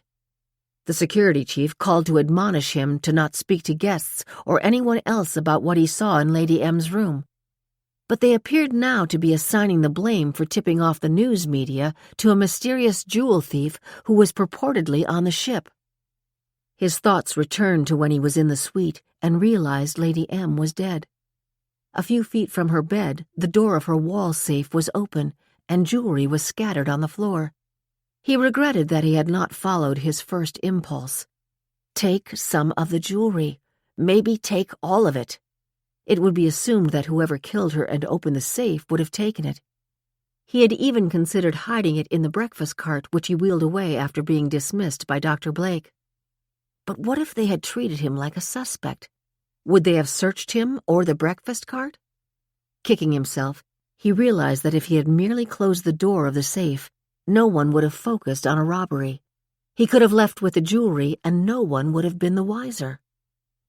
His other reason for regret was that Lady M was known as a very big tipper. So on all counts I lose, he decided. After Lady M's suite was sealed, he had been reassigned and was now in charge of both Professor Longworth's and Brenda Martin's cabins. He did not think much of either of them. The professor barely acknowledged him when he was in the room, and Brenda Martin was constantly asking for one thing after another.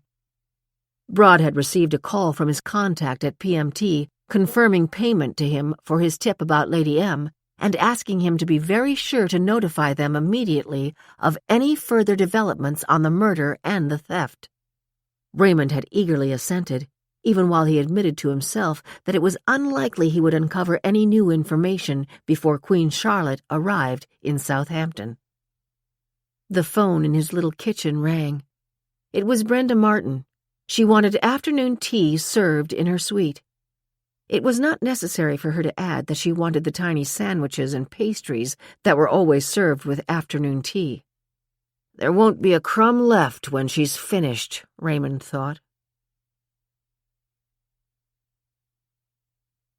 73.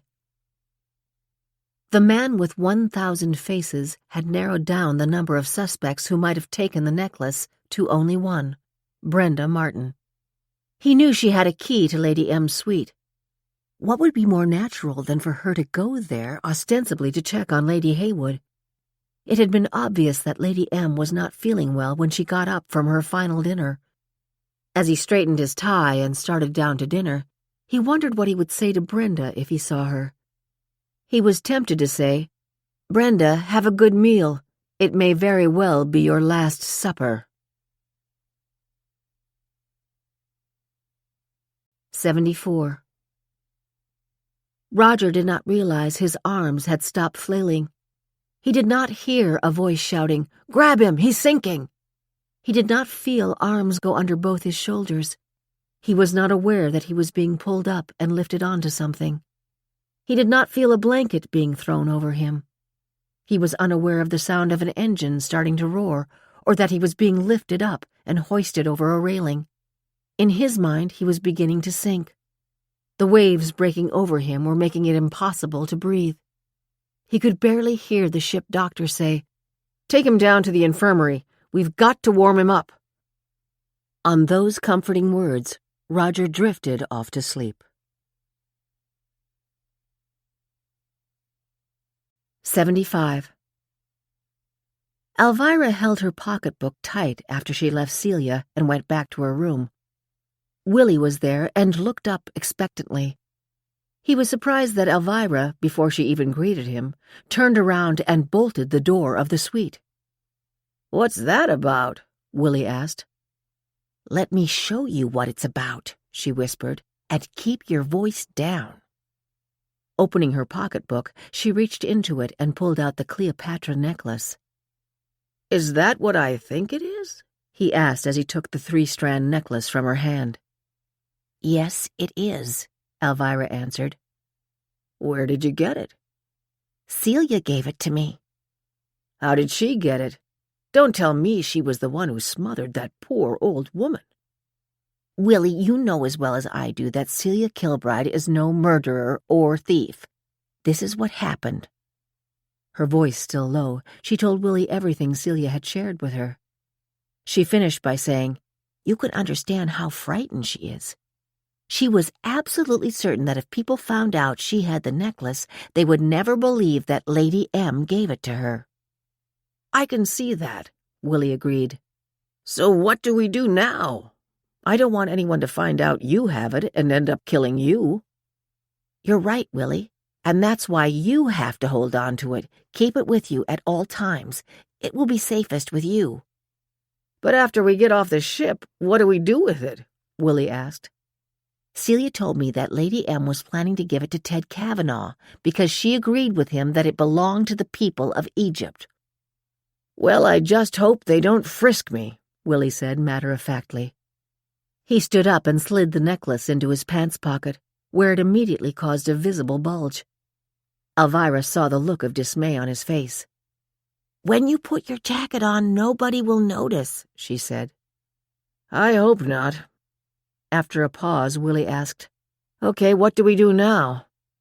"Willie, you know I'm a good detective." He looked alarmed.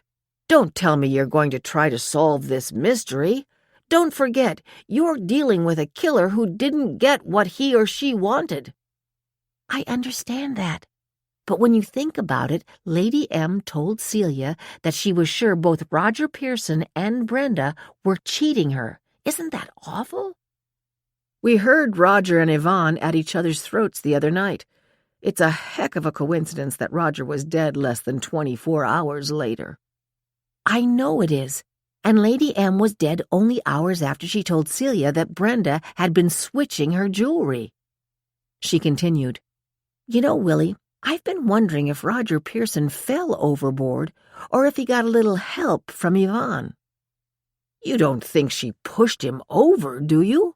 Willie asked incredulously. "I'm not saying it, but I'm thinking it, just wondering about it. I mean, you can certainly see that those two were not close. She was at Celia's lecture today with a couple of friends. She sure didn't look to me like a grieving widow. And when you think about it, with Lady M dead and Roger dead, the question about what he was doing with her finances will probably just go away. And that is very good news for Yvonne." They stared at each other. Willie spoke first. "Do you think Yvonne might have also killed Lady M?" "I wouldn't be surprised." "But what about this rumor about a jewel thief, the man with 1,000 faces?" "I don't know. I just don't know," Elvira said, lost in thought. 76. One by one, people gathered for a formal dinner. At one table were Professor Longworth, Yvonne, Celia, and Brenda. At the table next to theirs, Elvira and Willie, Devin Michelson, Ted Kavanaugh, and Anna DeMille were seated. Conversation at both tables was limited and awkward. "Acupuncture is wonderful," Elvira was telling Kavanaugh. "I don't know what I'd do without it. Sometimes when I fall asleep, I'm dreaming I'm having those little needles stuck in me. I always wake up feeling better." "I can understand that," Ted told her. "My mother goes for acupuncture to her arthritic hip, and she says it does her a world of good." "Oh, your mother has arthritis?" Elvira exclaimed. "Is she Irish?" "Her maiden name was Maureen Burns, and my father is half Irish." "The reason I ask," Elvira said, "is that arthritis is believed to be an Irish disease. My theory is that our Irish ancestors were out in the cold and the rain gathering peat for their fires. The dampness seeped into their DNA." Ted laughed. He acknowledged to himself that he found Elvira both interesting and refreshing. Anna DeMille did not like to be left out of a conversation for long. "I saw you had a drink with Celia Kilbride," she told Ted, "and you attended her presentation. I think she's a very good speaker, don't you?" "Yes, I do," Ted said quietly. Willie listened to the conversation as his hand went restlessly to his pocket where the Cleopatra necklace was being kept. He was glad not to get into the discussion about acupuncture. Elvira was always urging him to get it for his back pain, and it was uncomfortable to hear that an obviously smart guy like Ted Kavanaugh had a relative who used it. Devin Michelson had been listening with little interest, but then he saw Gregory Morrison walking about, visiting from table to table. Probably telling everybody they have nothing to worry about, he thought. His attention shifted to the table nearest them. There were only 4 people there now. He could see that the conversation was stilted. None of them looked happy to be there. Then he noticed that Morrison was on his way to Longworth's table. He bristled at the sight of him, then acknowledged to himself that he did not easily accept criticism. Devin strained to hear what was being said, but he could barely pick up a word. An additional diversion was the fact that Anna DeMille had placed her hand over his and was asking him in a tender voice, "Are you feeling better today, Devin, dear?" Gregory Morrison was fully aware that the chairs had been spaced farther apart to make it less obvious that two people were missing from the table he was approaching. Lady Heywood and Roger Pearson, the jerk who had fallen overboard. Neither was a great loss to the human race as far as he was concerned. It seemed appropriate, however, to offer his sympathy to Pearson's widow, who hardly looked devastated by her loss. He knew crocodile tears when he saw them. He took comfort from the fact that his ship could not be held responsible for the loss of someone who had been stupid enough to sit on the railing. After a few words to Yvonne, he put his hand on Brenda's shoulder. "I understand that you were Lady Heywood's trusted companion of 20 years, he said.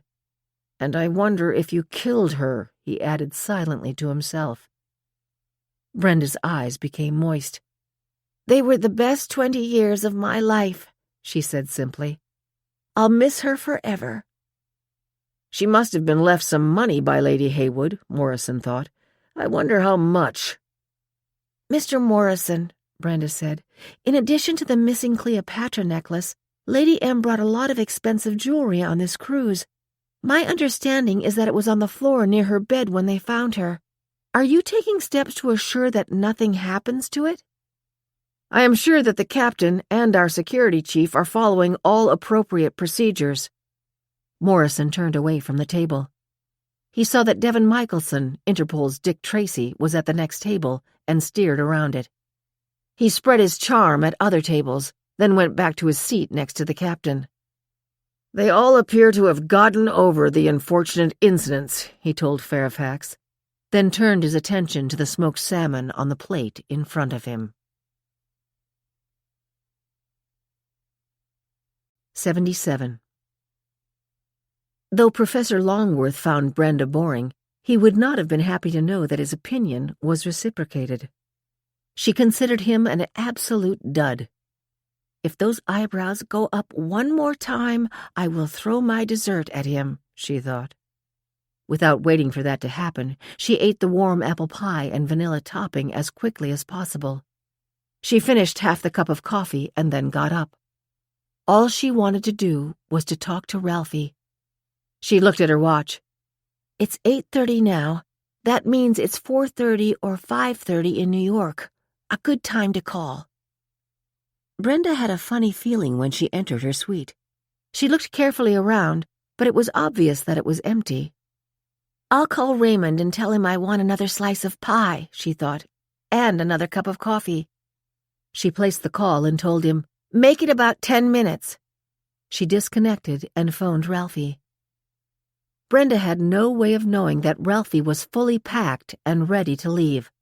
Neither did she know that he had just finished transferring all the hard-earned stolen money from their joint account into an account in his name. The phone rang 3 times before he picked it up. His bark, "Hello," for whatever reason did not sound endearing. "Ralphie, it's your buttercup," she cooed. "Oh, I was hoping it was you," he said, his tone now warm and loving. "I miss you so much," Brenda sighed, "but I'll be home in 3 days, and I'm planning a surprise for you when I see you. I bought it at the jewelry store on the main level." "I can hardly wait," Ralphie said sincerely. "That means I should have a surprise for you." "Oh, that is so sweet," Brenda gushed. "I'm counting the hours until I see you. Goodbye, my dear Ralphie. Kisses." "Goodbye, my buttercup," Ralphie said, and disconnected the phone. Well, that does it for Buttercup, he thought, as he snapped shut his 3rd suitcase.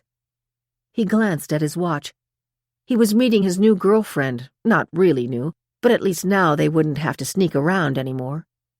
They were taking a 10 p.m. Amtrak sleeper train to Chicago. But before he left, he took a long look around the apartment. Very comfortable, he thought. In a way, I hate to leave. He laughed out loud. Poor dear Brenda. If she turns me in, she'll end up in the cell right next to mine. Lulu's apartment was on the main floor of the same building. It wasn't hers. She had been subletting month to month. They had agreed to meet at Grand Central Station rather than leave the building together. He wasn't sure how long he would hang on to Lulu, but for the moment, she would be a breath of fresh air after 5 years with klutzy Buttercup. 78. As Raymond Broad was passing the room, he could hear Brenda's voice on the phone. He leaned his ear to the door as she said, "Goodbye, my dear Ralphie. Kisses." She then made several smooching sounds with her lips. She has a boyfriend, he thought. I would never have guessed. Before he knocked on the door, he lifted the coverlet to make sure the kitchen had sent the right flavor pie. Brenda had scolded him once before for bringing pecan pie, claiming she had an allergy to nuts. Rubbish, he said to himself, as he saw that the kitchen had made the same error again. He hurried back to switch pies. In her room, Brenda had a weird sense of something wrong. And then she felt some type of cloth being pulled over her head and something being tightened around her throat. An instant later, she felt herself being tossed down into what she believed was the closet. "Don't panic," she warned herself. "Don't let him know you can still breathe." With all her will, she held her breath until she heard the door of the closet close, then began to inhale and exhale as quietly as she could. With each successive breath, her breathing became more normal. Although something very tight had been pulled around her neck, she had managed to slip a finger inside it, leaving her throat open just enough to breathe. The man with 1,000 faces was sure that no one had seen him come down the corridor and into the room. Working swiftly, he emptied Brenda's purse on the floor, then rushed to the safe. No necklace there either, he observed.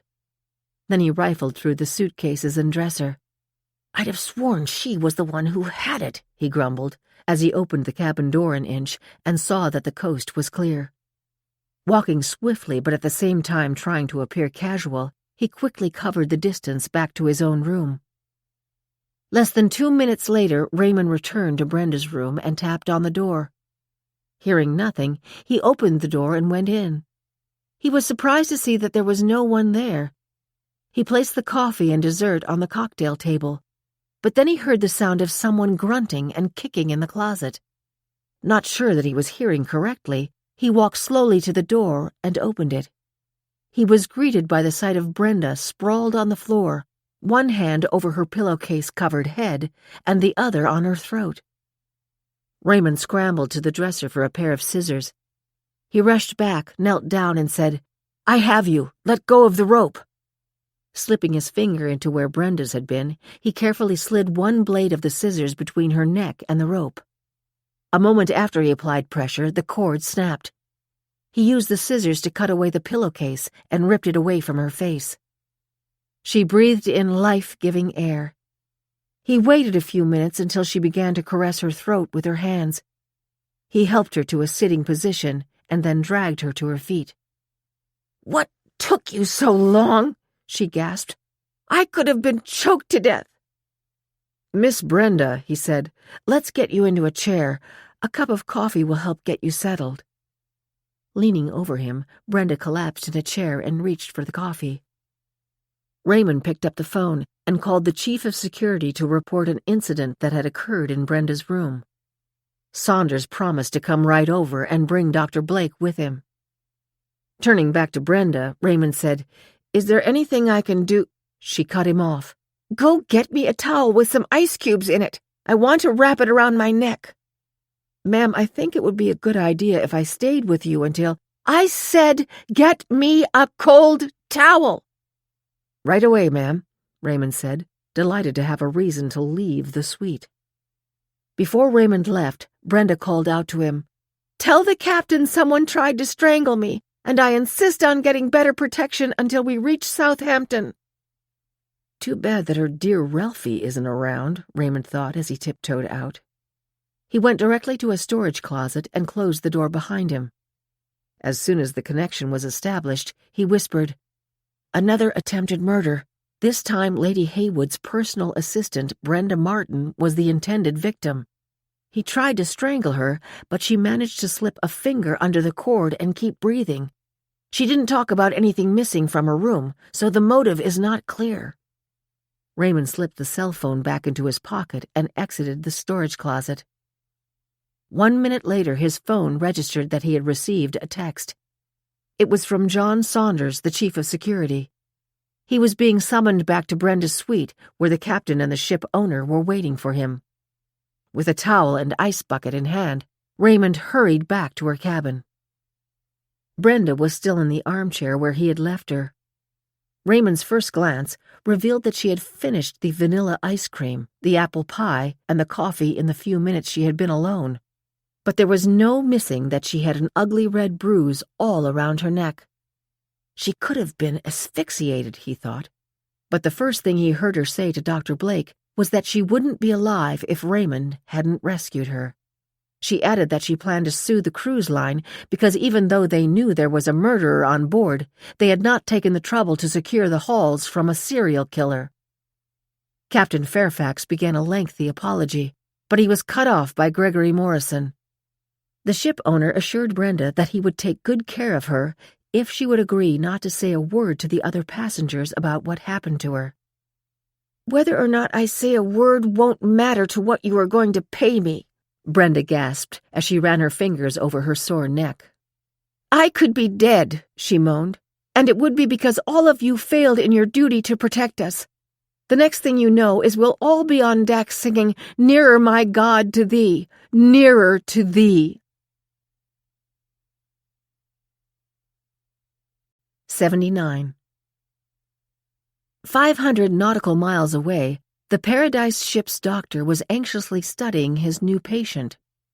He didn't even know his name. No ID had been found in what little clothing he still had on when they pulled him from the water. The man was suffering from hypothermia and pneumonitis. The few words he had uttered were almost incomprehensible.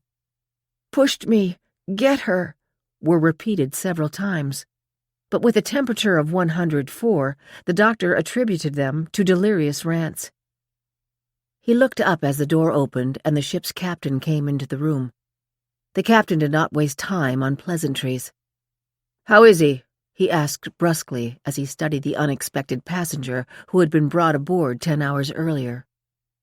"I don't know, sir," the doctor answered, his tone, as always, deferential to the captain. "He is stabilized, but his breathing is very labored. He's not out of the woods yet, but I believe he's going to make it." "Considering how cold it is in these waters, I'm surprised he was able to survive. Then again, we don't know how long he was in the water," the captain observed. "No, we don't, sir, but he had two things in his favor. In the medical community, we often joke that the person who's best suited for cold is fit and fat. His ample fat likely insulated his body's core, making him less susceptible to hypothermia. But he has the muscular shoulders and legs of a swimmer. When he was treading water, those muscles would have generated heat, offering additional protection from the cold." The captain was silent for a moment, and then snapped, "Well, do your best and keep me posted. Did he give his name yet?" "No, sir, he has not." The doctor did not add that the patient was mumbling about being pushed. He knew the captain preferred hard facts over speculation. He was sure that those utterings would turn out to be hypothermia-induced delusions when and if the patient recovered. "Do you expect him to pull through?" the captain asked. "I do, sir, and I won't leave him until I'm sure he's out of danger." "How long do you expect that to be?" "We'll know more over the next 7 hours, sir." "Notify me immediately if he regains consciousness." The captain left the room. Immediately, the ship's doctor pulled a reclining chair over to the side of the bed, leaned back in it, and pulled a blanket around his neck. "Sweet dreams, Mr. Mystery Guest," he thought, as he closed his eyes and drifted into a sound sleep. Day 5. 80. Elvira and Willie, Devon Michelson, Anna DeMille, and Ted Kavanaugh gathered for a quiet breakfast, which turned out to be anything but. A few minutes after they sat down, Brenda arrived at her table. Yvonne and Professor Longworth were already there. Brenda, in her newfound glory, with a red mark from the choking around her neck, had originally planned to have breakfast in her suite. After confirming that she was not seriously injured, Dr. Blake urged her to spend the night in the infirmary. She refused, preferring the privacy of her cabin. She decided it would be much more interesting to share her near-death experience with her fellow passengers in the Queen's lounge. She made a point of stroking her neck as she sat down, and then made an audible groan as she swallowed a glass of fresh orange juice. After their exclamations of, "What happened to you?" she was happy to tell her table mates the story without sparing a single detail. "Are you sure you didn't see the person who assaulted you?" Yvonne asked nervously. "He must have been hiding in the closet. When I was turned the other way, he attacked me from behind," Brenda said, holding her hand to her chest at the memory. "Did you notice anything that might help them figure out who attacked you?" Yvonne asked. Brenda shook her head. "Not really. Whoever it was very strong," she said. She doesn't have a clue, Longworth thought. Very interesting. Brenda continued. "Whatever he put around my neck, he was going to use it to strangle me. I began to black out. I remember being pushed into the closet. I was fortunate that I had managed to get a finger inside the noose before he started pulling. I struggled at first, but then I decided it would be better to pretend I was blacking out. I was right on the edge of losing consciousness when I felt his grip start to loosen." "Oh, my God," Yvonne said. "Oh, my God is right," Brenda reiterated. "My life started to pass before my—" Now it was Longworth's turn to say, "Oh, my God, when will this end? Are we all in danger?" Brenda continued. "But I lay still, barely breathing. He was in my room for a time, doing who knows what. I listened until I heard the sound of the cabin door open and close, and whoever did it left." By now Yvonne appeared as breathless as Brenda. "What a horrible experience," she moaned. "Hearing about you struggling to breathe makes me realize how awful it must have been for my darling Roger." To Longworth, Brenda looked clearly annoyed that the focus on her 15 minutes of fame was momentarily shared by another person's misfortune. Brenda continued. "To make a long story short—" "Way too late for that," Longworth sighed to himself. "I survived, and I am alive to tell the tale. And it wasn't until this morning that on top of everything else, I realized my very valuable necklace is missing." Sensing she had lost her audience, she finished eating quickly, walked over to the next table, sat down and began massaging the bruises on her neck. She appeared delighted that Elvira and Willie and Ted Kavanaugh were particularly concerned as she recounted her harrowing adventure. On the other hand, Anna DeMille sighed. "In a way, I'm jealous of you. I could just imagine being in that circumstance." She turned to Devon and put her hand on his arm. "I would hope that you would be the one to rescue me," she said sweetly. Ted stayed only a few minutes before excusing himself. That was when he murmured to Elvira, "I have to call a client in France, but then I want to check on Celia." "Good idea," Elvira confirmed. A few minutes later, Brenda glanced around and spotted Yvonne's Hamptons friends. Massaging her neck and wincing as she walked, she headed directly for their table. Elvira swallowed her last gulp of coffee and said, "Willie, let's take a walk on the deck." Willie looked out the window. "It's pouring, honey," he said. Elvira followed his glance. "Oh, it is, you're right. Let's go upstairs instead. I want to phone and check on Celia." 81. Celia had slept mercifully well after dinner, no longer carrying the Cleopatra necklace, and having confided in Elvira, had taken a weight off her shoulders. But when she had opened her eyes at 6:30 in the morning, she realized there was something else. She had thoroughly enjoyed talking to Ted Kavanaugh. She knew that he was being genuine when he told her that he believed she had nothing to do with Lady M's death. She wished she had told him what Lady M had said about Brenda and Roger, but decided that might have made him wonder why she knew so much. After replaying their conversation in her mind, she turned her attention to the nagging question of why she had let herself be swept off her feet by Stephen. Why hadn't she been more careful? A little checking would have quickly revealed that much of what he was telling her was not true. She wondered if it was her father's fault for dying so young and leaving her in such a vulnerable state.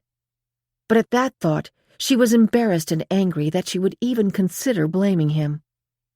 "I love you, Daddy," she whispered as healing tears rushed to her eyes. "I have only myself to blame." She sat up, reached for a robe, and phoned for coffee and a muffin. "I won't let this happen again," she thought. "I have to be sure." She went over to the table and opened her laptop. Celia didn't remember the name of Ted's law firm, so she went to Google and typed in Ted Kavanaugh, NYC lawyer.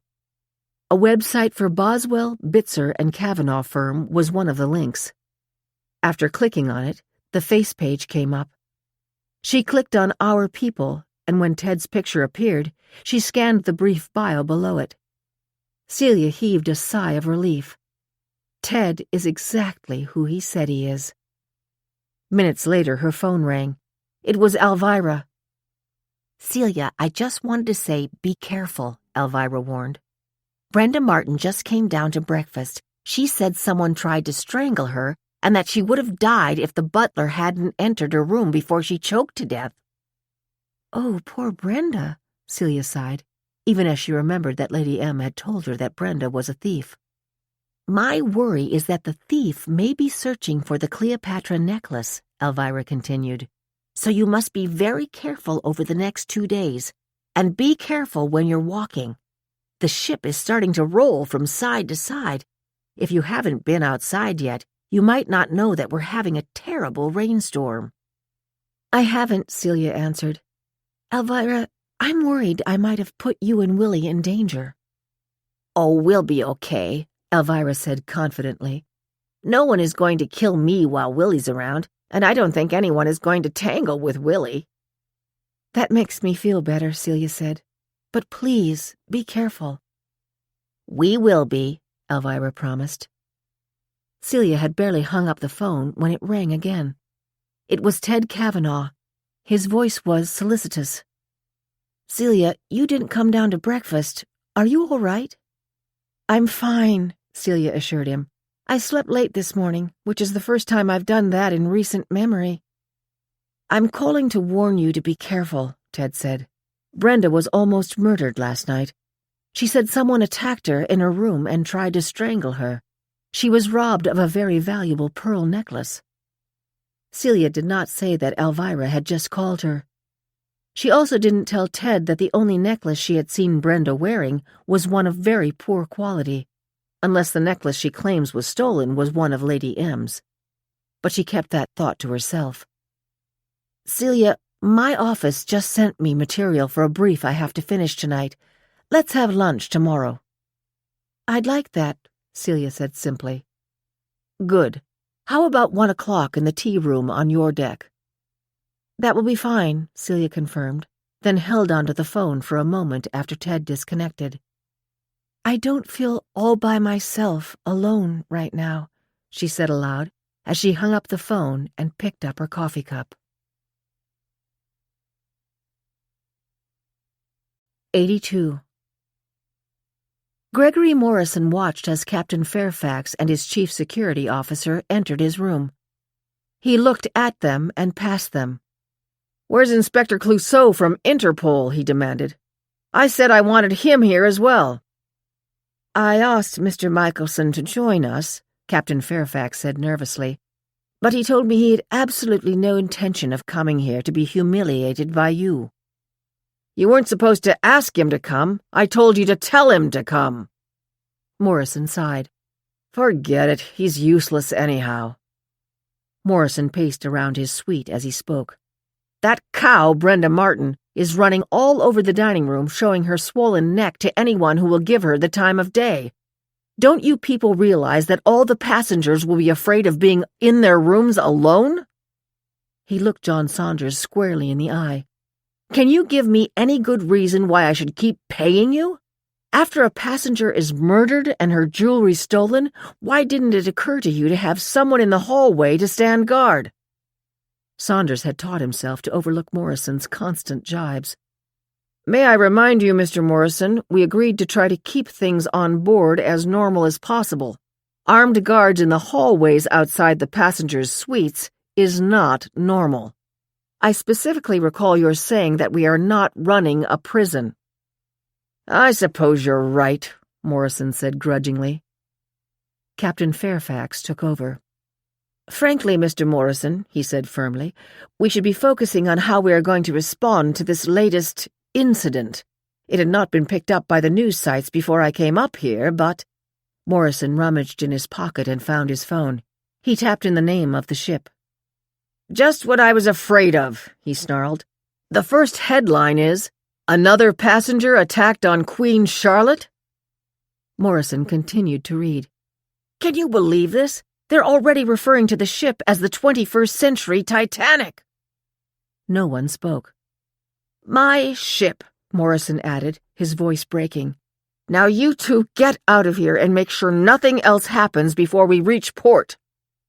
Captain Fairfax and John Saunders nodded and left the room. Morrison settled down into a comfortable chair, tapped his phone, and looked at the emails from his office.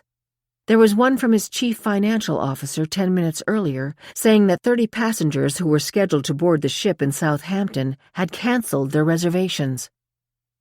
He got up immediately and went to the bar. This time he chose Johnny Walker Blue and filled his glass. As he sipped, his thought was, "That was before what happened to Brenda Martin. I wonder how much I will have to pay for her sore throat." 83. 10 hours after he fell asleep, Roger Pearson opened his eyes. "I'm alive. I'm alive," he thought. He was aware that he was breathing through a ventilator tube and that his forehead felt hot when he touched it. "But I think I'm going to be okay." He glanced to the side and saw that a man in a white doctor's coat was asleep in the reclining chair next to his bed. He realized that was just as well. He wanted to give his name and say that he had gone overboard from Queen Charlotte. He had a very clear memory of the maniacal expression on Yvonne's face as she charged at him and with all her strength shoved him backwards. He certainly intended to let her know that he was very aware of what she had done, but he was not ready to share what happened with whoever on this ship was going to ask him questions. Roger closed his eyes and gave in to his sense of being blissfully warm and tucked into heavy blankets. "As long as I live, I'll never go swimming again," he thought, as the memory of being freezing cold and trying to spit out the salty water flooded his mind. 84. "Willie, we've got to put our heads together," Elvira said firmly, even as she grasped his arm to balance herself against the rolling ship. "Steady, honey, I've got you," Willie said calmly, while holding Elvira's arm with one hand and the railing with the other. "Let's go into one of the quiet rooms," Elvira suggested. "We need to talk." "I thought you wanted to walk." "No, I don't. You never know if someone might be able to hear us." "I think we're the only ones out here, but okay." They settled in the English tea room and ordered cups of coffee. When she was sure that the waiter was back in the kitchen with the door closed, Elvira whispered, "Willie, we have to figure all this out now." Willie took a deep, satisfying sip. "Honey, I'm more worried about what to do with this darn necklace than I am about anything else." "Don't worry, we'll figure that out," Elvira said confidently. "But let's consider what we know so far. Somebody killed poor Lady M and tried to rob her. We know her killer didn't get the Cleopatra necklace because she had given it to Celia. And we know that just before she died, Lady M told Celia that Roger Pearson, God rest him, and Brenda Martin were cheating her." Willie nodded. "I believe every word of what Celia said, don't you?" "Of course. If Celia was guilty, why would she have given us the necklace?" Elvira paused. "But that isn't the point." Then what is? Oh, Willie, it's as plain as the nose on your face. Whoever killed Lady M was going after the necklace, and when he or she didn't get it, the killer decided that Brenda had it and went after her. He or she? Willie asked. Of course, it could be either one. And you know who my bet is? It was a rhetorical question. I put my money on Yvonne. Yvonne? Willie, let's put aside for the moment this man with 1,000 faces. Nobody's even sure if he's on the ship. Let's focus on Yvonne. Look at the way she's been all over the ship since her husband fell, or was pushed, over. Willie's brow creased. You mean you think Yvonne pushed Roger overboard? I don't say I believe it, but it's entirely possible. I mean, look at her. She didn't miss a breakfast. She's been hanging around with her 2 Hamptons friends. I've been keeping an eye on them, and I'll tell you this, Yvonne is no broken-hearted widow. I mean, how would you feel if I fell overboard? It would never have happened, Willie said firmly. First of all, I wouldn't have let you sit on the railing, and second, I would have grabbed you as you started to fall. And if I couldn't stop you from falling, I'd have gone over too so I could help you. Elvira's eyes softened. I know you would, and that's why I love you so much, she said. But I have to say that Yvonne isn't the only one I have my eye on. Who else? Anna DeMille. Willie interrupted. The one who tells the stupid joke about not being related to Cecil B. DeMille? Exactly. I think she's harmless. I agree, Willie said as he finished his coffee. She's too busy trying to land Devin Michelson to get involved with killing somebody for a necklace. Agreed. Scratch her off the list. Now let's talk about the other people at our 2 tables. There's Professor Longworth. The Shakespeare scholar.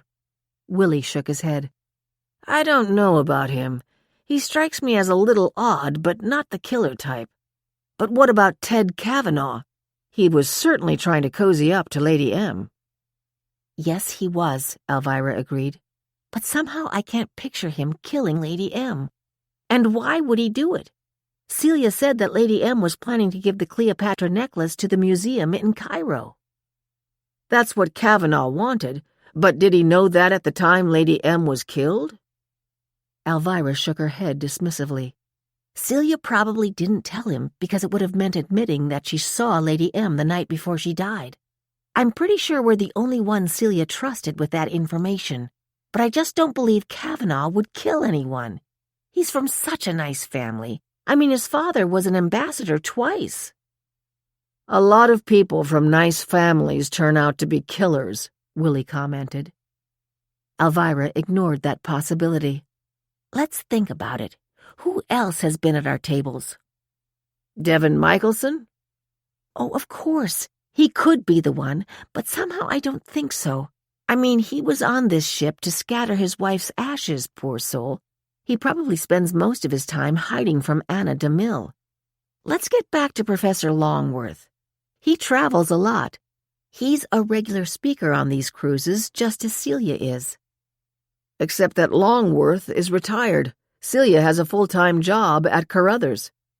She hopes she has a full-time job. She doesn't know what's going to happen, because that miserable former fiancé of hers has been trying to portray her as a thief.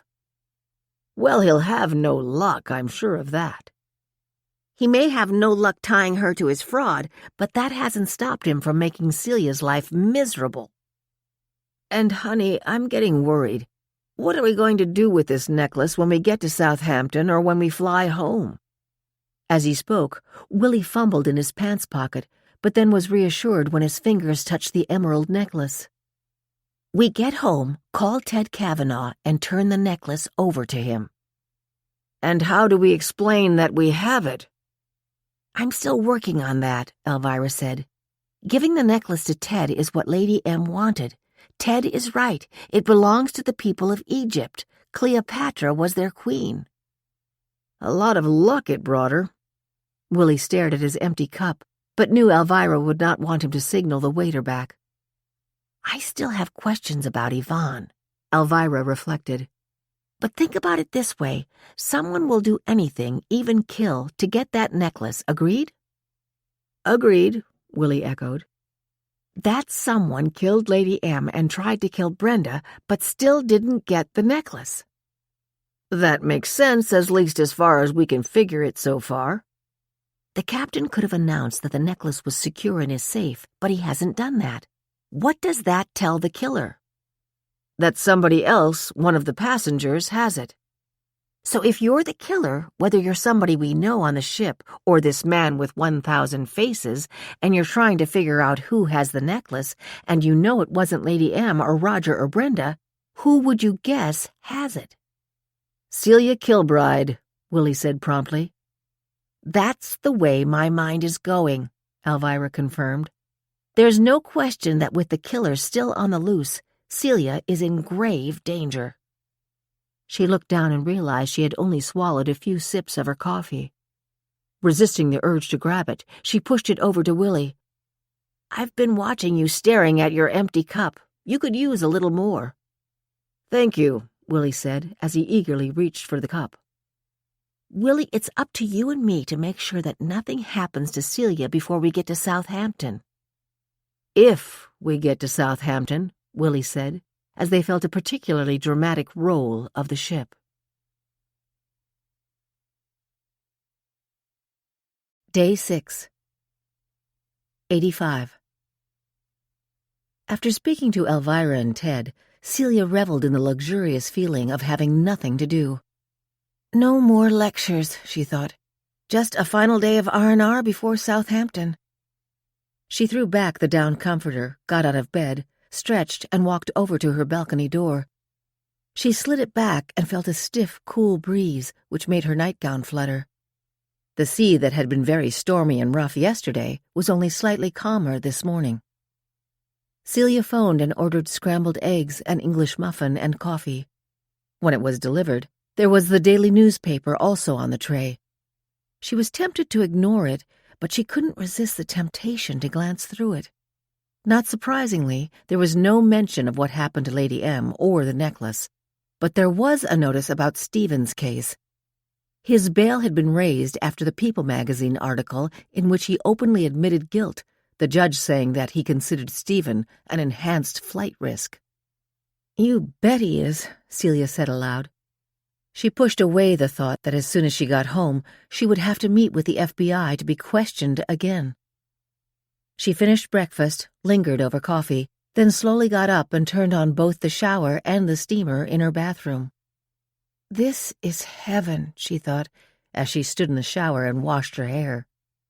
She felt as though every pore in her body was expelling fear and apprehension. She turned off the shower, put lotion on her face and body, and felt infinitely refreshed. As she dressed, her mind was elsewhere. She was trying to work out what she would say if it became known that she had had the Cleopatra necklace in her suite the night of Lady M's murder. Why would anyone believe that Lady M gave it to me? She wondered. The answer was, they wouldn't. Focus on the present, she ordered herself as she tied her robe back on, turned on the hairdryer, and brushed her hair. After touching up her face with makeup, she went to the closet. She pulled out the new workout suit she had bought for the trip. Don't be silly, she told herself as she dressed. Ted Kavanaugh doesn't have the slightest interest in me, especially after that article in People. He's the kind of guy any woman would want. He was just being thoughtful when he asked me to have lunch with him. It was still early, but when she was finished dressing, she looked in the mirror. She then went to the safe and took out the small gold earrings that her father had given her when she left for college. He had said, "They were your mother's. Now I want you to have them."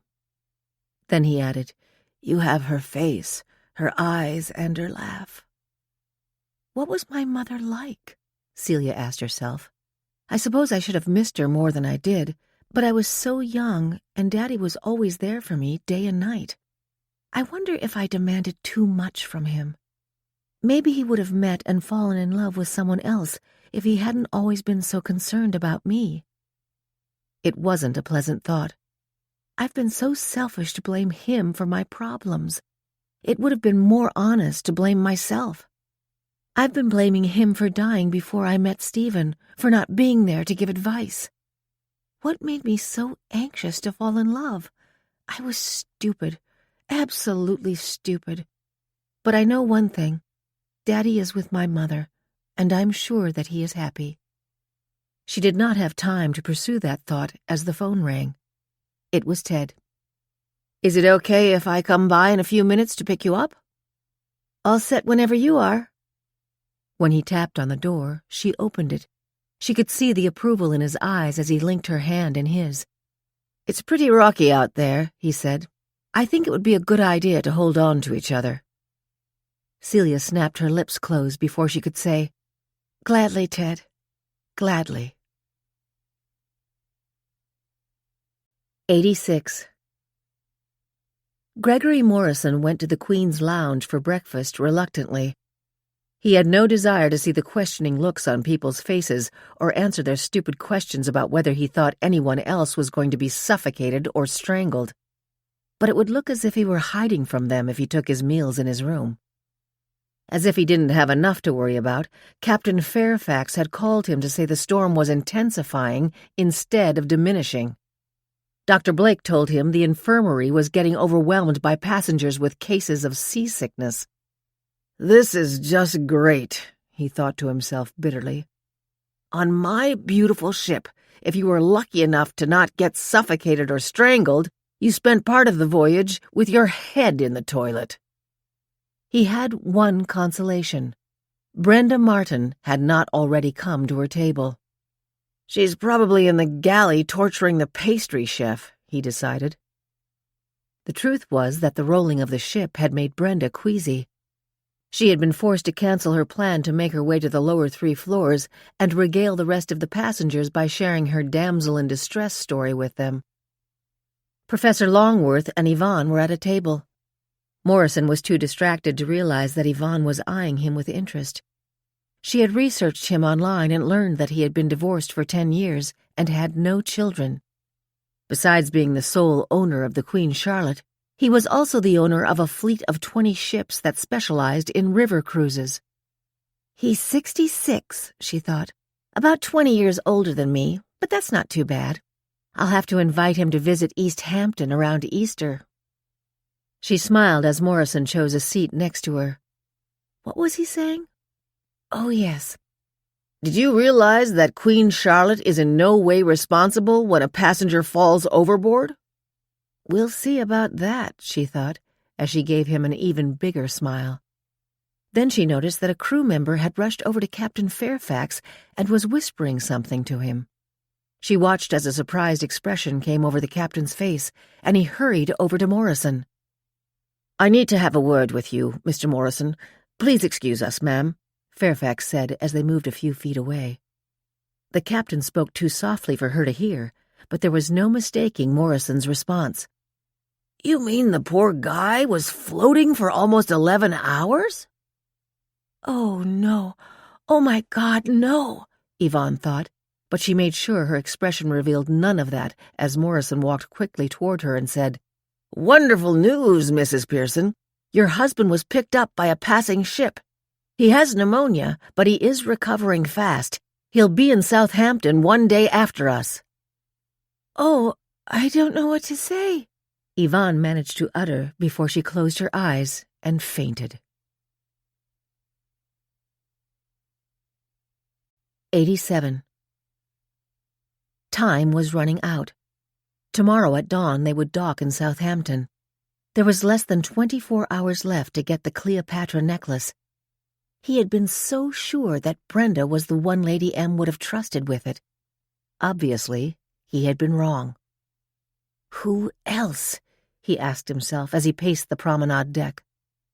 It did not trouble him in the least that Brenda had lived. Her account about what happened in her room made it clear she had no idea who attacked her.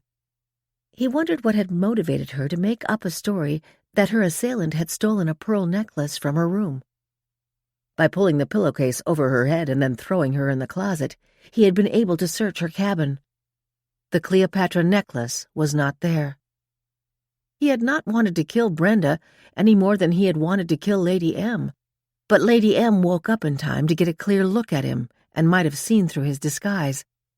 With Brenda, it was a close call. He hadn't even closed the door to his room when he heard the butler knocking on the door to her suite. At the captain's cocktail party, he had overheard the captain asking Lady M to allow him to keep the necklace in his private safe. Suppose she had changed her mind and decided to give it to him. She had not been feeling well that last night, but she had the necklace on as she went back to her room. She had refused to let Brenda accompany her. Actually, Lady M had appeared very cool toward Brenda that evening. He wondered if she was mad at her for some reason. If so, this would explain why she didn't call Brenda to come and take the necklace. Who was left that she might have trusted?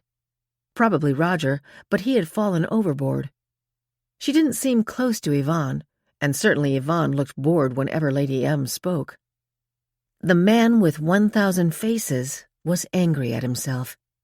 He should have thought this through more carefully before he went to Brenda's room and waited for her. Was there anyone else? His mind kept returning to Celia Kilbride. Lady M had made it a point to have the young gemologist sit at her table. She had been in the front row for both of her jewelry lectures. It was apparent from one of the questions Lady M asked that the two knew each other and had a cordial relationship. Lady M appeared to enjoy talking to Celia more than she did to her late financial advisor or her personal assistant. Did the captain's request to put the necklace in his safe make her nervous? Had he told her that the man with 1,000 faces might be on board? If that had happened and all of a sudden she was worried about the necklace, who would she trust with it? It made sense. She would give it to the friendly young gemologist. He reached into his sports jacket and searched the passenger registry for Celia Kilbride's name.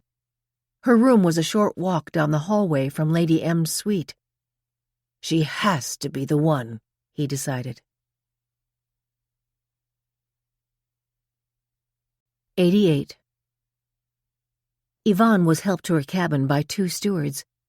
She asked them to settle her into one of the club chairs and then insisted they leave. The ramifications of Roger having survived the fall were settling in on her. What do I do if he says I pushed him? She asked herself. I will absolutely deny it. We both had had a lot to drink. I already said I was in the restroom before he went over. Then when I came out and he wasn't there, I was so afraid that something might have happened. That's when I called for help. That sounds good and reasonable, she assured herself. She then realized she had another card to play. Nobody knows who killed Lady M. I'll tell Roger that I did it to protect him from going to prison. I don't think Lady M told anyone else about the planned audit. I'll make it all right. I know I can. And if he doesn't believe me, I'll tell him I'll go straight to the police and tell them about Lady M's problem with her finances. That will do the trick. Valerie and Dana must know by now that Roger's alive. What do I say to them? I'll tell them that when I received word he was alive, all I wanted to do was give our marriage another chance. I knew that in our hearts we could fall in love again. They'll fall for it. I'm a very good actress. 89. Ted held Celia's hand firmly and with the other hand braced himself against the railing of the corridor. "Why don't we go down to the main deck?" he said. "The theory is that it's the most stable spot on the ship." Sounds good to me, Celia agreed. "I don't think it will be crowded," Ted said. "It's too bad our last full day at sea is like this." They were the only ones on the elevator. When they got off on the main deck, the ship was discernibly calmer. The tap room was small, with a private bar. When they sat down, Ted opened the menu for her. "What's your choice?" "After a glass of Chardonnay, of course," he added with a smile. "I've had so much rich food. Does grilled cheese, tomato, and bacon on rye toast sound pedestrian?" "Yes, it does," Ted said. "Let's order 2. When the waitress came, he gave their order, and then when she was gone, he looked across the table at Celia.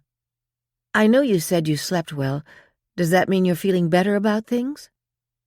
Yes, I am, Celia said frankly. And let me tell you why. I know I told you yesterday how much I missed my father, but then I realized I was angry with him for dying and not remarrying so I would have brothers and sisters. Over several cups of coffee this morning, I realized what a nerve I had to blame him. I realized how very selfish I had been. He was there for me 24/7 all my life. Who knows if he had taken more time for himself, he would have met someone. That's a pretty big leap, Ted observed. A necessary one, Celia said. And now I've told you all about myself, maybe more than you wanted to hear. I hope you know I was very flattered that you took me into your confidence, Ted said. I appreciate that, Celia responded. But now it's your turn. Tell me about yourself and your family. Ted leaned back. Well, let's see. I think you've heard that my father was ambassador to Egypt. And the court of St. James, Celia said. Exactly right. My parents were married right after they graduated from Princeton.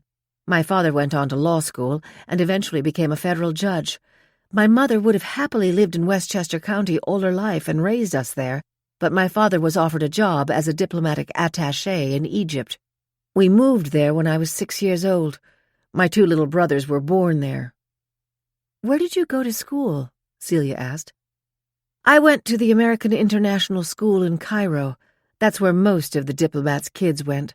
I was there for 8 years, and then my father was made ambassador to the court of St. James. So we were in London the 4 years he served there. I think I detect a slight British accent. Am I right? You are right, Ted said. I was at Eton for my high school years. Then I went to Princeton and on to Yale Law School. Did you enjoy living abroad? I enjoyed it very much. Along the way, I became fascinated by how British and Egyptian culture interacted over the years. Do you miss living abroad? No, to be perfectly honest, I don't.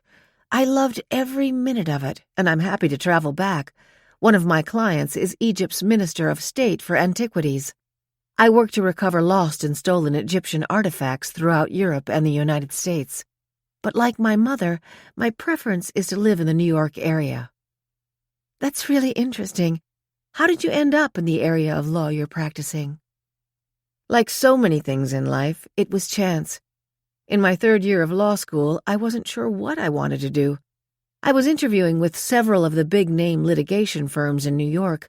I saw a notice for this small, quirky Manhattan law firm that specialized in recovering stolen antiquities. Part of the job description said, "Familiarity with Egypt a plus." Of course I was intrigued. I went on the interview. There were 2 older partners looking to bring in new blood. We hit it off. I went with them. After being there 7 years, they made me a partner. Where in the city are you? Our office is on 6th Avenue and 47th Street. I have an apartment in Greenwich Village, 3 subway stops away. By yourself? Celia asked. Definitely, he said emphatically. And may I assume your living status is the same? Absolutely, definitely, Celia confirmed. They had finished the sandwiches. I think this calls for a second glass of wine, Ted suggested. At the risk of repeating myself, absolutely, definitely, she agreed. All morning, Celia had wondered if she could confide in Ted about her last conversation with Lady M. She waited until the waiter had delivered their wines and left. I want your opinion as a lawyer on what I'm about to tell you, she said as she took a sip of the cold Chardonnay. I'll be happy to give it to you, and I promise our conversation will be confidential, Ted said, his eyes narrowing as he listened. On the night Lady M died, I had just gotten back to my room around 10 o'clock. Lady M phoned and asked me to come to her suite right away and to bring my loupe. When I got there, she was not feeling well and was visibly upset. She told me she was sure that both her financial advisor, Roger Pearson, the one who went overboard? Yes, and her personal assistant, Brenda, were cheating her. She handed me a bracelet and asked me to look at it. It was clearly a piece of junk. My examination confirmed that it was not the very expensive bracelet her husband had given her many years ago. She said she had no idea how many of her other pieces Brenda might have stolen and substituted over the years. Then she told me that earlier that morning she had told Roger that she was planning to have an outside accountant go over her financial affairs. She said she was very afraid that their conversation might have played a role in his going overboard that evening. Celia looked at Ted and could not gauge his response. Lastly, and of great importance to you, Lady M handed me the Cleopatra necklace. She asked me to take it to my room and give it to the captain in the morning. She told me that she had changed her mind. She agreed with you. It belonged to the people of Egypt. She planned to turn it over to you when she got back to New York. I had no idea, Ted said. She did not want to put you in a position of suing the Smithsonian for it and having her husband and father-in-law's names dragged into a scandal. Her understanding was that her father-in-law had paid a great deal of money for the necklace. Where is it now? Ted asked. Celia took a deep breath and then continued. You know about my problem with my former fiancé and his fund. When I learned that Lady M had been murdered during the night, I realized I was in a terrible predicament. I can understand that, Ted said soothingly. If I can ask again, where is the necklace? I had to figure out who I could trust. I turned to Elvira Meehan and explained the predicament I was in. She suggested I give the necklace to her and that Willie would hold on to it. Celia, you did a really smart thing to protect the necklace. No one will suspect that Willie Meehan has it. But now I'm very worried about you. Whoever suffocated Lady M and tried to kill Brenda clearly was looking for the necklace. Anybody who was watching Lady M since this cruise began could easily see that you and she had become very friendly. Lady M's financial advisor didn't have the necklace, and Brenda didn't have the necklace. Who does that leave? He gently pointed at her. You. Celia exhaled. I was so worried about the necklace. I never really thought about that. Celia, you've been through an awfully rough patch. Given a little time, the situation with your former boyfriend will sort itself out and you will be fine. But right now, it's time to be very careful. Whoever is after that necklace knows that tonight is his last chance. You cannot go into or out of your suite alone. You must always double-lock your door. In addition to being your new attorney, I have elected myself your escort. Thank you, Counselor. That is a very big relief. Ted's hand reached across the table and took hers. In my work, I have dealt with some very unsavory characters and lived to tell the tale. Nothing is going to happen to you while I'm around, he promised. 90. Morrison was delighted to see that Celia Kilbride had joined the table. Her presence made it much easier for him to spend time there. And I will say she's a beautiful woman, he thought, as he walked across the room. To his dismay, he realized the dining room was half empty. The final meal was supposed to be festive. It was a time when contact information was exchanged to cement new friendships. He consoled himself with the good news he had received from his sales office that morning. Even though publicity that followed Lady M's murder and the attack on Brenda had generated cancellations, new passengers had been calling the reservations office to snap up the now available rooms. He was not happy to hear that vendors were waiting at the Southampton dock to sell I Survived My Queen Charlotte cruise t-shirts. I'll be glad to see the last of this group, he thought, as he nodded to the next table and then smiled broadly at Celia and Professor Longworth. Then, to his annoyance, he realized that Brenda had arrived and had made no effort to cover the raw marks on her throat. Miracle of miracles, she's recovered her appetite, he thought. I wonder how many new people she's managed to talk to before she came to dinner. There was one thing he was sure of. She wouldn't be sailing on Queen Charlotte again. His office had confirmed that Lady M had paid for both her, the almost merry widow Yvonne, and her now rescued husband. Glancing around, he was glad to see that Fairfax was at the captain's table entertaining a new group of passengers. He knew that as a courtesy he should ask Yvonne if she had been able to contact her waterlogged husband. He noticed that instead of the gray she had been wearing, in anticipation he was sure of changing into black, this time she had on a rose-colored jacket and matching slacks. She confirmed that she had spoken to the doctor on the ship. Roger was recovering nicely, but had been asleep when she called. She told them not to wake him up and left a loving message for him. "It almost brings a tear to my eye," Morrison thought with a sneer. He turned to Celia. He liked the navy blue jacket she was wearing and the simple scarf tucked around her neck. "Despite the sadness of Lady M's passing," he began, "I hope you had some pleasure on this trip, Miss Kilbride." "It was a privilege to be on this beautiful ship," she said sincerely. Feeling left out, Brenda blurted, "Mr. Morrison, I do hope we will be able to quickly and amicably settle our differences after my," she paused, "room invasion. But after that's over, I know my close friend and I will welcome the opportunity to sail with you again, as your guests, of course," she added directly. Morrison tried to bare his teeth in a smile. The first course had been served, and he noticed that Brenda had plowed her way through a generous serving of caviar and signaled for more. Professor Longworth knew it was time to make his presence known. "I can only say what a delight the trip has been," he began, as he heaped caviar onto his plate. "And how much I enjoy being a lecturer on your ships, Mr. Morrison. As the bard said, parting is such sweet sorrow." "My father used to say, good riddance," Morrison thought to himself.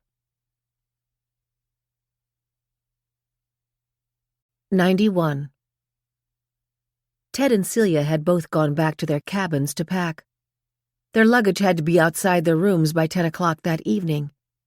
Ted had waited until he heard the metallic sound of her double lock being turned before he went to his room. At 7 p.m., he escorted Celia to the dining room, but she turned down his suggestion that she join his table. "Oh, Ted, you know how they discourage table hopping on these cruises. If I want to keep lecturing, I have to follow the rules, and besides, we'll barely be 6 feet apart." Reluctantly, Ted agreed, but as he sat down, he realized he was viewing his fellow passengers at both tables as if with a different set of eyes. He glanced warmly at Elvira and Willie, knowing that Celia trusted them. He knew now that Willie had the Cleopatra necklace, probably in his pocket, and it was surely safe with him. Willie was a big, strong man with well-muscled forearms. Anyone who tried to steal something from him would have quite a fight on his hands. He eliminated Anna DeMille from consideration. She certainly looked the part of someone who was going on her first cruise. She had won a church raffle. It was her first trip abroad. If the man with 1,000 faces was a woman, she was the last person on the ship he would suspect. Devon Michelson? Unlikely, he thought. I believe his story about being here to scatter his wife's ashes, and the way he's trying to resist Anna's overtures is consistent with a grieving widower. Having satisfied himself with his table-mates, he glanced at the next table. He knew immediately that he did not like Gregory Morrison. He may own the ship, he thought, but it must have cost a fortune to build. Lady M's necklace would be a big prize for him to get. Of course, nobody could risk trying to sell it, but every one of those 3-strand emeralds would bring him a fortune on the jewelry market. As he thought about it more, Ted wondered if for Morrison, having the Cleopatra necklace, just like having this ship, would be one more larger-than-life trophy. Even hidden from view, to Morrison the necklace would be an affirmation of his success in the world. He could indeed have anything he wanted, and would do anything to get it. Morrison could definitely be a suspect. Also, Ted did not like the way the ship owner moved his chair nearer to Celia's. What about Yvonne? If Lady M had threatened an outside review of Roger Pearson's handling of her affairs, it was quite possible that she, too, would have been found complicit in his bilking of the estate. She's not brilliant, Ted decided, but she is smart enough and maybe vicious enough to protect herself any way she can. Brenda Martin? No, she couldn't have choked herself, and what would have been the point? Celia already had the Cleopatra necklace. Professor Longworth? Of course, a possibility, but not much of a probability. Ted knew that he traveled widely, giving lectures at top universities, as well as on cruise ships all over the world, including Egypt. But he was definitely someone to keep in mind. Ted's eyes shifted to the captain's table. What about Fairfax? He moved easily all over the world, and he had been the one to urge Lady M to turn the necklace over to him. Was he upset when she turned him down? Upset enough to kill her? On the other hand, if she had given it to him, he would have had no good way to refuse to give it back to her or her estate. So he wasn't much of a bet to be the murderer and thief. Dissatisfied with his own reckoning, Ted turned his attention back to the table. He noticed that, as usual, Anna DeMille was brushing her arm against Michelson. Dear God, but she is a pest, Ted thought. Poor Michelson. If Anna DeMille goes overboard, he will be on the short list of suspects. In an attempt to contribute to the conversation, Ted asked, I am sure everyone is packed by now? We are, Elvira announced. So am I, Anna volunteered. Although I have to say I had tears in my eyes when I closed the suitcase and thought that I may never see any of you again. Her comment was clearly addressed to Devin Michelson, who flushed an angry red. Elvira tried to break the tension. We'd love to keep in touch with you, Anna. Ignoring Willie's look of dismay, she pulled out a sheet of paper from her purse and scribbled their email address on it. For a moment she hesitated, then decided to skip putting their home address and phone number. Willie is at the end of his patience with me, she thought. The final evening meal was exquisite. They all agreed on that. Once again, it was a caviar appetizer, fillet of sole or roast beef, a salad, cheesecake and ice cream with mixed berries in a liquor sauce, coffee, espresso, cappuccino, or tea. The wine flowed with each course. Ted found himself remembering fondly the grilled cheese, bacon, and tomato sandwich at lunch. I don't want any more gourmet food for at least a year, he thought. Willie's comment was along the same lines. Back to the gym the minute we reached New York, he said firmly. Me too, Elvira sighed. I doubt if I'll fit back into my fancy clothes for a while, and I was doing so good on my diet. Anna DeMille sighed. I don't get food anything like this in Kansas. She glanced lovingly at Devin. How's the food in Montreal? Devin appeared increasingly frustrated that once again he was being put in a position of either appearing to be rude or having to participate in a conversation he had no interest in. Montreal is a very cosmopolitan city. You can find almost any type of food there. I'm sure you can. I've always wanted to visit there. When I looked at my computer this morning, I was pleasantly surprised to see that there are direct flights from Kansas City to Montreal. At the next table, the dinner was drawing to a close. Morrison had no intention of staying all evening, but he was becoming increasingly intrigued by Celia. He had figured out who she looked like. Jackie Kennedy, of course, one of the most beautiful and intelligent women who had ever set foot in the White House. As they finished coffee, he said, Celia, I go back and forth to my office in New York. As you can understand, I can't stay on the ship for the entire 3-month around-the-world sail. I do hope that I may have the pleasure of having you dine with me very soon in Manhattan, or having you join me for vacations on my ship. Ted had overheard, and in an instant was standing behind Celia's chair. For the benefit of Morrison, and all others within hearing distance, he asked, Ready to go, dear? Her smile answered his question. As if a silent signal had been passed, everyone stood up and said good night. Since it was going to be a very early morning, there was no suggestion of having a final nightcap.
92. That guy was trying to hit on you, Ted said, his mouth in an angry, tight line. He sure was, Willie chimed in as he pushed the button for the elevator.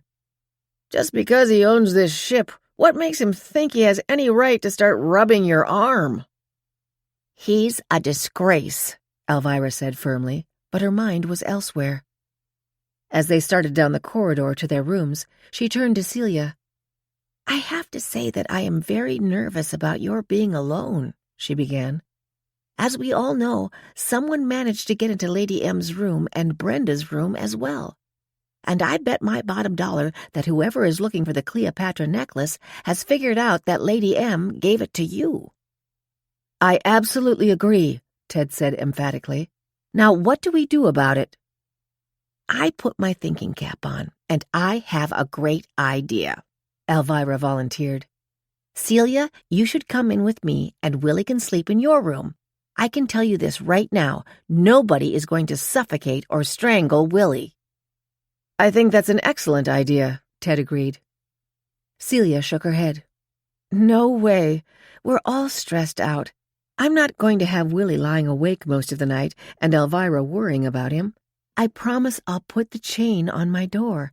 No one's going to get in with it on. It was apparent to Elvira, Willie, and Ted that there would be no persuading Celia to change her mind. Elvira and Willie were 3 doors down from Ted. Celia was 3 more down from Ted and across the hall. When Willie and Elvira said goodnight, Ted walked Celia to her room. Celia, I'm so worried about you, he said. Would you let me curl up on the big chair in your sitting room? Celia shook her head. Thank you, but no. I thought that would be your answer, Ted said. But I insist on going in and making sure your room is safe. When you lock that door, I want to be 100% certain that you are the only one inside. Celia nodded as she inserted the electronic key in the lock. Ted went in ahead of her. Wait here, please, he said as he walked quickly across the room and pulled open the closet doors. She watched as he entered the bedroom area, opened the doors of the armoire, and got down on one knee and looked under the bed.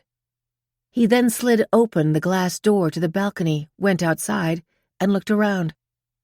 I'm glad I left the suite neat, or this could have been really embarrassing, Celia said.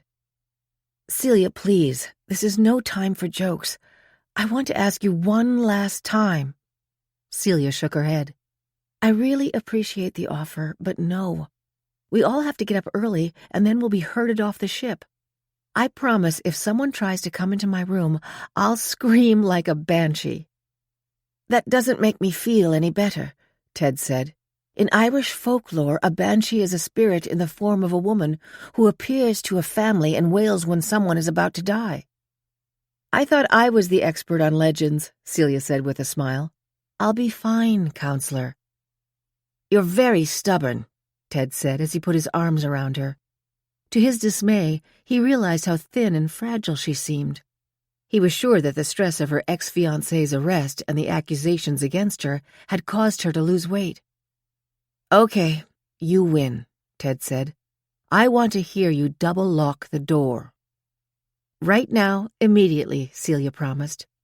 With a quick kiss on her forehead, Ted pulled the door closed behind him and stood there until he heard the faint rattle of the chain sliding into place. For a moment he stayed outside the door, as every instinct told him not to leave. But then, with a sigh, he turned, went down the corridor to his room, and stepped inside. 93.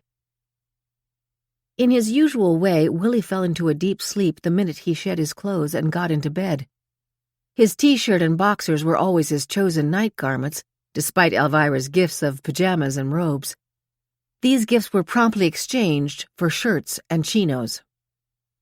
Elvira's nightwear was a comfortable long-sleeved nightgown. A cotton robe was always placed at the foot of the bed. Her glasses were always in one of the pockets, as well as a bottle of Tylenol in case her increasing arthritis threatened her rest. Like Willie, she fell asleep quickly. Unlike him, she awoke a few hours later. With a start, she realized that her usual secure and comfortable position, her shoulder wedged over Willie's, was not working. She was on edge, troubled, deeply worried about Celia.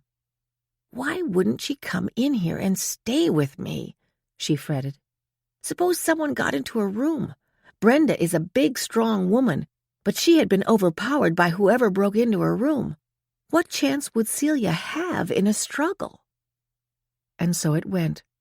The first soft whistle of Willie's snore, usually a source of comfort, did little to reassure her.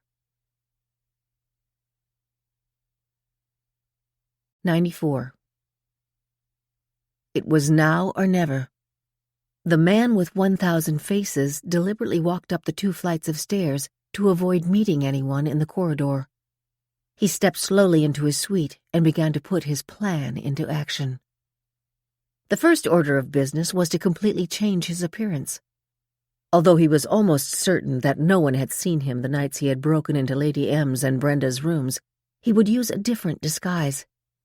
It began with his eyes. Taking dark brown contact lenses out of a box, he slipped them in. "That's the easy part," he thought. "The next part takes time and skill."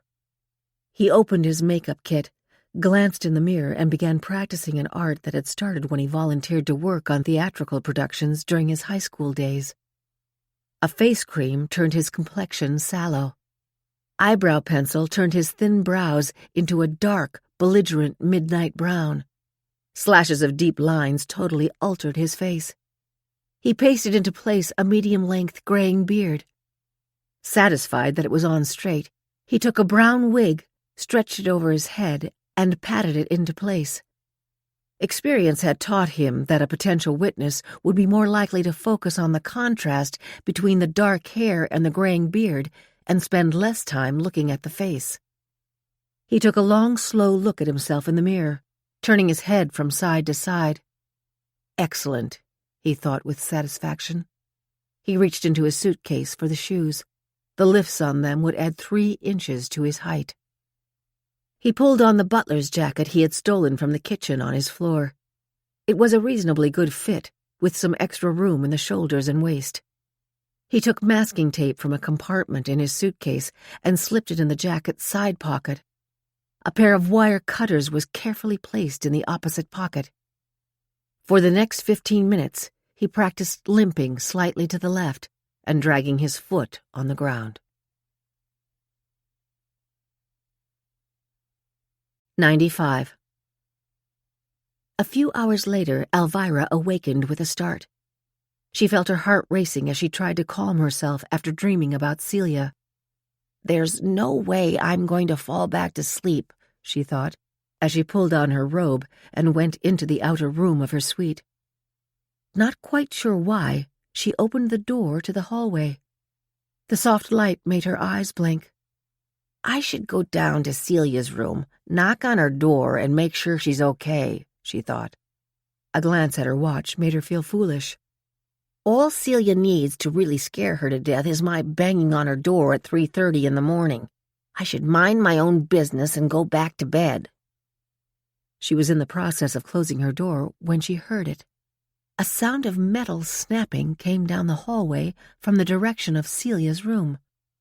Were her ears playing tricks on her? A few minutes later, she heard a muffled scream. It was over almost as fast as it had begun, but she felt sure she knew what it was. She was about to go wake up Willie when she changed her mind. Ted can get there faster, she thought, as she raced down the hall and started banging on Ted's door. "Ted, get up! Celia's in trouble!" Ted jumped at the first sound, raced to the door in his pajamas, and threw it open. Elvira was in the hallway looking terrified. "I heard a noise from Celia's room." Ted didn't wait for her to finish her explanation. He sprinted down the hall in the direction of Celia's suite. Elvira's first instinct was to follow him, but then she stopped, hurried back into her room, and went over to the bed and shook Willie. "Willie, wake up! Celia needs us! Come on, Willie, get up!" As a dazed Willie pulled on the pants he had laid out for the next morning, Elvira breathlessly explained what she had heard. She then called security and asked them to send help. In a heavy sleep, Celia had been vaguely aware of a sound coming from the hallway. The metallic click of wire cutters severing the chain lock on her door had integrated itself into a dream she was having about when she was a little girl in a playground with her father. By the time she recognized the sounds of footsteps growing closer, the intruder was already upon her. She managed a brief scream before a strong hand held a cloth over her mouth. Struggling to breathe, she looked up to see a stranger's face hovering over her. In the stranger's other hand, a pistol was pointed at her forehead. "Make another sound and you'll join your friend Lady M. Do you understand?" Although terrified, Celia nodded her head in agreement. She felt the pressure on the cloth over her mouth ease, only to be replaced by something cool and sticky over her lips and chin. It was some type of tape.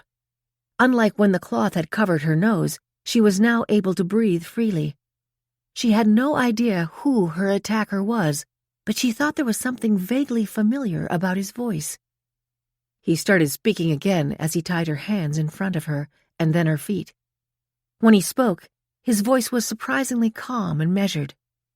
"Celia, it's up to you whether or not you die tonight. Give me what I want, and your friends will find you here safe in the morning. If you want to live, tell me where the Cleopatra necklace is, and I'm warning you, don't lie to me. I know you have it." Celia nodded her head. She was desperate to buy time so that what? Nobody even knew she was in trouble.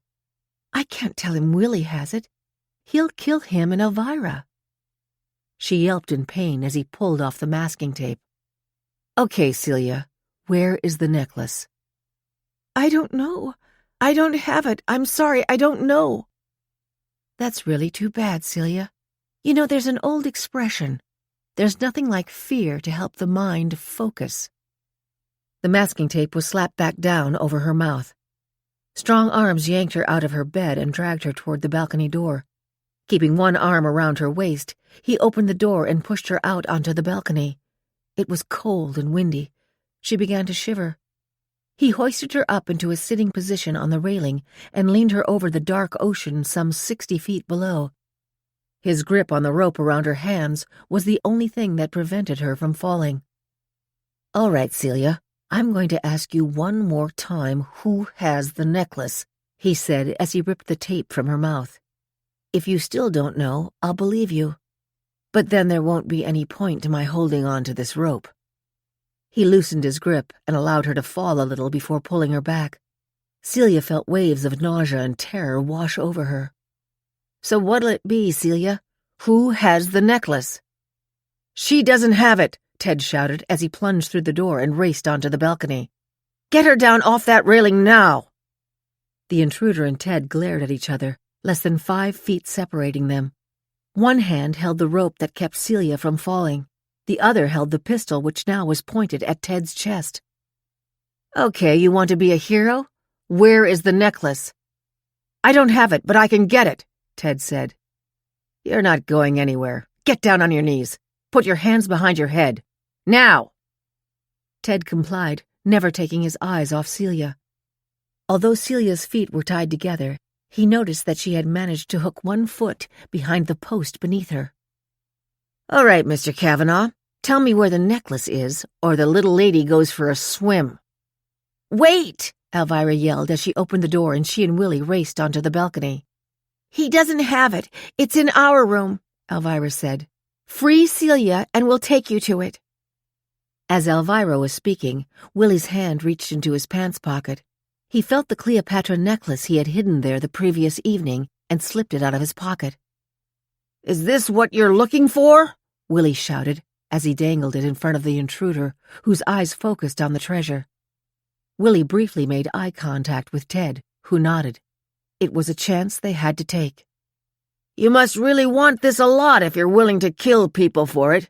Here, take it." Willie flipped the necklace high into the air toward the intruder, whose only chance to save it from going over the side of the ship was to use his hand that held the pistol. As he reached for it, he released his grip on the rope that held Celia atop the railing. She started to go over backwards, her foot hooking the post, momentarily slowing her fall. Ted, Elvira, and Willie sprang into action. Ted leapt up, reached over the railing and grabbed Celia's arms. The momentum of her fall started to drag him over the railing. Elvira grabbed hold of Ted's legs and held on for dear life. Willie had moved immediately when the intruder's attention was on catching the necklace. In the time it took for Willie to move across the balcony, the thief had caught the necklace and was bringing his arm with the pistol back in Willie's direction. With a mighty swipe, Willie smacked the intruder's hand. The pistol fired, narrowly missing Willie's head. The pistol and the necklace clattered to the balcony floor. Willie grabbed the intruder's arms. Ted was straining every muscle in his body to hold on to Celia. His waist was on the balcony railing as he had broken the momentum of her fall. He had stopped her from falling, but didn't have the strength to pull her back to the height of the railing. A moment later, he felt Elvira's strong grip on his legs, holding him from toppling over. "Ted, let go!" Celia screamed. "You'll fall! You'll fall!" Desperately, she tried to free her hands from his grip. Willie and the intruder were glaring at each other. Without his pistol, the intruder was no match for the burly ex-plumber. When Willie glanced at Elvira and Ted struggling to save Celia, he released his hold on the intruder, who ran off the balcony and through the door. Ted could feel his upper body slipping farther over the rail. Willie rushed to the railing, reached his long arms over and grabbed Ted's elbows. "Pull her and I'll pull you," he said. With a final desperate effort, he was able to pull Ted back toward the balcony. A moment later, he and Ted hoisted Celia over the rail. The three of them fell, along with Elvira, onto the floor of the balcony, exhausted and gasping for breath. The intruder knew he needed to make it the short distance back to his room and he would be safe. He was confident that no one would be able to identify him. The wig, beard, and jacket he had worn would quickly be tossed into the ocean below. He pulled open the door to the hallway and froze. Chief of Security John Saunders was holding a pistol that was aimed at his forehead. He dragged him out into the hallway, where Captain Fairfax and Gregory Morrison, both in Queen Charlotte bathrobes, held his arms behind his back as Saunders snapped a pair of handcuffs around his wrists and pushed him back into the room. Ted, his arm around Celia, and Willie, his arm around Elvira, were staggering into the room. "Is anyone hurt?" Saunders asked. It was Ted who answered. "No, I think we're all okay." "I'm sorry it took us a few extra minutes to get here," Saunders said. Turning to Elvira, he added, "When you phoned security, we mistakenly believed the robbery was taking place in your room. We went there first." "Sorry," Elvira said. "It's an old habit to give my room number first when I'm calling." Willie helped Elvira into a chair, and then moved menacingly across the room at the intruder. "I don't take kindly to anyone pointing a gun at my wife," he said, as his hand shot forward. The intruder braced himself for the expected blow from Willie's huge fist, but Willie's hand stopped short, grabbed hold of the intruder's beard, and gave it a hard yank. A yelp of pain followed as the beard was detached from his face. After throwing the beard to the floor, Willie grabbed a handful of the intruder's hair and pulled. The wig became detached. Everyone in the room stared at the face of the unmasked assailant. Willie spoke first. "Well, if it isn't the poor widower who came to scatter his wife's ashes. You're damn lucky I don't scatter you over the Atlantic Ocean." It was Morrison's turn next, his voice dripping with sarcasm. "Why, it's Inspector Clouseau from Interpol. I knew you were useless. My Queen Charlotte has a lovely brig. You will be its first guest." 96. For a moment there was dead silence as Morrison, Saunders, and Captain Fairfax shoved Devon Michelson out of the room. Then, as Willie closed the door, Elvira went to the closet and pulled out a Queen Charlotte bathrobe. "Celia, you're freezing. Let's wrap you in this." Celia let her arms be pushed into it, then felt the sash being tied around her waist. She realized that she must still be in some level of shock. The memory of trying to hold on to the railing with her foot as she felt herself going backwards kept replaying in her mind. It was all over, she had thought. before Ted's arms grabbed hers and saved her from falling. She recalled the feeling of the cold wind against her face and arms, and the ominous sense that she was going to die. Trying to shake the memory, she looked from Elvira to Willie to Ted. "I can thank the three of you that I'm not in the ocean," she said. "It's only because of you that I'm not trying to swim to Southampton." "We'd never let that happen," Elvira said firmly. "And now we all better get back to bed." She and Willie headed for the door. Ted closed it behind them. "This time, I'm not taking no for an answer. And something else." He put his arms around Celia. "Will you please tell me why you were trying to get your hands out of mine?" he asked. "Because I didn't want you to fall. I couldn't let you fall. I put all of you in danger and—" Ted stopped her with a kiss. "We'll finish this conversation later. Now let's get you into bed. You're still trembling." He guided her into the bedroom, and after she lay down, he tucked the blankets over her. "I'm pushing the easy chair against the door and sleeping in it until it's time for us to leave. I don't trust them to hold on to that guy until you're off the ship." Celia realized how glad she was not to be alone. "No objection, Counselor," she murmured as her eyes began to close. 97. Everyone except Willie was downstairs at 7:30 a.m. as the Queen Charlotte began to dock in Southampton. As the word spread through the ship that Devon Michelson, the grieving widower, as he had become known, was the killer, shock and surprise was the immediate reaction. At Lady M's table, Yvonne, Brenda, and Professor Longworth stared at each other. "I thought it might be you," Brenda blurted out to Longworth. "I didn't think I'd be nearly strong enough to wrestle you into a closet," Longworth shot back, his voice testy. Yvonne was silent. Now that the true identity of Lady M's killer had been revealed, Roger would know that she had not suffocated Lady M to save him. The ship that had rescued him would arrive in Southampton one day behind Queen Charlotte.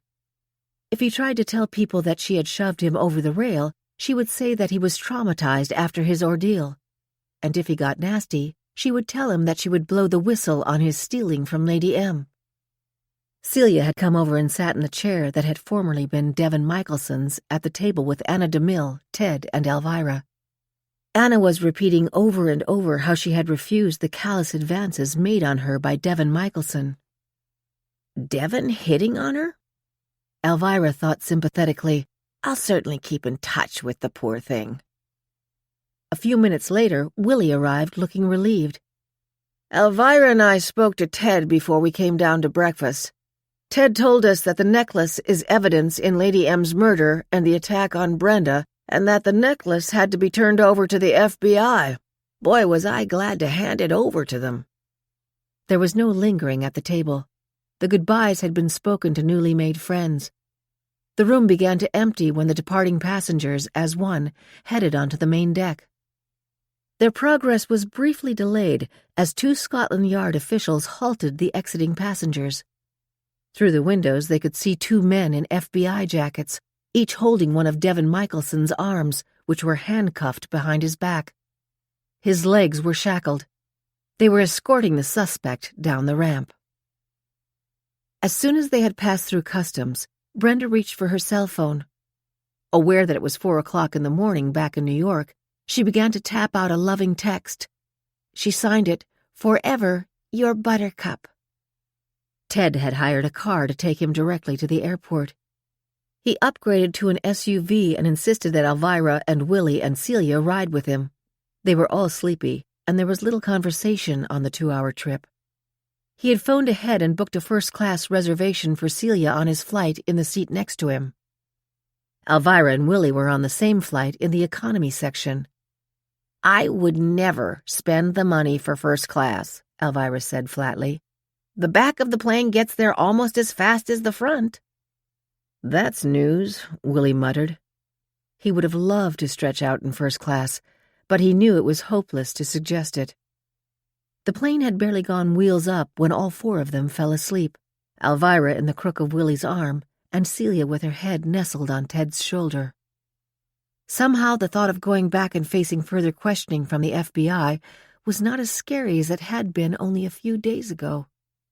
Ted had insisted that he reach out to her lawyer and offer his services and those of his investigators. "We are very good at what we do," he had assured her. She knew that in the end, everything would really be okay. Epilogue. 3 months later. Elvira and Willie hosted a celebration dinner for Ted and Celia in their apartment on Central Park South. There was a storm outside, and the park was covered with drifting snow. The horses and carriages were clip-clopping through it, and the familiar tinkle of their bells added a timeless sense of years gone by. Inside, over cocktails, the four of them recalled their adventurous week on the Queen Charlotte. As promised, Anna DeMille had kept in close touch with Elvira, saying that nothing could be more exciting than the cruise, even including that thief making advances at me. "I still can't get over the news about Devin Michelson," Elvira said. Shortly after Michelson's arrest, Interpol had issued a statement. "Not now or at any time in the past did Interpol have an employee by that name on staff. He obviously presented falsified credentials. An investigation is being conducted to determine whether he had inside help at Castle Lines when he made arrangements to be on that voyage." "Heads will roll if that happened," Willie said. Celia had felt compelled to tell the FBI about Lady M's belief that Brenda had been stealing her jewelry. Part of her felt sorry for Brenda, but at the same time she believed it was wrong to let a thief go unpunished. But then Ralphie's jeweler friend, the accomplice in switching Lady M's jewelry, had been arrested and charged in a similar scheme. In exchange for leniency, he had quickly given up Ralphie, who in turn had told the FBI about Brenda's role in stealing from Lady M. Brenda had quickly agreed to a plea deal. Ted's investigators had succeeded in poking holes in Stephen's story that Celia had conspired with him from the beginning in the fund fraud. They had been able to prove that he had begun misappropriating money from client accounts 2 years before he even knew Celia. When the FBI met with her, their only interest in Celia was as a potential witness against Stephen. At the dinner, Ted provided an update on a story they all had been following. It had been in the papers that Lady M's estate was set to undergo a thorough audit. Several former clients of Roger Pearson's firm had come forward and expressed concern about irregularities in the work Roger had done for them. The lawyer Roger retained had put out a statement on his behalf. Mr. Pearson suffered severe memory loss as a result of his horrific experience at sea and may not be in a position to adequately defend his past work. In the picture by his side was his loving wife, Yvonne. "Let's forget about them," Elvira suggested, as she held up champagne in a toast. "Celia, I love your engagement ring," she said. "I'm so happy for both of you." Celia's ring was a beautiful emerald. "It seemed only fitting to choose that stone," Ted said. "It was emeralds after all that brought us together." They had picked it out at Carruthers. Celia's former employer had welcomed her back with open arms and had given her a raise. Celia thought of Lady M handing her the Cleopatra necklace. After it was turned over to the FBI, the Smithsonian had issued a statement saying that it was satisfied that Egypt historically was the rightful owner and that the necklace should be returned to Egypt. The FBI had photographed it as evidence for the criminal trial of Devin Michelson, and now it was on its way home. On Christmas Eve, they were flying to Sea Island to spend the holiday week with Ted's parents and siblings. Celia thought of how she had felt that first day on the ship. All by myself, alone. As she and Ted exchanged smiles, she thought, all by myself alone? Never, ever again.